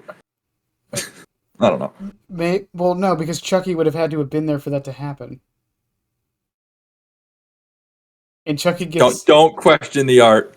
Chucky gets pulled at the end of Child's Play 2 before Tiffany is even in the picture. So Tiffany was Child's Play the no, fourth one, right? Brad. It would have Right? it Is would that have the been the fourth one? fourth movie. Yeah, Brad. Yeah. We meet Did her. you like Seed of Chucky? Do I like it? Yeah, I know it's the like most widely hated one. I don't. I like it for what it is. Do I like I it think as a Chucky movie? Fuck no. I think Glenn is my favorite one of my favorite characters in the series. You'll like season 2 of the show. Don't shut up. I didn't spoil anything. I'm just saying you're gonna like it. It kind of spoils it, but How does that spoil anything? that means he's coming. Or You don't know she's how coming. though. That's true. That's Also, true. I gotta watch it still. It's a they. Yeah. Um, I love that. That was such because I loved that movie for the sole reason of like I loved the split character between Glenn and Glenda. I mhm. loved that. The how Glenn was such a like kind of a bitch, A and Glenda pacifist. nah, There's he a didn't murder. He's a word for bitch. that. Yeah, he didn't murder when he's a bitch. But and then there was Glenda, which is like a super serial killer. That was such a good idea. That was such a good idea. It They would make more sense to have Glenn be the serial killer because Chucky's more of the serial killer than Tiffany was, even though they both were, and have Glenn to be the more pacifist one. But it's kind of funny how they switched it to the male version of him being the pacifist one. It's yeah, like I said. I mean, I would love that skin. I don't think it'll ever happen. Because I don't even think it makes sense in lore. That's my biggest issue with it. I don't What know. doesn't make sense anymore? Glenn and Glenda, How does it not make sense anymore? What do you mean? because it would have to be just be Glenda. It couldn't be Glenn. I No, guess I in guess so. lore in Dead by Daylight, as a skin. Oh yeah, I mean yeah, because Glenn wouldn't make any sense because he doesn't kill anything or doesn't So want it to would kill just be anything. Glenda, and I don't think My people favorite's want Glenn that. though. My favorite's Glenn though. Yeah, what the hell? Yeah, yeah. I just don't see it working. And I may or may not know that Chucky is getting a skin this year, and I may or may not know what it is.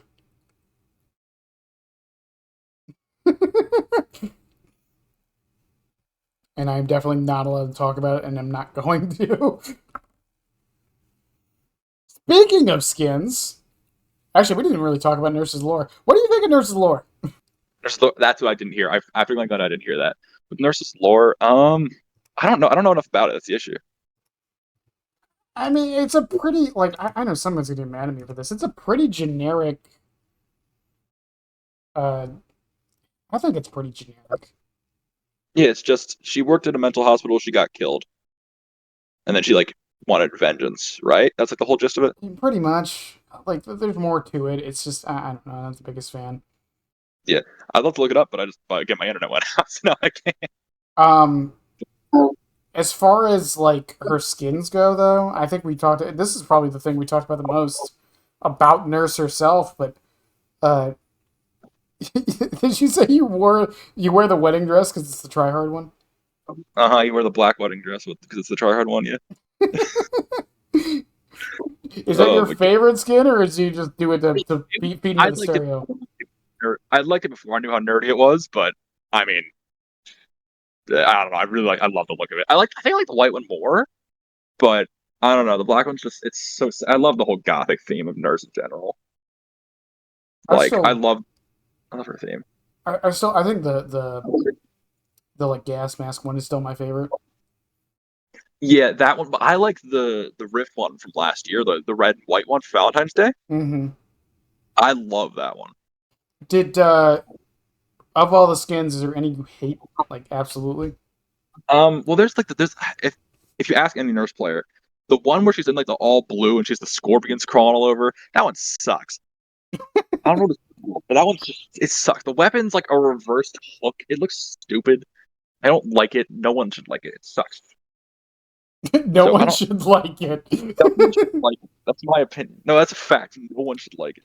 I don't know. I run the cheerleader knife on Legion for some stupid reason. So, I don't. I don't know. It's hard to like that skin. but I don't know. Like I don't think Nurse really has too many like terrible skins though. No, And most of them are really good. she gets them pretty regularly. Yeah, she just got another one with the Well, it was like a few months ago at this point. The one where she's like covered in like the fire and stuff like that. Mm-hmm. That one came out the day of we did the last podcast. I think it's funny because we often talk about like you hear people memeing on like certain survivors that get more skins than others. I think the like killer roster, for the most part, like we get like waves here and there. Like I feel like Doctor just had a wave. Yeah, he just got the two Rift ones, which are like super awesome. Well, no, I mean like Doctor just got like 6 skins in a row. Did he? Like he got those two. He had 2 more in like another patch. He had 1 more in the patch before that. Like the past year, Doctor's gotten like 6 or 7 skins. It seems like. And he has one of the best skins, which is the Looksee. And my point is like I feel like with killers versus survivors, killers like other than a couple exceptions usually don't get neglected too much for skins, but they come in Twins. waves. Other than like Twins and Larry. Yeah. Like even Knight, the problem with Knight isn't his lack of skins. The problem with Knight is he doesn't have skins you can buy. What do you mean? A lot of Knight's skins are like event exclusives. I mean, his best one's the Halloween one. Yeah. And that one's, exclusive to Halloween, of course, but... Yeah, there was the other one he got in one of the rifts when he first came out. Yeah, I mean, those skins are alright. Like, I have those too. They're kind of whatever, but... Still, you can't get them anymore. He has very exclusive skins, you're right. Yeah. Well, Pixie, the one I brought on... Z and Pixie, the one I brought up for the Night episode, brought that up. And I was like, you know what? You're right. Because I have them all. So, like, I was like, oh, Knight has plenty of skins. And then she brought up, well, no, you can't buy any of them. What are the ones that you can buy? You can buy the Plague Doctor one, right? Yeah. And the one where like the legendary where it's like a skull looking one, the one that came out when he released. Yeah, you can get that one, the Draugr one. And a sword. A sword, yeah. Is that it? That's it. There's the Moth one that came out recently. Oh yeah, that one's sick as well. Yeah, but he's been out for over a year. Yeah, no, it was the November chapter of 22. Yeah, like we can argue all day about Singularity having bad skins, but you can buy most of them. Yeah, I mean Singularity's the skin where he has like the blade thing, and the one in the current Rift. Oh my god, it's awesome. I said before, I think the problem with Singularity is I don't know. I think like what skins do they realistically make? I mean, it's sci-fi alien stuff. So they have a pretty big like a wide range of ideas, I could say. It has to work in game, though. Yeah, I don't know. I think they could really cook with him if they really tried. I've said it before. I think the biggest problem with Singularity skins is his weapon. Yeah, his weapon's weird. So I don't know if they can. It limits so many skin options. Yeah, you know who else I think has that kind of problem? Who? Unknown. He's like a demon evil character, but he just has an axe. No, Unknown has the opposite problem. He has an axe. That's it, though. Have you seen his skins? I mean, yeah. Wait, hold on 1 second. I can jump back to my computer. But he has. There we go. I feel better now. He has there's the hedge trimmers for that one like grandma skin that he has. Uh-huh. Broken bottle from the event. Uh-huh. And he has the wrench from the cheerleader. Right. So his weapon can I mean, literally be anything. I guess so, but I still think it's weird that he has just a regular weapon. That's why. That's the whole point. I don't know. I feel yeah, I guess so. The idea is that he just grabbed an axe. Like, all right, this works. Yeah, exactly. That's the whole point. They should give him other killers. Him with like murdered hillbilly, and he got his like hammer, or he murdered the doctor, and he got his shock prod or something like that. They could totally do it. I actually kind of like that idea. They'd so do that. But he gives him Myers his knife. I probably can't do that because of licensing reasons. But like, it's just a butcher knife. Who cares? But that's the thing. That's the thing with Unknown that I liked was like they can literally do anything with that character, and it would work. Yo, $1 million idea. You pay 100 a character, you get that character's weapon on the Unknown. I don't think they could do that, but I would love if they did. That'd be cool though. That'd be sick. But like, it's just one of those things. Like I said, Larry has the problem. Plague kind of has a similar issue. I mean, don't get me wrong. The gumball machine, brilliant. Such a cool idea. I love it. Yeah, it sucks. It's a little bit weird looking, but yeah, it's a good idea. It's because it's like a 2D PNG gumball. It's a PNG in glass. I love it. I love it so much. Yeah. It's like one of those things where like it's so bad I kind of love it. Yeah. Oh my god, it reminds me of the Meet Your Maker weapons. They're so comically large. Oh god. Oh my god. They're hilarious. Even with Shadowborn, you can see half your fucking screen. It's yeah. It's one of those things. It's like I don't know. Like Dredge was like I said this all the time. Dredge is like the opposite. I thought they weren't going to be able to make Dredge skins because of how weird he is. How weird he is. They have and then they give him some of the best. Yeah, some of the best skins in the game ever. I think the Broken Doll skin is my favorite skin in the whole game. I hate that one. I love it. It's so weird. It's the one I hate. Also, he's getting. I love that one. The anniversary one. The Christmas one's okay. Oh, he's getting attacked or a giant enemy crab. I love it. God, yeah. And the recent, the skin where he's like the skull with the helmet on it and the big ass blade, like the war one. Yeah, the one I don't see that often, but yeah. Yeah. Have you heard the lobby music for that skin? It is great. The Maurice one. It was a running joke, and they made it work. Yeah. Oh, here's the horse. Yeah. Yep, he stole him, and now he's back. Maurice beat the Dredge. That is a marketing genius play. Like, it really is. Yep. Whoever did that idea deserves a huge raise. Like, that shit had to be planned out, like, months in advance. Yeah, they had to have. That person better. That might have been Matthew Cote, because he better be the head of the company now. Yeah, even the Snowman skin was good. The anniversary skin he got on release was good. Then we got Singularity, who gets something sometimes. Yeah, I mean, one of his weapons is like 2 blades instead of 1. Yeah. Oh my god, his Rift skin sucks. His original Rift skin from like when he first came out sucks. I hate it. I was hoping they were going for like a this is his complete body kind of thing, and it didn't really become that. Yeah, no, that skin has so much potential, and it just sucks. I hate the weapon. It's a tiny little like it looks like a little like water drill they'd use at like the dentist. I don't know. It's like a little water pick. Like there's some killers who just like benefited from like Skull Merchant. I think is a good example. I don't hate her base design like a lot of people do. I think it works for what it's supposed to be. For Skull Merchant's look or for her power? Her skin. If I say power, if I say But like I think like she has definitely benefited the most from the cosmetics she's gotten. Yeah. I don't know if I got it, but the Blood Moon Skull Merchant skin, fucking amazing. Yeah. A lot of my friends are like biased to hate Skull Merchant. I'm like, these skins are cool. Like, no, Skull Merchant, no, bad. At this but point, like, the skins are sick. At this point, I'm curious if people genuinely just hate Skull Merchant just because they could make her the best killer in the game. She's gonna be despised forever. That's how that works now. Yeah, I genuinely think it is because I remember I was playing no perks, no add-ons, and I didn't use my drones, and people still hated me. Yeah, that's what I do. Is whenever I have a daily, I play no drone unless I have to use my drones for the daily. But if it's like kill by hand, I'll run an Ivory Mori and nothing else, and not use your drones. And I'll still get shit like ooh, skull merchant low. I didn't even play the fucking killer. Just fucking. I'm playing Trapper with no traps. I'm playing Wraith with no bell. I'm playing Hillbilly with no chainsaw. It's like I don't know. Like I mean, I get enough hate because I play Chucky, so like I'm used to it. But still, yeah, every game I get the nurse OP noob hacker. who was it? Like actually, Was it good. Was it Che?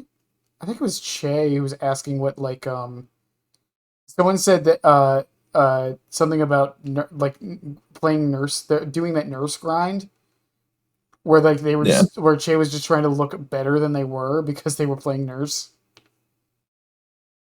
Yeah. Yeah, I don't know. People hate every. Like, what's it called? I think actually, at some point, if you're not listening to the podcast and you're watching it, in the background footage, I zoom in while live on a guy who called me noob hacker. I did that for every time I got called a hacker when I was streaming. It was often. I don't know why there was like I got called it often. I don't know. Like people, like I was watching a thing earlier today where someone legitimately said they hate 70% of the killers in this game. That's such a bad mindset, man. Just stop playing then. Yeah, exactly. I was like, yeah, but I have fun when it's not those 70. Yeah, but majority of the time it's those 70. Just stop playing the game. Like I legitimately. This is not me trying to be mean or be like, get the fuck out. It's just like even being mean. Just shut up. We don't care. That's how I am with it now. If you hate most of the killers in this game and you play Survivor, stop playing the game. Yeah, like seriously, if you hate a majority of the game, why do you still play it then? Okay, I like when I run into Billies that have no idea what they're doing. That doesn't happen very often. It makes no sense. It's just like with the whole like what the fuck? It's like with the whole like Skull Merchant thing. It's like people are like, oh, I DC against Skull Merchant immediately. So let me get this straight. This other player gets punished and plays against bots because they are playing a character they enjoy and you don't want to play against it. And you would rather... I saw someone legitimately with a 5-hour wait time because they DC'd against like 4 Skull Merchants in a row. You would rather DC than just play it out. And even at that point, just like... Yeah. Yeah, at that point, just fucking... Just uninstall the game. I'm not lying. I like, once again, I try to be as kind and as understanding as I can. Ooh. But honestly speaking, if you hate a specific killer so much, and it's not a health issue. All right, health issues are totally different. Plague and Old Clown and Doctor, I understand completely, right? You got a DC against them, whatever. Cool in my book, whatever. But if the reason or Trickster. Or Trickster, yeah. But if the reason you're DCing is just me don't like. Yeah, if like, it's stupid. Like, just don't play the game. I can't name another game where that is as commonplace as it is in Dead by Daylight. Because the Dead by Daylight, you know what? I'm just gonna say it. The Dead by Daylight community is so fucking entitled. Like everyone's like, dude, I want it my way now. And they're so entitled. Oh my god. There's so many characters in this game. You're not gonna like all of them, and you're gonna go against ones you don't like. Get over it. I mean, I hate going against Huntress. I still do it. Yeah, no, I despise. She's my second least favorite to go against. I hate Huntress, and she's everywhere. She's like the most popular. Yeah. Her and Artist, I can't stand, but I play him. I hate going up against Pinhead. I still play against him. Yeah, like this. I just don't understand that. And don't get me wrong, like if you're having like a bad day or something like that, and you're like, you know what, I really don't want to deal with this. If you do it like once or twice, that's fine. Like I'll occasionally be like, oh, this is my like 15th Huntress in a row and I played the last 14, I'm good. Right? Yeah. Like if you do it once, whatever. But if it's every fucking time, stop playing. Yeah. I've said this before, I love going up against Skull Merchant. Well, I guess now I don't despise it as much. I used to. Oh my god, I used to hate it. The reason I like going up against Skull Merchant is because going up against her is different than going up against any other killer in the game. Yeah, same. That's why I like Nurse too, because the Nurse is not like any other killer in the game. That's why I like going to play so differently. And once again, like I main him, so maybe he's different. But that's why I like going up against Chucky. Yeah, I never understood the hate. I always kind of liked Chucky. Scampering was annoying, but it's gone now. Yeah. So I don't People see don't the like hate the about Chucky. people don't like the short cooldown because they get a guaranteed hit. You can outplay his power pretty damn easily. I wouldn't say easily, but Well, not easily, but if you got like a box in front of you and you like are But that's- decent enough, you can but probably that's outplay the it. thing. I tell people all the time. It's like you want me to tell you Chucky's worst enemy? Any degree that's more than 90. Yeah, it's like, oh shit, because you can't 180 anymore. No, you You can't can't. turn around anymore. Lockers. I tell, and I don't mean run into lockers. Literally hide beside the locker. He probably won't. Yeah, you hit can't do anything. It's like Blight. I remember what's it called? A couple months ago, I was a part of a 1v1 event with Lilith Omen, right? Mhm. There's so many times where people would just go around the corner of Shaq, so when he was rushing, because he couldn't hit them, he would Yeah, just run past and be like, "Oh shit!" And then he run out the door. You could literally take like a 2-inch turn, you're out of the out of danger. yeah. Once again, I think the thing with Chucky is also residual from the scamper thing, but it's also because his cooldown's so low. His cooldown's Yeah, his 9 cooldown's seconds at base right low. now. That's crazy. I Or, didn't know it was I'm sorry, that low 10 even. seconds. 10 seconds at base. That's still really low. Yeah, so every 10 seconds. But the thing is, and I tell people this all the time because I hate it. This is why I hate it when people are hyperbolic about this stuff. Because I think it muddies the waters of how people interpret killers. Because, like with Chucky, it's like, oh, well, you can't miss slice and dice, so that means every 20 seconds someone's downed. Yeah. That's not how it works, and you can miss a slice and dice. Yeah. I- If you never missed a nurse blink, you'd be done the game in 30 seconds. That's the thing. If that. So do we assume nurses always hit their blinks every single time? Fuck no. If anyone's watching the background footage, I miss probably 90% of my fucking swings. But yeah, so it's like, where do we draw that line with killers like Nurse and that? Because I don't know, it's just like we said with skill like the issue, I skill guess. thing, it's like if someone is good enough on Nurse, in theory, they should never miss. Yeah. Like, you see even, like, I've brought him up a million times, but Nightlight even, you see him miss a bunch too, and he's, like, arguably, in my opinion, he's the best nurse in the world. I've seen But, like- Volpixia mix. I've seen Alf miss. Yeah, see, Like, I've seen Alf mix, I've seen myself mix, I've seen Volpixia, Nightlight, I don't know, other people. but it's like where do we draw that line? Because like I said, in theory, if you're good enough at the character, you should never miss. Seriously. Like, I know some of the best huntresses in the world, and they still miss a bunch. Like, Yeah. I edit for, do you know Robo Kyle? No. He's up there. I think he's in the top 5 of the leaderboard for like really, really long hunter snipes, right? Like 24-meter ones.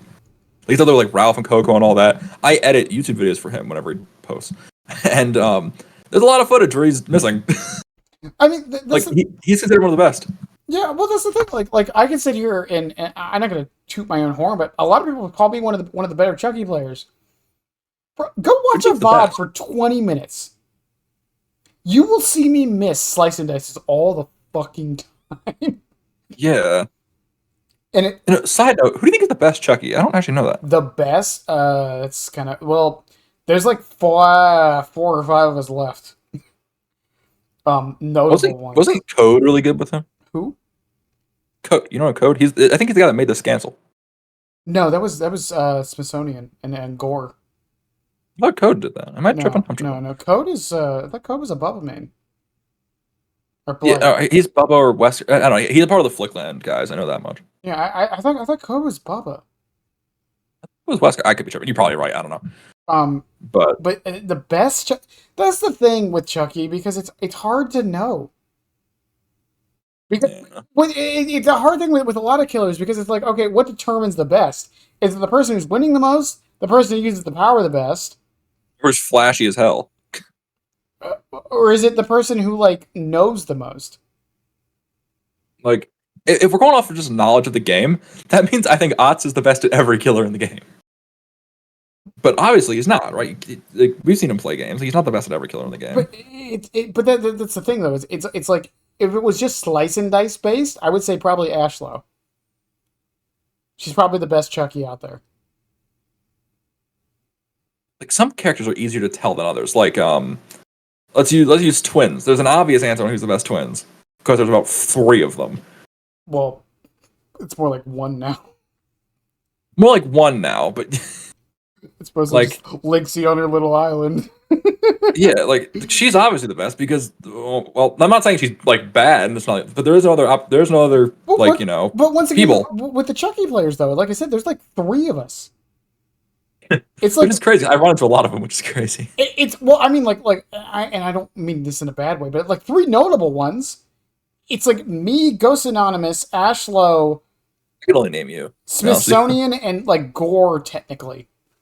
I can only really name you. I didn't know the other 4. Yeah, exactly. Well, I'm one of them, so of course I know the others. But my point is like how to like I don't know how you would determine it because I have no idea, to be honest with you. okay, maybe it's just me being modest because I've had people say I am, but it's like I don't think I am. But but at the same time, it's like I'm the only one making guides.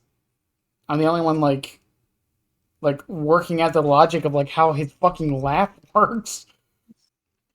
Like So you see, the exact meter distance of his laugh is 3 points. it's 12. It's exactly 12 meters. It is the base range of his slice and dice. You're working in the lab there. You're working with math. I was. I did a lot of research for that. Yeah, it's exactly 12 meters. It's the exact range of a base slice and dice. And a base slice and dice is actually 12.8 meters because it doesn't count the dash at the end. So when he does that little part where like he jumps up and you can turn, that doesn't get counted in the range. Huh. Of course I didn't know that. Yeah. Well, it's also like the wiki technically has it listed wrong. Slice and dice, it says it lasts for, I think it's 1.3 seconds. Technically, it's actually 2 seconds because of that dash. Ooh. Yeah. You know a lot about Chucky. I do. You should make a YouTube channel about this stuff, man. Yeah, I really should. I should make a video once a week talking about Chucky. Yeah, you really should. You should put him in a lot of the thumbnails too. I wonder what your name would be, like something like. Are you a fan of Pokemon by chance? I don't know. It'd be a good name. Yeah. I assume Banette's your favorite Pokemon? No, Mimikyu is my favorite Pokemon. I remember we talked about this because I remember that answer. Yeah. I've slowly changed over the years. I used to be Abra, and now it's Decidueye. Decidueye is a good pick. One I don't hear enough, I feel. And I love Decidueye. I used to love Abra was always number 1 until I played Arceus, and then it's Decidueye. Oh, you didn't play Sun and Moon? No, I'm not. I am a very new Pokemon guy. I started in like 2022. I've had it forever. Wait. So do you mean Decidueye, or do you mean like that version of Decidueye? I don't know. I guess there's the one that's in Arceus. So you didn't know there's another version? No, all I know is he looks pretty emo in Arceus. That's about it. Look up Decidueye. Like Sun and Moon Decidueye. How do you spell Decidueye? I don't fucking. It's a deciduous tree and I don't know. Oh, he did look kind of different. Yeah, he's more like Robin Hood in the other one. Yeah, no, I mean, I love this damn Pokemon. Yeah, he's also Grass Ghost. Yeah, I know, right? It's a really sick combination. What is he in Arceus? Is he Grass Ghost still? He's also Grass Ghost. I believe he is. Yeah, he's Grass Ghost in Arceus too, I believe. I thought he was Grass Fighting. Is he? I thought he was Grass Ghost. Am I tripping? Well, we're going more through Google. Again, I haven't been Arceus in a while, so I'm probably wrong. Typhlosion's Fire Ghost. What type is Decidueye in? No, Grass Ghost. What? The type didn't change? Oh, in Legends Arceus, he's flying fighting? What? Yeah, that's what I thought.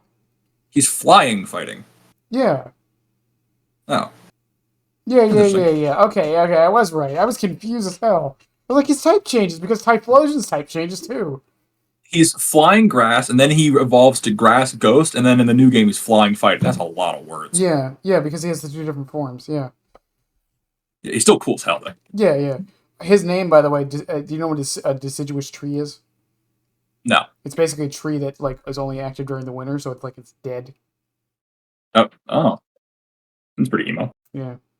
He's based on what the fuck is he based on? It's bird. It's some owl myth of in Hawaiian folklore where they like supposedly, I'm trying to remember the exact, there's a noggin video about it somewhere. But he Decidueye is one of like the better like design Pokemon in my opinion, as far as like I love him. He's so cool looking. I did the thing where I over leveled him and I just played with like just him. I loved him. I'm like, this guy's cool. This guy. Yeah, I think the Decidueye. Did I? No, I used Primarina. I used Primarina when I was playing Sun and Moon because I like the Siren idea. I'm gonna play Violet. I've had Violet for 2 years, still haven't used it or played it. Violet? Yeah, so I gotta play Violet. Mm. Did you play it? Oh, yeah. I haven't touched it forever, but yeah, I played it. Did you like it?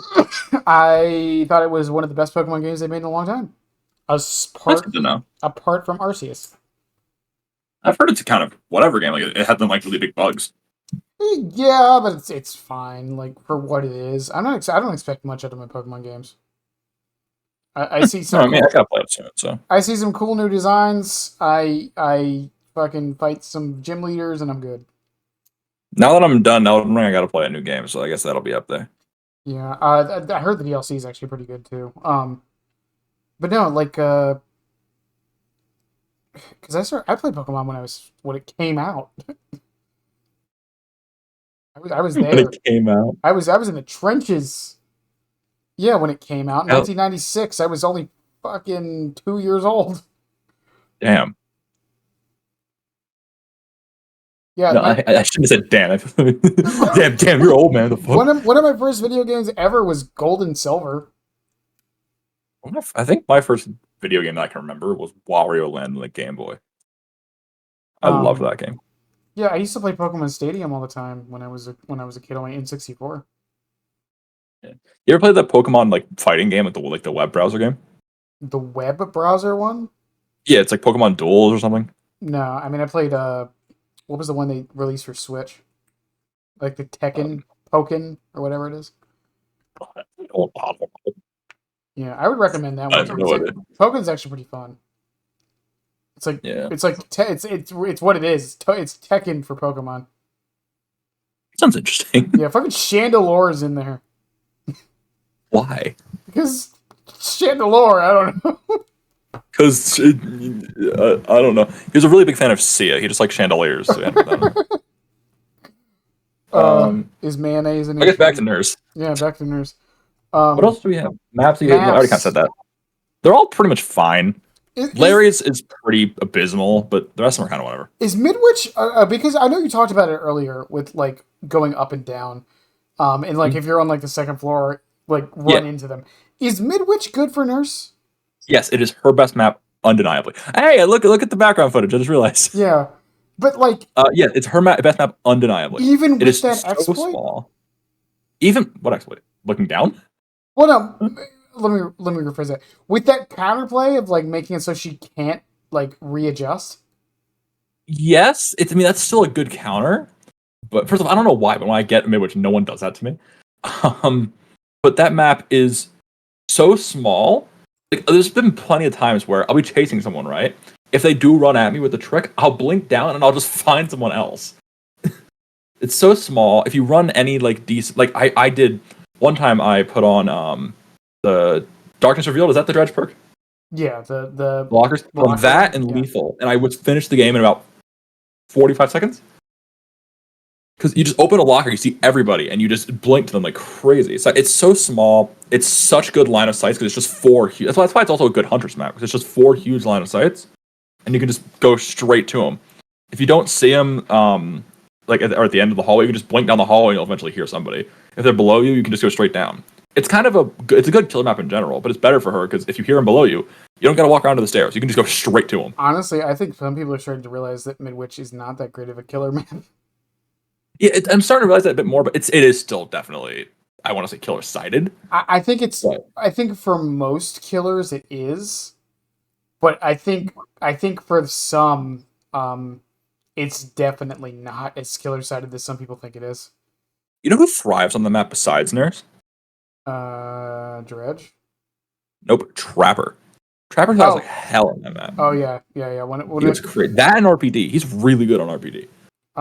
Well, yeah, because there's more room. There's a lot more room to force people into certain spots. Yeah. It's a And very Midwich is good because linear map. yeah, I like Midwich because if someone walks into a room that has a window, right, you trap the window, and they know, even if they know that, you can walk in behind them, trap the door, and they're fucked. They can't go anywhere. You literally win. You force them into a room that they cannot beat. Well, yeah, it's like that. You know that wall, that one window vault by the exit gate. Yes, with the short wall. Yeah, with the breakable wall next to it. Yeah. I never break that wall. I don't care what killer I'm playing. I have to. My brain forces me to. The amount of times I get people because I just walk slightly forward and then they just happen to vault the window. Yeah. Like, it happens way more than it should. And I mean, I play Chucky, and I hate Midwich as Chucky, by the way. You play Chucky? Yeah. Midwich, me and a few of the other Chucky mates were talking about this. I think Midwich is his worst map. His worst map? Yes. Well, I guess the line of sight gets rid of the stealth aspect. That's why I don't think Ghostface is good there either. He's also a 110 non-range killer on a map with hallways that just go around in a circle. I guess that makes sense. He's probably pretty good in the middle bit, though, no? No. I mean, there's so much cover, you could probably just sneak around pretty easily. Yeah, but they'll hear you coming up because of the laugh, and they have plenty to dodge around your power. If you stand in the dead center, can they hear you giggle from all corners? If it's within 12 meters. I want to try that now. And then with Slice and Dice, it's like the only time you really ever get to use it is if they're going down the hall, and even then, because of all the random lockers they can hide behind, they'll probably dodge it. Yeah. And then 90% of the rooms you can't even use your power in. Huh, that does make a bit more sense. Yeah, and he can't mind game any of the loops like a normal killer because he's 110. Makes sense, actually. Yeah, I think it's me and Ghost often agree on this. Did you just break there you go. I'm a breaking the wall wall. as Nurse? I told you I do it every time. Why? You're playing I do it every time. It's funny. I don't care. I was on a win streak and I got Midwich. I knew I was gonna win. I didn't care. There's no losing in this map. Me and Ghost Anonymous were talking about this. Chucky is what I consider the anti-killer. Because all of his counterplay, most of it, is like the opposite of what you would do for every other killer. Yeah, I guess so. His worst loops are trash loops. Junk loops. Loops that every other killer can deal with just fine are the ones he sucks at the most. He's not very good at like when you really shit like rock fillers. He's not very good at those, is he? No. Even normal rocks. Like, if it's like a slightly rounded object, just run him around that. You'll probably run him longer than you will at any loop in the game. That's a lot of one-time killers, is it not? Yeah, the difference with Chucky... You bet to hunters for a while. Yeah, the difference with Chucky is that he has a non-directional dash. Yeah, so, it's kind of like running a hatchetless huntress. Yeah, so what is he going to do? He can dash on the rock, but he's just going to slide around it and not hit you. It's like covered in oil. He's just going to slide off everything. It's like original Blight. Yeah, and it's like, okay, well, like on Midwich, for example, it's like there's like maybe 2 loops he can actually play his power with. Because every single other one is either too long, has a bunch of like chairs and shit in the way, so he gets stuck on those, or has something for them to hide behind at like a 90-degree angle. Or they hear you charging it and just run out into the hallway. Now what? Then womp womp, kind of stuck there. Yeah, like his power can't even make it through half the doors on Midwich. Jesus, it just counts it as collision. Yeah. Like there are some, like even earlier today, I played a Tiffany, right? And I countered her with the very high skill of going behind a burning trash can, and then she just missed. Yeah, because it was a launch. Yeah, it's like any spherical device like that, or cylinder. I mean, I looped from the right to the left of the trash can, and then vaulted the window next to it, and she was just gone. Yeah. I mean, even at Shaq, it's like if Chucky's about to hit you inside Shaq, because he's almost guaranteed that hit, the moment you see him running through the doorway, just run into the locker. Like during the animation of Slice and Dice, you have enough time to get out of the locker and hit the window before he can hit you. I would love to 1v1 your Chucky someday. To what? To 1v1 your Chucky someday. That'd be awesome. Oh, dear God. People have asked me that before. I suck at 1v1s. You should do like a stream or something and just have people like go on your Chucky. Well, That'd be awesome. I had to make the rule of no one can use still sight. Use what? It's the perk still sight. One is what? Still sight. Is that new? Yeah, it's from the bard characters. I don't still not prestige Astry. So I don't know what the perks do. I know the ukulele. If you stand still for 4 seconds, you see the auras of chests in the killer within like 24 meters. Yeah, you maybe can't use that one. Yeah. Well, no, I said this before with Chucky, because I joked about when they made that perk. I was like, they made this perk specifically to fuck with me. Yeah, sounds like it. They didn't like you. Well, no, there's someone in my I don't think Phoenix is here anymore, but she brings that on community nights. Specifically for when I play killer. God. Because she knows I will try to chuck spot. Chuck spot. I love the word chuck spot. Man, it's so fucking funny. I'm writing the guide right now, and I'm 2 pages in. I haven't even gotten to the power yet. Jesus. That's the thing. That's why I hate when people say, like, oh, Chucky's such an easy killer. How the fuck is he so easy if it took me 2 pages to get to the power? Yeah, I don't think it's that easy. Most people think he's one of the easiest killers in the game. Well, most people suck. Haha. No, just yeah, I mean, I could see how people can think he's easy, but like, nah, definitely not. Definitely not an easy killer. Speaking of maps and such, by the way, is there any maps you hate playing as Nurse other than Larry's? Is that it? Other than Larry's? Well, I just don't like the new Borgo. I just don't like it. That's just as all killers. And I feel like the obvious Garden of Joy and Eyrie of Crows and just liked. I think the problem with Nurse on the new Borgo is like there's no like you have no positional awareness of the underneath. Yeah. It's not even that like it's hard to play that map. I just don't like that map. Especially as M1 killers, because God, portal, run back, portal, run back, portal. That loop is like it used to be infinite. Portal, run back, portal, run back, portal, run back. It was impossible to catch people on that damn thing. I just wish I've been having a lot of fun just waiting by the portals now. That's kind of fun. Going cities next to a portal they go through. I remember it happened one time. I had someone hooked in the basement, or not the basement, but next to the cupcake, the demon thing down there.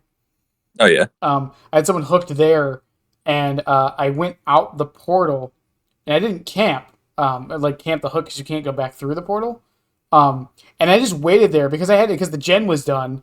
So I was like, well, if I was them, I would heal and then go through the portal to get to the upstairs gen.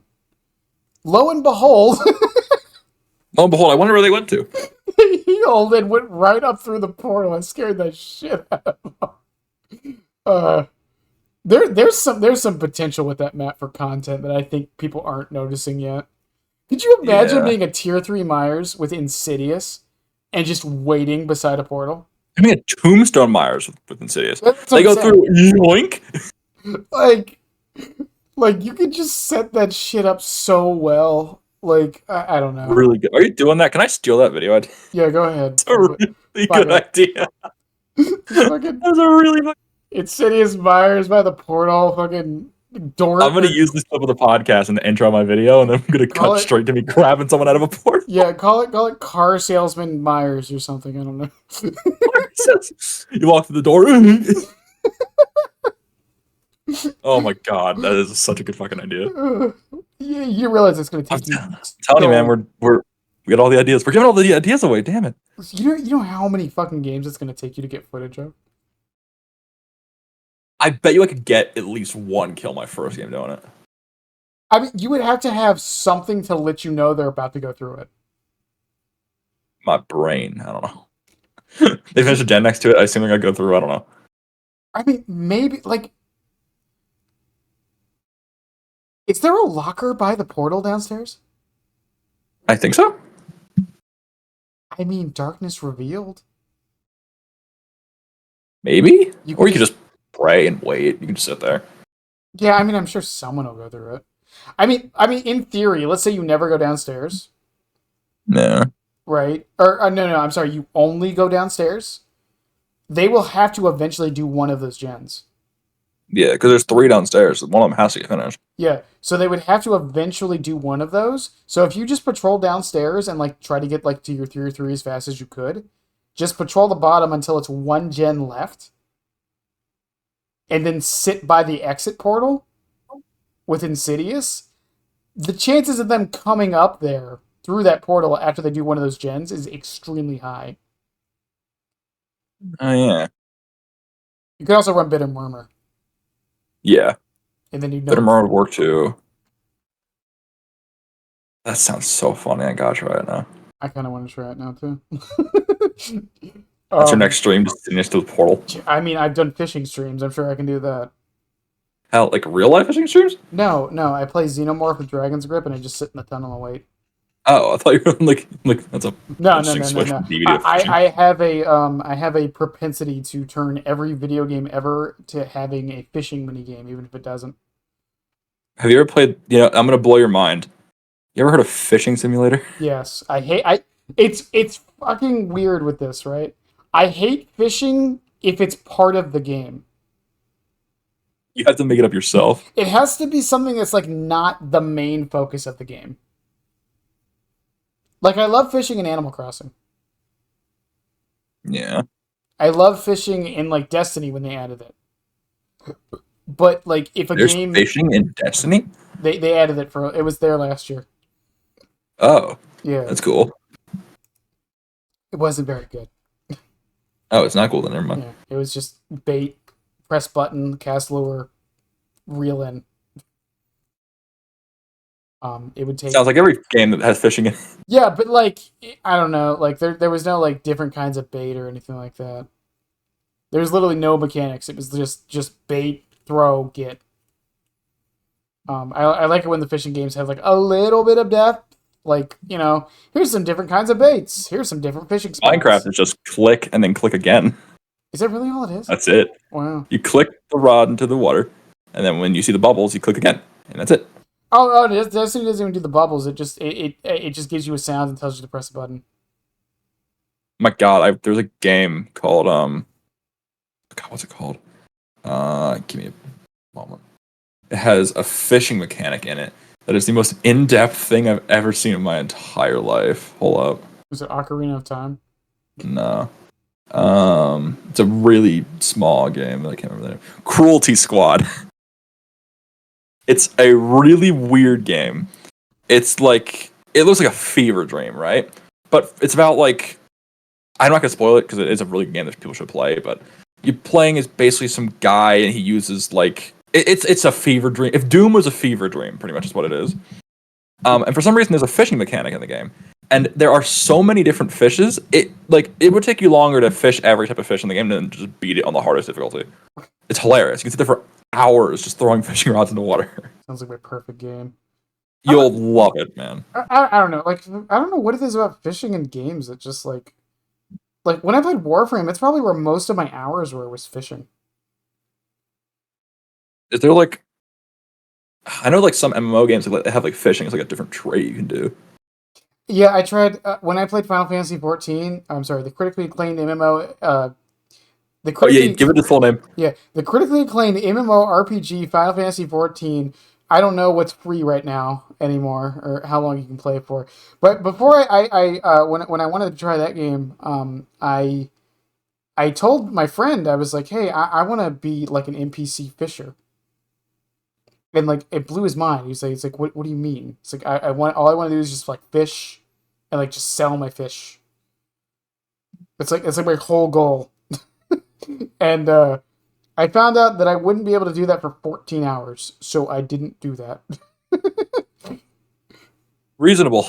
Palea, which is like Palea is like the MMO for people like me.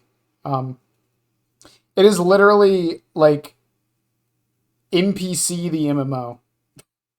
What's it called? Palea. Or Paldea, I'm sorry. Paldea. It's literally like you can like fish, cook, hunt, craft. Like there's no combat. There's no real combat in the game. You ever played Stardew Valley? Yeah, it's kind of like Stardew Valley. I have played Stardew Valley. Stardew Valley is a game that I will go on a binge for like there'll be a whole month where it's the only thing I ever play, and then I stop playing it for like a year. That's like me with Minecraft. I swear, I'll get into that game and I won't play anything for 2 weeks and I'll drop it again. But yeah, it's just a weird game where it's like the whole and it's a multiplayer game. Oh, So it's like oh. everyone's just running around like fishing, hunting, cooking, like doing like all the quote NPC things. Sounds like a nice time. Yeah, it's just and you can build your own house. You get like Is it your on own. Steam? Yeah, it's on Steam. I think so. I know it's on Switch. It's probably on Steam then. It's on Switch. Yeah, I don't know. I think they have Oh, their own launcher. that's like I know it. Um, What's it called? God, Palea, Switch with other games is so impossible. Palea, Palead. I'll have to look into it. It's yeah, I enjoyed it. I dropped it mostly because of the time gating, but it was just a me thing. I also played it during beta, so that's probably why. I don't know. I think the older I get, the more I fucking hate time gates. I used to like them. Like I used to love them in Warframe. Have you ever played Warframe before? A very brief bit on PS4. So the way Warframe works, when you want to get like a new character, like a new frame, you have to build all the parts, and the parts take 12 hours to build. And then once you get all the parts together, then you have to combine them, and that takes 72 hours. Jesus Christ. So to play your brand new character that you also had to RNG get by defeating a boss over and over again, you then had to wait 3.5 days in real time. That reminds me of like Clash of Clans. Jesus. Yeah, like I didn't mind that back in the day, because I was like, that's kind of cool. It makes you feel like I have something to look forward to. It's like Christmas. Yeah, it's like I put in the work, I got this thing. Now I just have to wait, and now I can do some other stuff while I'm waiting. Like I can go work on getting another frame. I can work on getting another weapon. But even weapons in that game, like you unlock a weapon, and you unlock the blueprint. Then you have to get the materials to build the weapon, which could take, depending on where you are, could take forever. Once you get the materials, then you build the weapon, which takes 12 hours. Then you can use the weapon. Sounds like fun. I don't know. I like the time gating sometimes. At least I used to. Like I said, it just made it feel more special. I don't know. So what else do you play now then besides DBD and Destiny? I play Deep Rock Galactic sometimes. Doom Eternal every now and again. That's So then I'll play that. that's really about it, honestly. Are you not a big FPS kind of guy? I used to be. I just said Doom Eternal. Well, the online FPS kind of guy. Oh, not really. I'm too old for it now. My reflexes are gone. I used to play Rainbow Six Siege a lot. I stopped.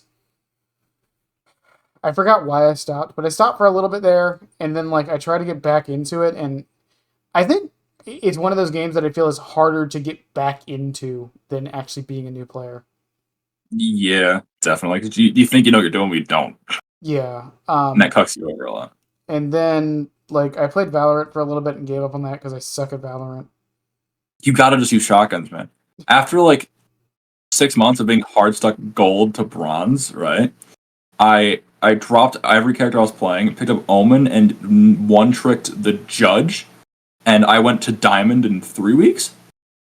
I mean, it's nothing to do with like any of that. I don't care if I lose. It's just I feel just bad for the people I play with. So, Yeah, sorry guys. that's my problem. Like I just like because I play Cypher for that exact reason because he's one of the few characters I feel I can be useful without having good aim.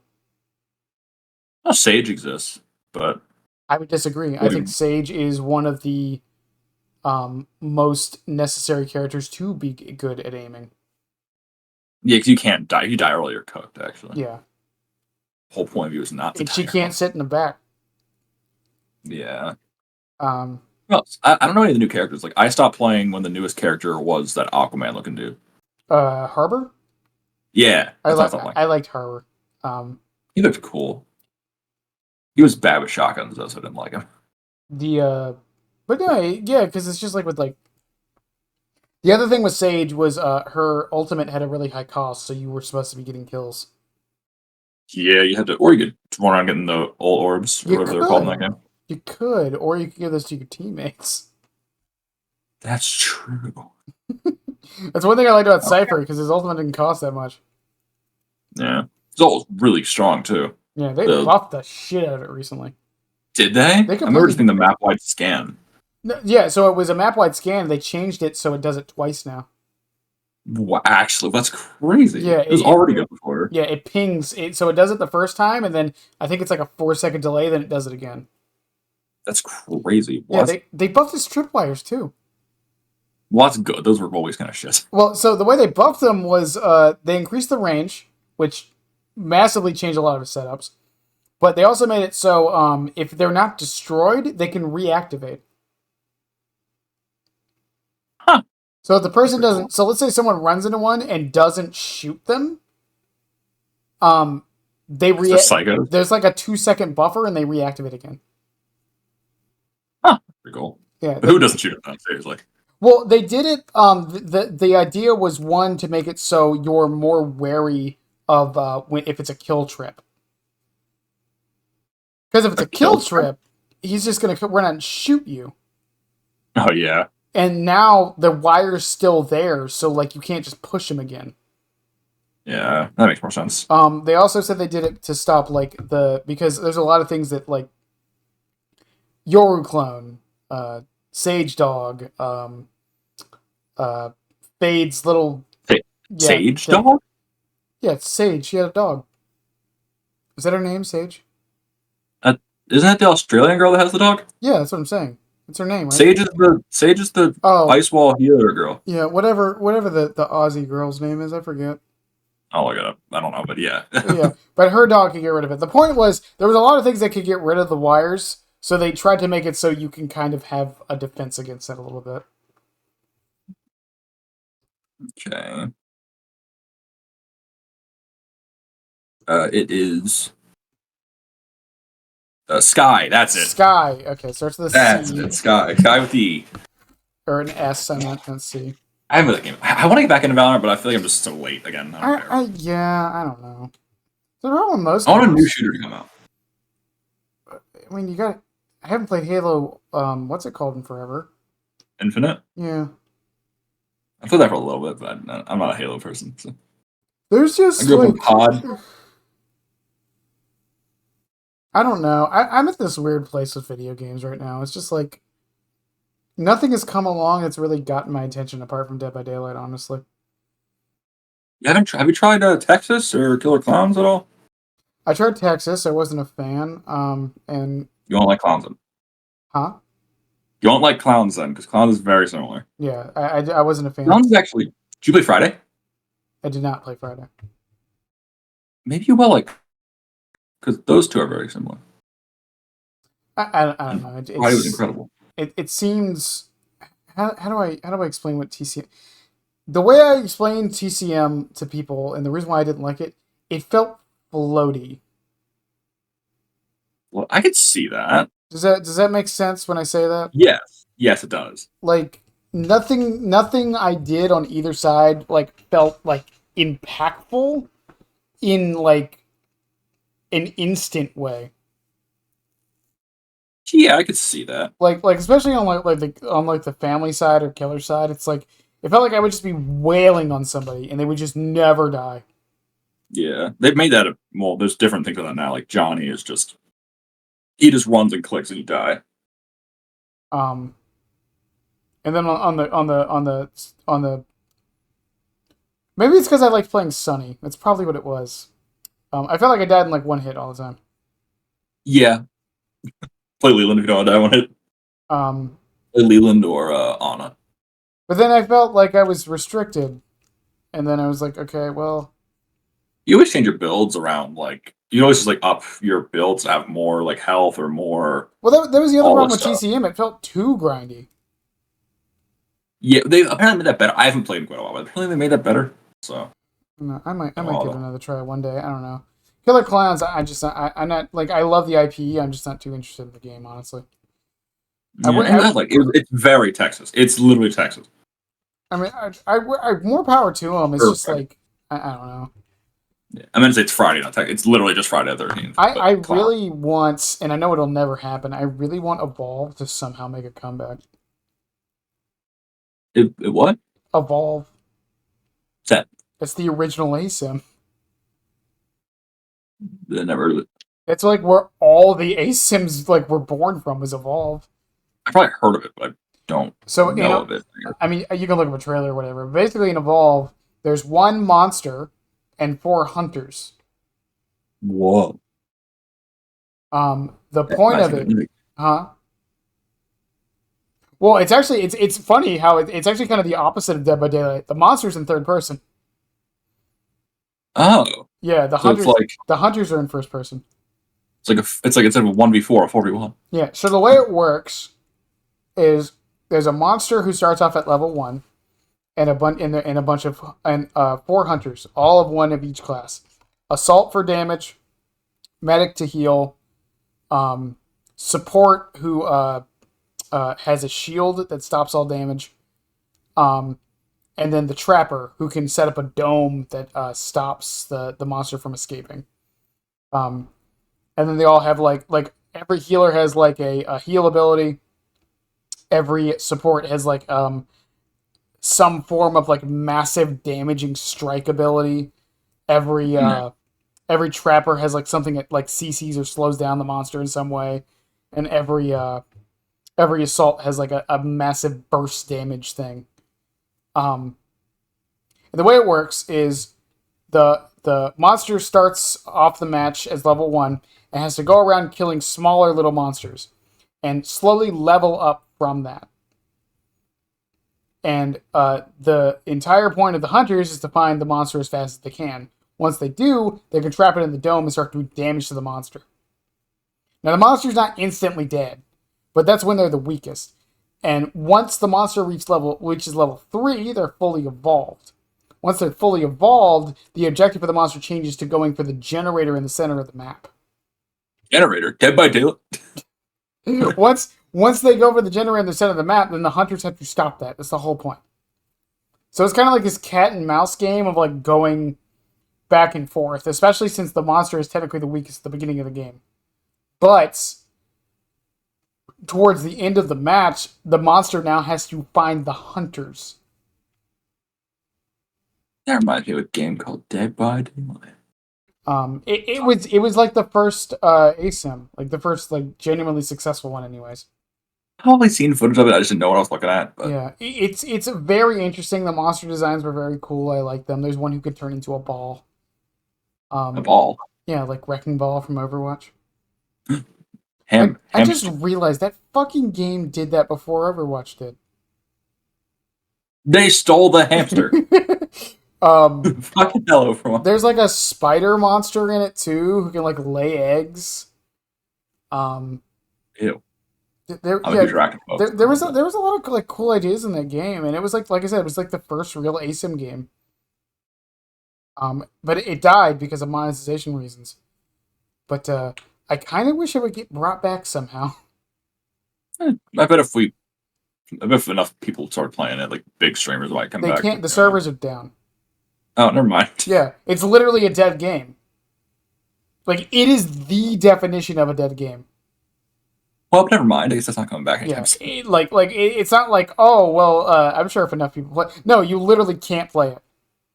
You can't play it, womp womp kind of thing. Yeah, I mean, you can. There's servers for it and stuff, but you have to, like, download a patch and things like that.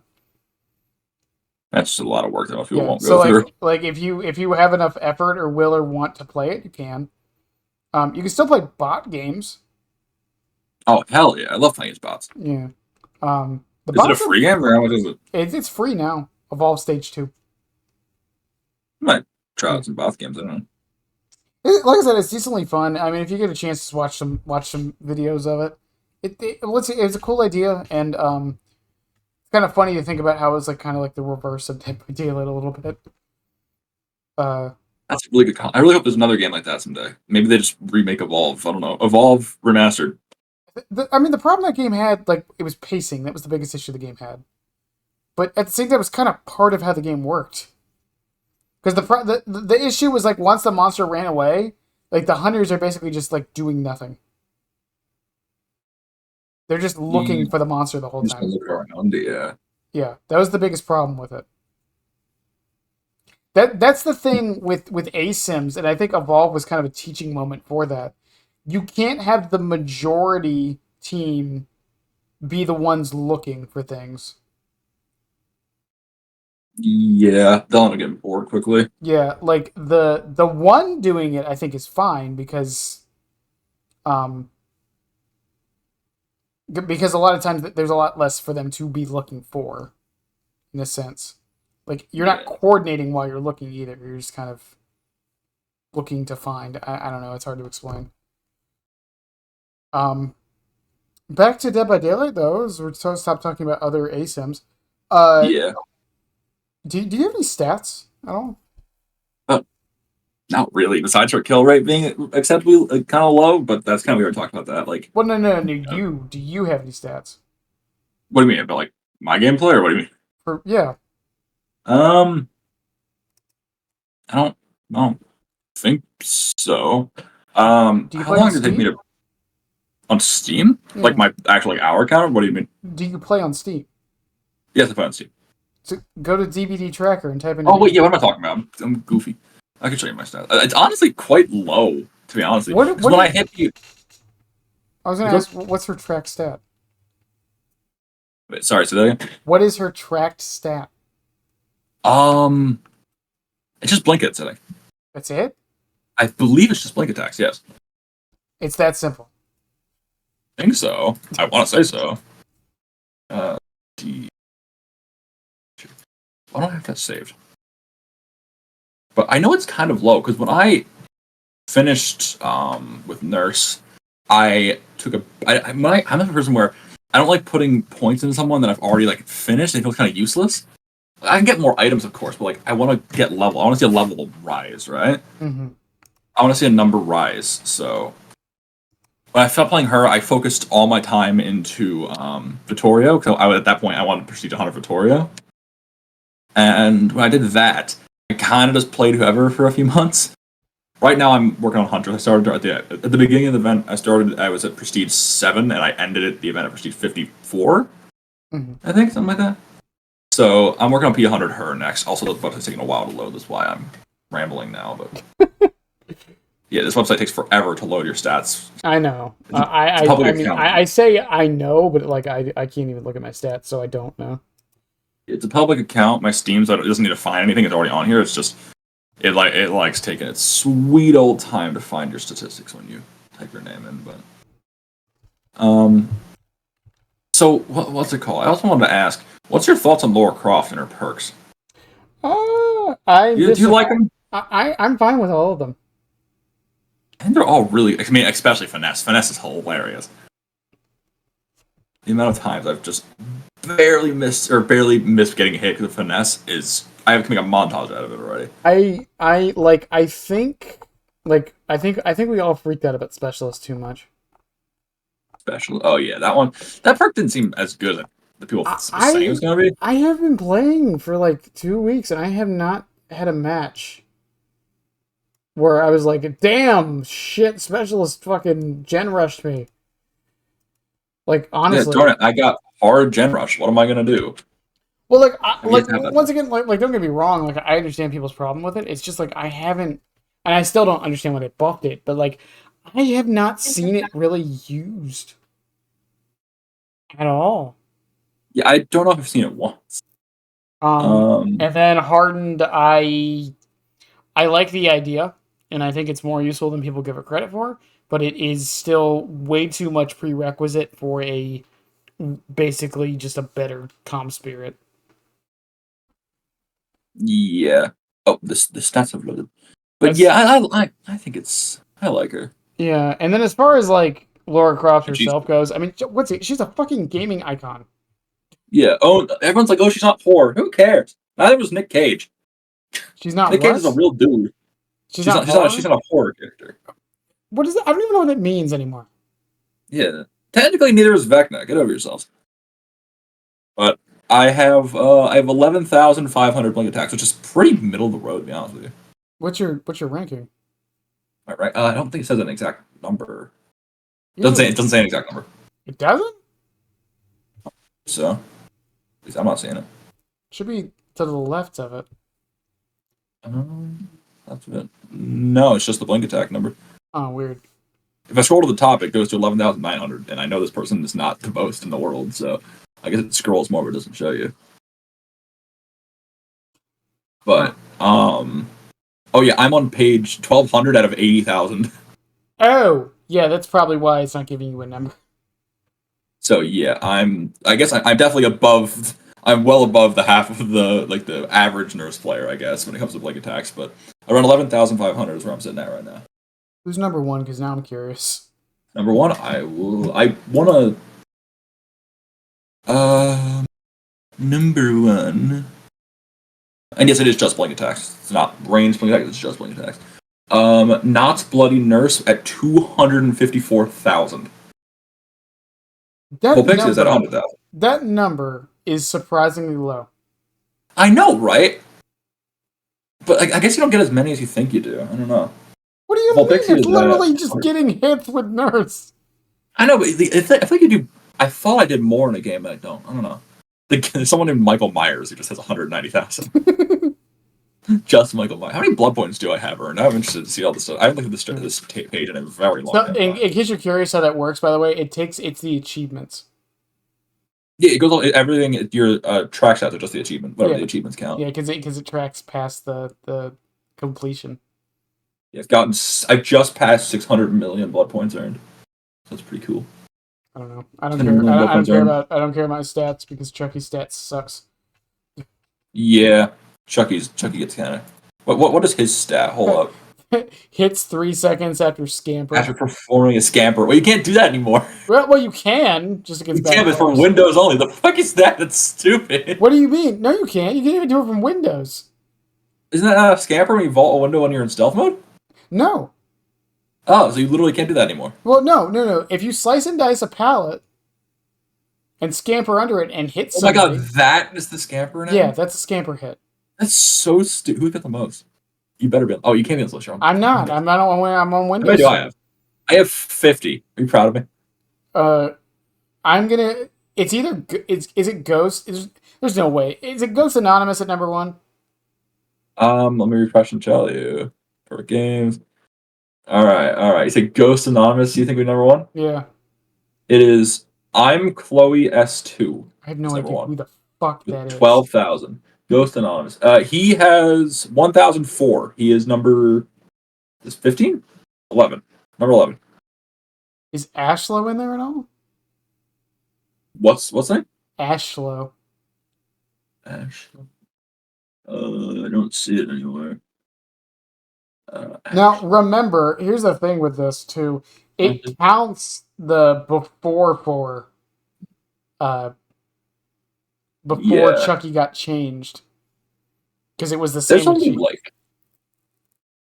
I mean, yeah, it's only before it got changed, said right? Yeah, and a lot of like the quote better Chucky players weren't using manual scamper. Oh, yeah. This is great. There's only like a handful of people above 1,000. There's like 12 people above 1,000. That's it. Yeah. Because once they changed the scamper, like I said, the only way to get it was to get, and even then, like now, so like if you use a slice and dice on a pallet, all they have to do is just hug the pallet, and you're not hitting them. Yeah, that's why I think it should be changed to something. Yeah, if you Jane played this much Chucky, Jesus. Huh? You know Jane Romero? She's up here. Yeah, she's up here pretty high too. She's at 970. Yeah, I thought she was a Skull Merchant main. She played Chucky a lot before the 180 changes. I know she mains a lot of people too. I saw her Twitter. She mains a lot of people. Yeah, or plays a lot of people, I guess. Mm-hmm. Patch's Throne. Who's thrown the most? Patch's Throne. Now I'm just interested. Ralph's thrown the most. 852,000. Wait a second. You mean to tell me I can make fun of someone's percentages now? He threw 852,000 hatch. Hey, there's Robocop, my friend. He's at 210,000. Well, Cardinal. There's another stat, which is that's not what they use for huntresses. They use survivors down with a hatchet, but 24 plus meters. That's the stat they use. Yeah. Yeah, because Who did you even most? get a little event. It's like sharpshooter or something. Yeah, yep. Ralph's number one at 11,600. Wow. Like I said earlier, that's how I think iridescent head should work. I think Hunter should get 2 or 3, and it should only work at a certain range. Yeah. Also, the guy saying about RoboKyle, he actually has 2,000 more than Coconut even has. Damn. He's right above him. He has 8,600. Coconut's got 6,000.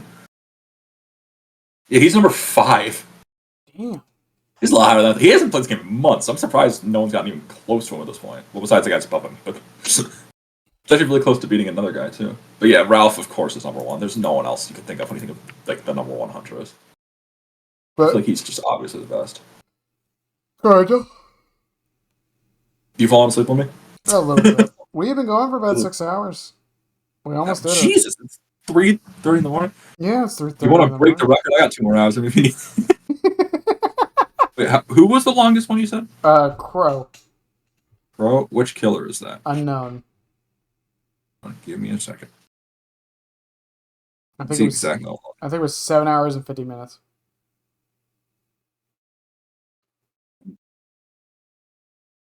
No, that's 650. Oh, it was only 650? Oh, well, you got close. Yeah, I didn't get pretty close. But oh god, close this.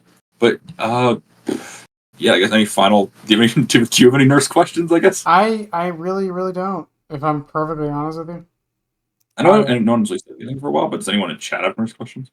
I don't even know if anyone's in chat at this point, if I'm honest. Hello, anyone?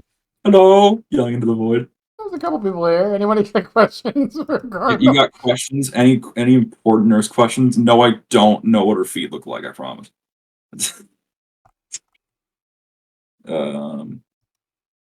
But yeah, I guess. Is there anything? What do we go over everything? How long have you been playing nurse changes? We went over every single question. Oh, good. All right. Thank you for having me. Yeah, of course. Thank you for coming on. A second time. I appreciate you willing to come on a second time to fix all this. In any case, on the YouTube end of things, I appreciate you guys that do watch these. I know this was a little bit of a different video because of what the fuck are we supposed to talk about with Nurse? Honestly speaking, yeah, Nurse and Trapper is good bed. If you guys have something better to talk about with Nurse, I'd love to have you on. That's all I'm gonna say. Anyways, Cardinal, if you want to tell people where they can find you before we head out with that. Yes, you can find me on youtube.com/CardinalV1 or on Twitter. I believe it's yt.CardinalV1.